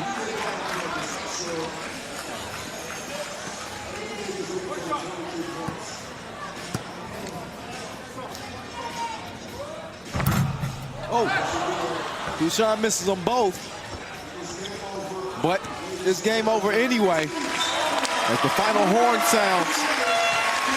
And the final score reads 20-12. Serbia over France into the semis, where they will meet a familiar foe in Latvia.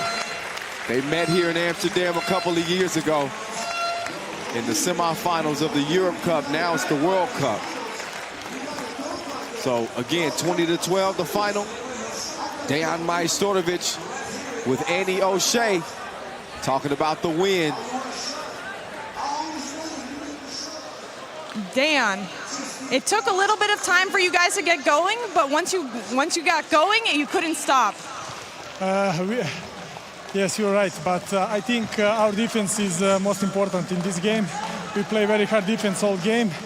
We didn't be very good in offense, but defense winning the tournaments and everything. In the semifinal, you'll meet a familiar foe, Latvia. Sometimes you win, sometimes you lose. Every weekend we play against them, so we know each other very well. Always one ball decide. We will see tomorrow. I think it's going to be a very good game for the audience. And is there anything you want to say to your Serbian fans here? Hvala svima što došli nas bodrite. Well, good luck in the semifinal. Thank you. Yes, sir. Good luck in the semifinals indeed. They won't have to look at any film, I can tell you that. They know exactly what Latvia is going to bring, and Latvia knows exactly what they're going to bring. As we bring you the last look at our last highlight rip of the day, France and Serbia do the honors. Mr. Nice got off to a nice start for France. This was a 10-10 game. They kept trading leads. Serbia not quite in sync. You heard the Maestro say we didn't play our best defensive game. We were a little bit out of sync offensively too, but you don't win 4 gold medals at the World Cup by not knowing what you're doing and not being able to handle pressure situations. This is what Serbia does. This is what they've been doing on the national circuit and the World Tour for a very long time. They find a way to pull it through and get the dub and give their coaching staff something to cheer for. Duchan to the new addition, Vasic, I should say. Vasic has struggled fitting in some. It's a learning process, making his national team debut. He's got to learn the ways of this Serbia team. He's got another game to go, though, as they will lace him up against Latvia in the semifinals. Here's what the semifinals look like. USA and a Poland team led by the red-hot Michael Money in the Bank Hicks. You got the Batman and Robin combo of Latvia against the reigning champs 3 times in a row. That's the men's side. For the ladies bracket, you won't see it, but I'll tell you what it is. It's going to be China, Australia, and it's going to be France and Hungary in your ladies semifinals. So again, your #1 seed, China, against Australia for the women, and France, Hungary for the ladies. Now, if you wonder why I'm still talking, it's because we ain't done yet. We got the dunk competition up next. Yeah. We're going to hand out a gold, silver, and a bronze medal to our dunk champ here in Amsterdam. You saw the qualifiers yesterday. And now we'll see who wins it today. It's going to be a crazy, crazy dunk competition. That's coming up in just a moment. We're going to let the T-Mobile Dance Squad do their thing again before we get to it.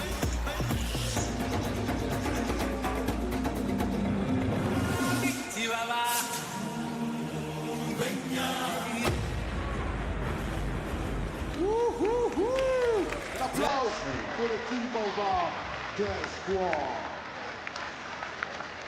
Thank you, girls. In a couple of minutes on the main court, the final of Jack Casino Dance Contest.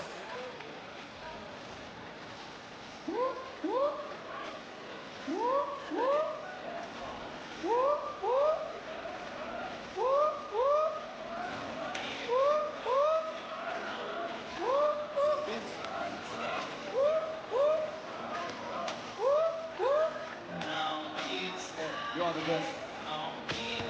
Stay with us, ladies and gentlemen, for the Jack Casino Dance Contest final. On the main court, the best, 4 best dunker of the world, especially for you.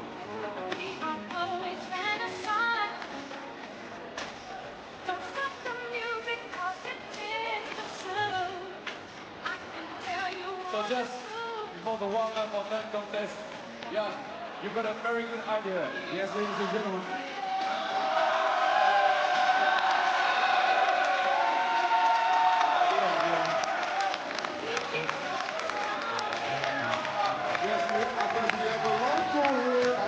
Somebody local.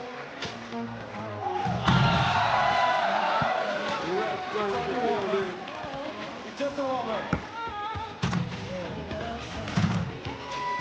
So welcome the athletes on the court, ladies and gentlemen, for the warm-up. We have players from Ukraine. Where are the fans from Ukraine? We have players from Poland. Polska, where are you? Who's over there? Here and Polska. We have players from Latvia. Latvia fans here. Where are the Latvian fans? Just here, just here, just here. And in the finale of Amsterdam, dames Nederland, Duncan Remco Franken!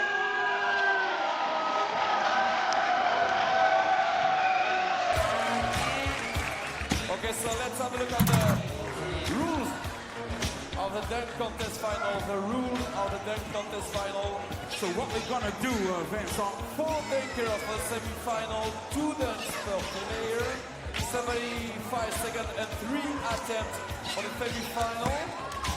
The dunks are marked from 0 to 10, but each one of the 5 members of the jury for the final score will remove the highest and lowest grades. Okay, and we keep the 2 best dunkers for the final for 3 dunks per player during the final.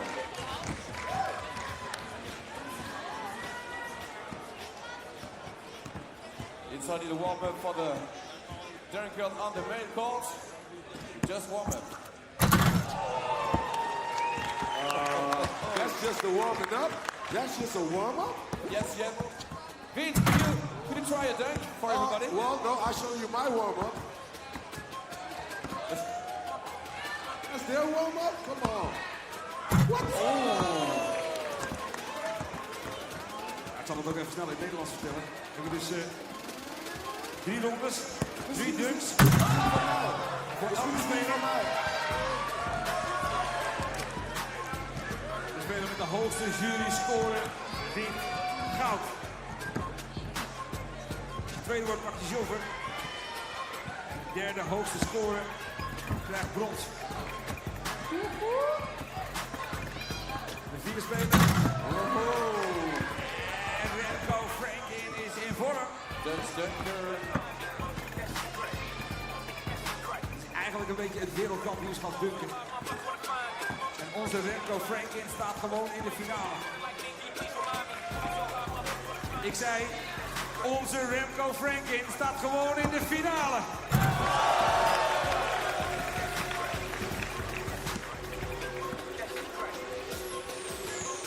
En er zijn er wel een paar uitgevlogen, hè. Dunkspecialisten, Liepik is eruit. Tweevoudig wereldkampioen. Doet niet mee in de finale.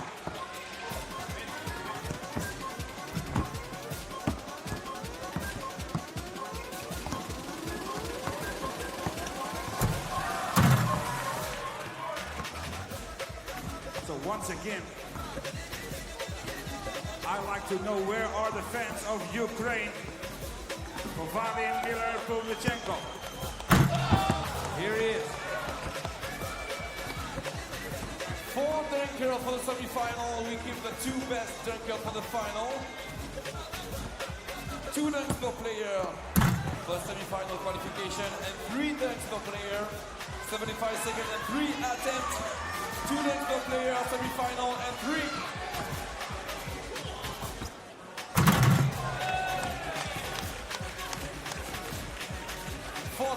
Second guy for the warm-up. 35-second guy for the warm-up. 30-second guy for the warm-up. 30. Okay, DJ Mike Lewis, my man. Just stop the music, my man. Just before the dunk contest final, ladies and gentlemen, please make some noise for you. All right, it is time to get to our dunk final. Everybody's had a chance to warm up and get the jitters out, if there are any jitters. I doubt it.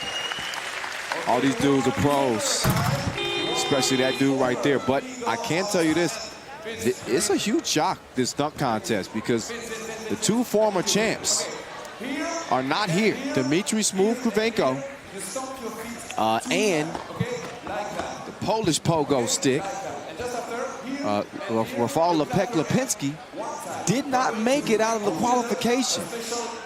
One of the biggest shocks here in Amsterdam. So instead, without those 2 guys, we'll have Remco Franklin, Kristaps Dargais, Vadim Miller-Pavlichenko, and Piotr Grabowski. Those are your 4 competitors. Our 5 judges are making their way to their seats. Julian and Matisse, Big Boss Rosendahl, the Flying Dutchman. These are guys that know a little bit about dunking. Flying Dutchman and Rosendahl, the Mountain. Oh, and Matisse too. He can get up and throw it down. Zhu though, I don't know about that. I do know that this dunk contest is going to be quite fun to watch. So the way this will work in the semifinals is each dunker will get 3 attempts per dunk trip. If you attempt to throw it down in the rim, it's going to count as a dunk attempt. If you miss on all 3, then you get a goose egg. You got 75 seconds to get your dunk down. If you run out of time, you get a goose egg. Until we get to the final, where each dunker will have 3 dunks, and the final dunk is not timed.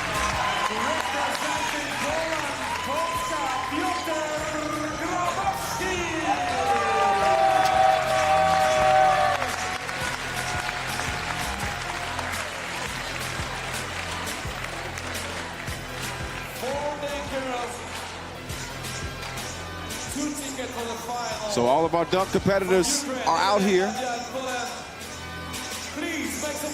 and ready to go. Again, you got representation from Latvia, Ukraine, Poland, and Netherlands. So some home cooking.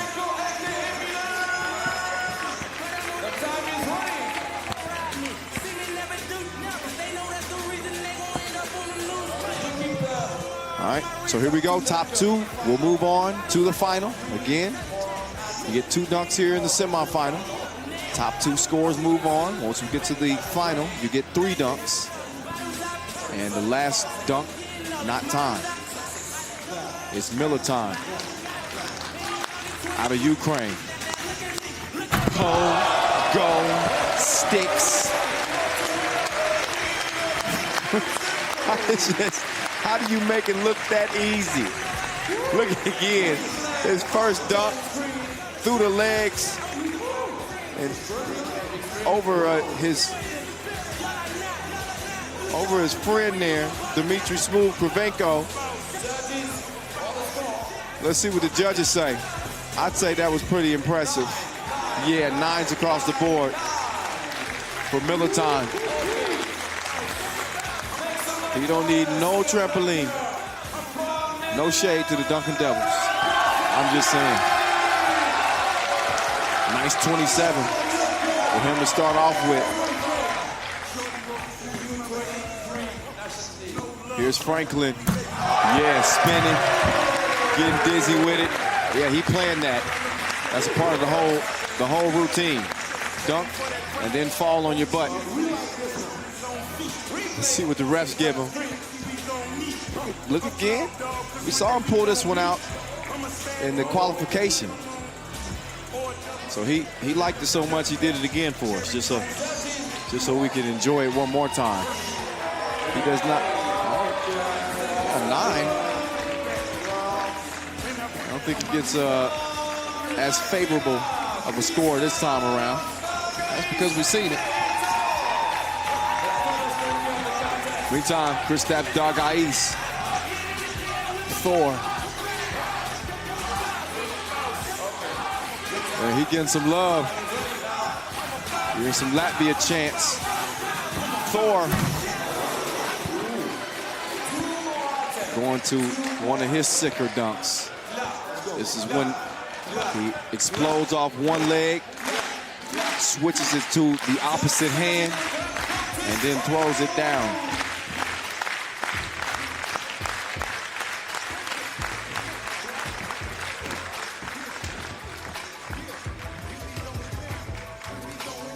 Dargais with the power slam and the creative finish. Look again. He pulled this one off in the qualification, but it's still impressive to me. Oh, he tricked me. He went underneath his tush and threw it down. Oh my goodness. So reminiscent of Guy Dupuis, Dargais puts his own flavor on it, and that's gonna get him a 28. I concur.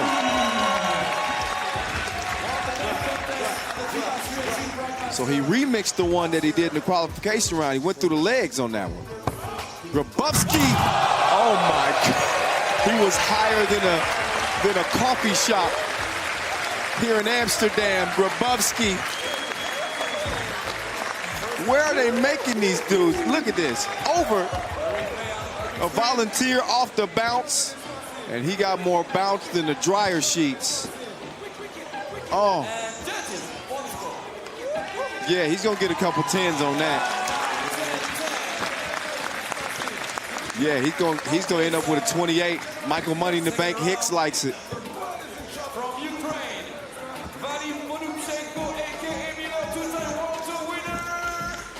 So 28 leads the field for Grabowski.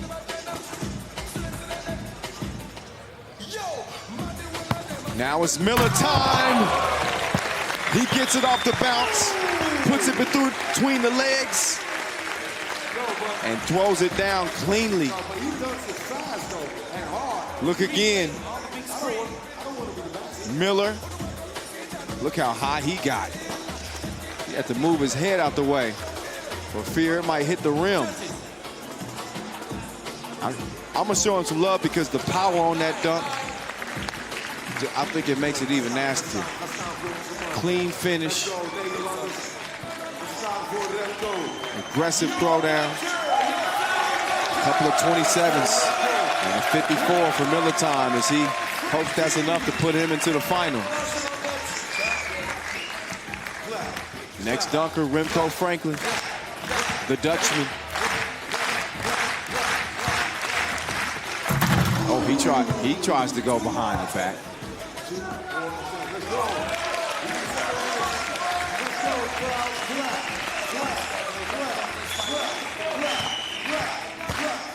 Franklin couldn't pull it off. But only one attempt. He still got 40 seconds. Oh, he changed the strategy and changed his dunk midair. You don't believe me? Take another look. He goes up, make us think he's going to do a two-handed cockback, and instead he cocks it through his legs and throws it in reverse. The judges not very impressed. I thought that was worthy of an 8.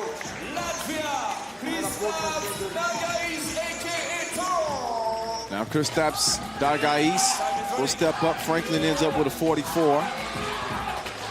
Dargais, oh, there he pulls it out.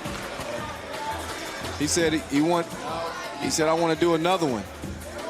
That one was pretty nasty, but that is the one we saw in the qualification round. It is a hard dunk, and it is nasty. Look again. Yeah, this is when he switched legs, switch hands, goes through the legs, and yams it. Not as clean a finish as he would have liked. And he gets 8s across the board. I think the reason he wanted to do it again is because he knew that he wanted to diversify his portfolio a little bit. But he did what he did, and he ends up with 52. So 52 for Thor.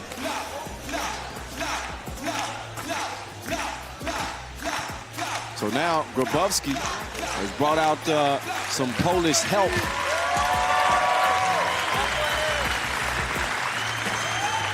Grabowski, the runway is cleared. And he goes over 3 poles for the two-handed bang. And Money in the Bank is more hyped than Grabowski. Look again. He jumped over 4 dudes. Thomas, Money, and a couple of Poland's coaches. 2 hands for safety.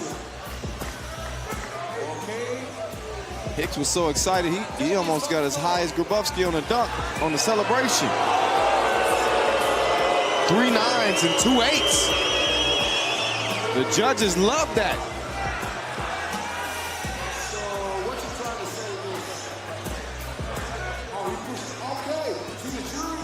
The crowd did not agree.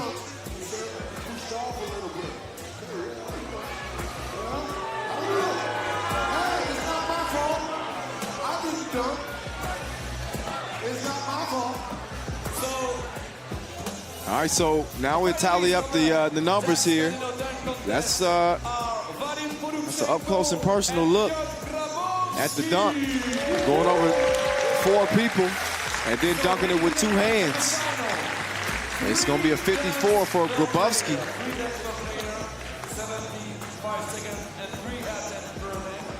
And Podobchenko, they'll be going toe-to-toe here in the final. Now, they got 3 dunks here. First 2 dunks are timed, 75 seconds. Final dunk will not be timed.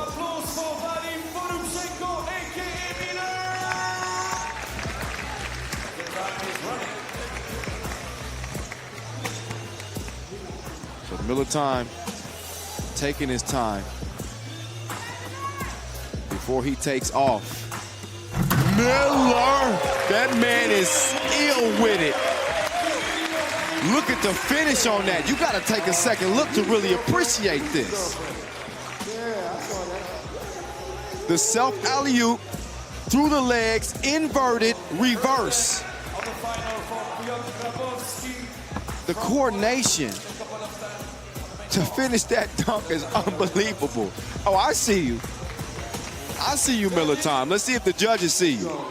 Okay, 110. The Mountain liked it. And 9s across the board. So, I think a respectable score for that type of dunk. That was nasty. Grabowski, he's got the rim and a headlock again. Say uncle. Say uncle. Off the bounce. He doesn't use his hand, instead he uses the crease in his elbow just to show us how much higher he can jump than anybody else. Hey, the jury was like, well, it's okay. So he goes Vince Carter on us and a remix version, and then is that the dab? We're gonna call that the dab dunk. 9s across the board. But Grabowski, one of the smallest dudes in the competition to start with. He's coming up big.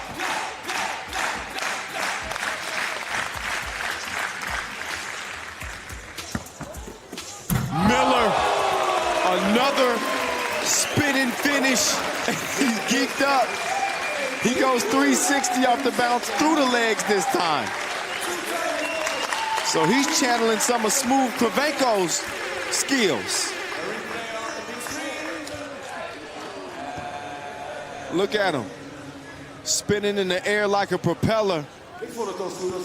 And look at Smooth's face like, nasty. Oh, 10s across the board. Yeah, Miller time. Saying, yeah, I like that. He's got a gold medal in his sights.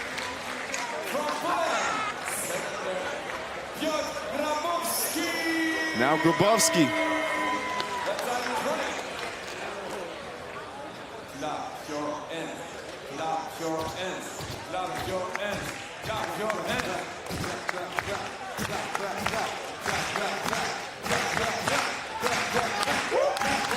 So here's Grabowski of Poland. He's got a volunteer and a chair and a ball. What's he gonna do with it? Only that! He was so high, he was in orbit. He was so high, he needed a flight attendant. You don't believe me? Look for yourself. He goes up over the dude, through the legs, and yams it. If that don't get a 10, then I'm jumping off the mic. If that's not worthy of a 10, then I'm leaving. Okay, all right. Oh, please. Are you kidding me? The crowd is booing? Are you kidding me? The crowd is booing this? That's a 10. What are we even discussing? That was crazy. Now, I like my Dutch people now, don't get me wrong, but what are y'all thinking? What are they? Oh, okay, I like that. He gets a 30 to match, put up Chinko's 30, last dunk. No time limit. Let's see what Put Up Chinko brings. Whoa! Put Up Chinko has taken off. Put your electrical devices away. Your tray table's up. Put it in airplane mode. When Flight Ukraine is in the air, oh, he tucked it underneath his bottom parts, off the bounce, and finishes with the left. There's a reason why he's a world-class dunker, ladies and gents. And there he goes. More 10s than a beauty pageant. This dude is something serious. If they had 11, they give it Vadim Miller, Podupchenko. He got bronze in 2017. He's looking for gold here in 2019.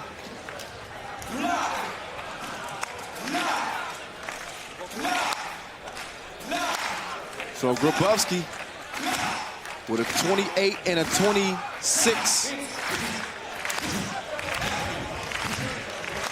Is that right? I thought Grabowski got all 10s on that other dunk. Yeah, that's his semifinal number. Those aren't correct. He's like, that's not my try. He's using me for the dunk contest. So it comes down to this. He's looking for another person. Oh, He's looking for another volunteer. He can take his time. So Grabowski's brought out 4 volunteers again. There's his real scores, 27 and 30. All right, so he's got 57.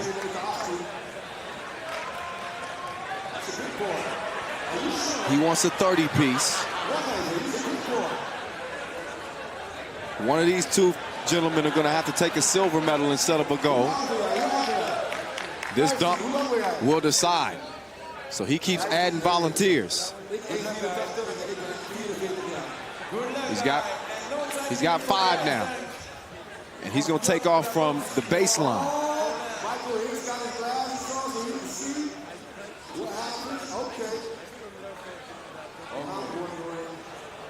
Yo, Vincent, what you think? Is it possible?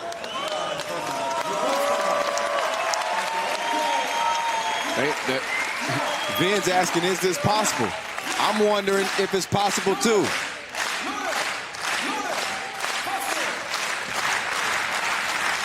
Grabowski, reverse over 5 dudes, and he's still flying. What are they feeding people in Poland? How, Sway? How? Look again. The takeoff. He takes the rock and finishes reverse. Oh, man. Oh, man. What are the judges going to give him on this one? Okay. All right. 4 10s and a 9. And it's the you know who gave the 9. But yeah, he's not making any Dutch friends this trip to Amsterdam. So, 1 more chance per player. So they end up tied. 87 points apiece. 87 points apiece. So that means we're going to have a dunk off. 1 more dunk per dunker. And this will determine who takes the gold medal. We'll have to crunch the numbers and see who had the 3rd highest total to let you know who the bronze medal winner will be. But that's to come. The first player for the final for the dunk casino dunk contest, Vadim Podupchenko, aka Milan. All right, so Podupchenko, he's up first.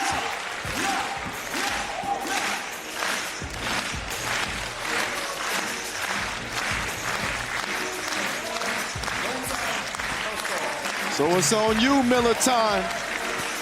Is it gold medal time? Self alley-oop, off the bounce. Ooh, he was coming with some power. Okay, your energy for Vadim. Very important for the player.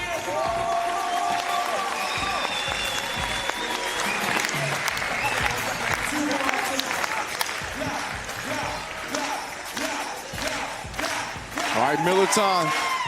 He's got the crowd behind him. He's got no time limit. It's up to him if he wants to go. He's been nasty so far. 1 dunk apiece, tied at 87. Miller focusing in.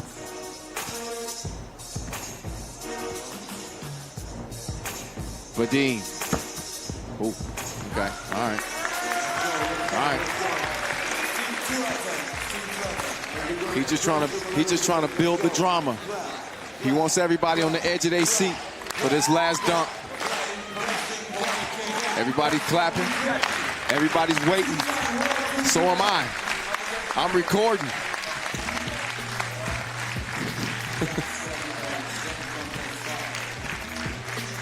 Miller time. He takes off, or so we thought. He's still on the tarmac. The flight has been delayed. The flight only delayed momentarily. He's got to talk to the captain. He wants a sip of water. He's setting up in the same spot. If he wants to go, he's gonna have to bring something filthy. Let's see if he can do it.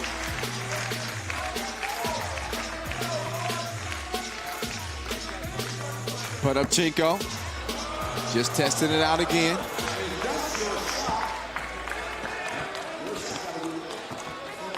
So put up Chinko, just trying to get that self alley-oop together.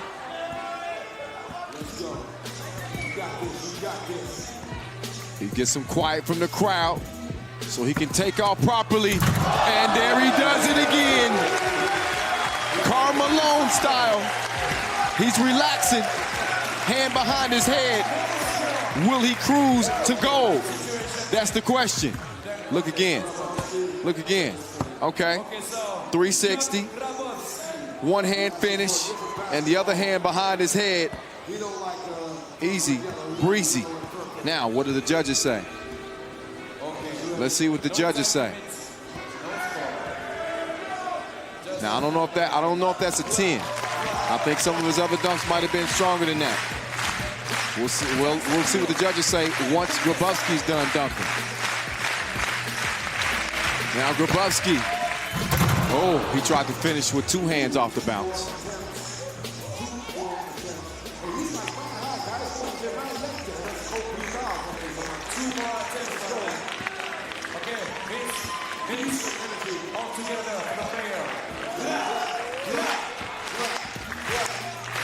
So here's Grabowski.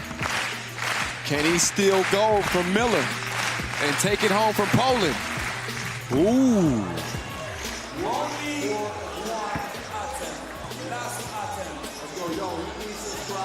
Everybody got their cell phones out. Even me. I gotta record this. I gotta see what Grabowski got for us. He's setting up. He's hearing it from the crowd. Miller looking on. It's on you, Grabowski. Oh, misses the first dunk attempt.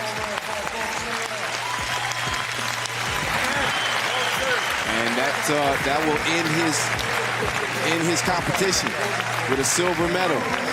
He will not get another attempt. They only get one, and that is that.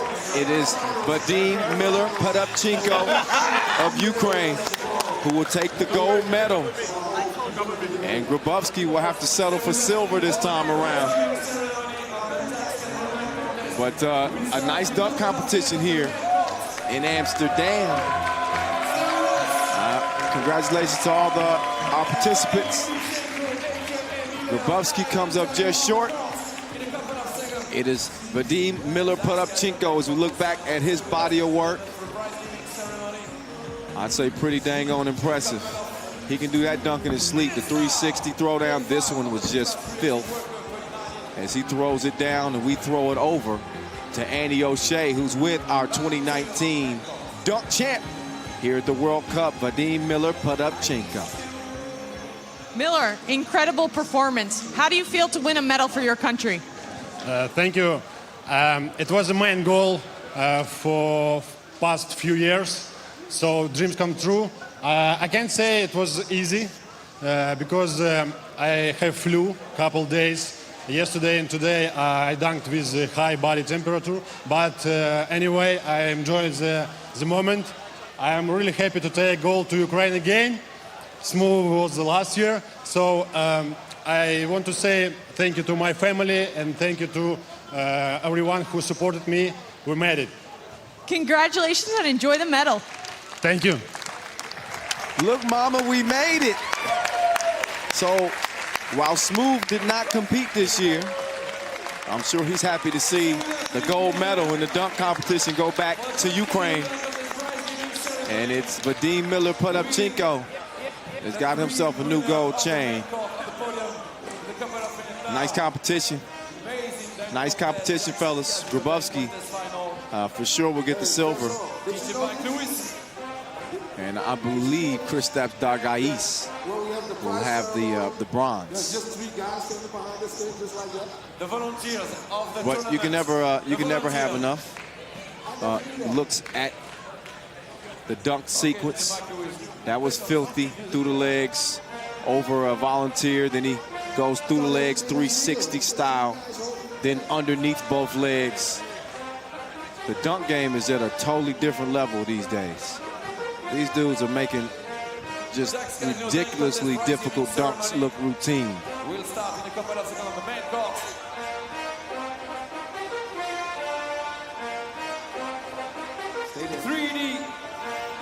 So, yep, there's your three medalists. You see them standing by. So, we still got one more individual contest remaining. Not today. Tomorrow, we'll have our mixed gender 2-point shootout, where again, we'll hand out 3 medals, silver, bronze, and gold. Grabowski, he's anxious to come out here and get his silver. Couldn't complete his final dunk. Ran out of attempts.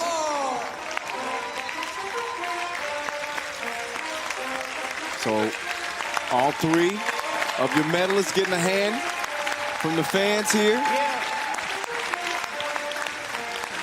Well deserved. They put on a show here to cap the 5th day. Podopchenko. When you take gold, you get to stand in the middle and step up on the podium and get your shine on. He's cheesing. I'd be cheesing too. Not only because of the gold medal, just because I got hops like that. Pretty cool trophy that goes to the dunk contest winner too. Please make a warm of applause for Kristaps Dargais. Kristaps Dargais, Thor. It's his moment for the moment. Bronze medal winner, congratulations. He'll take it to Latvia. The Latvians in the semifinals, by the way. Then out of Poland, it's Grabowski. Poland in the semifinals, by the way. He gets the silver medal. And he put on the show. I really liked his dunk catalog. But there was nobody's catalog quite like that man's right there. Ukraine's most powerful dunker, Vadim Miller-Podopchenko, gold here in Amsterdam. Yeah. So he wins your Jack's Casino dunk contest. Got a new gold medal around his neck and some hardware to take home. And a new picture for the gram. A lot of respect between those 3. They know what it takes to become a dominant dunker these days. And the work, and the hours it goes, that go into it in the gym. It is a talent. It's something not many people can do. Not at the level that these dudes do it.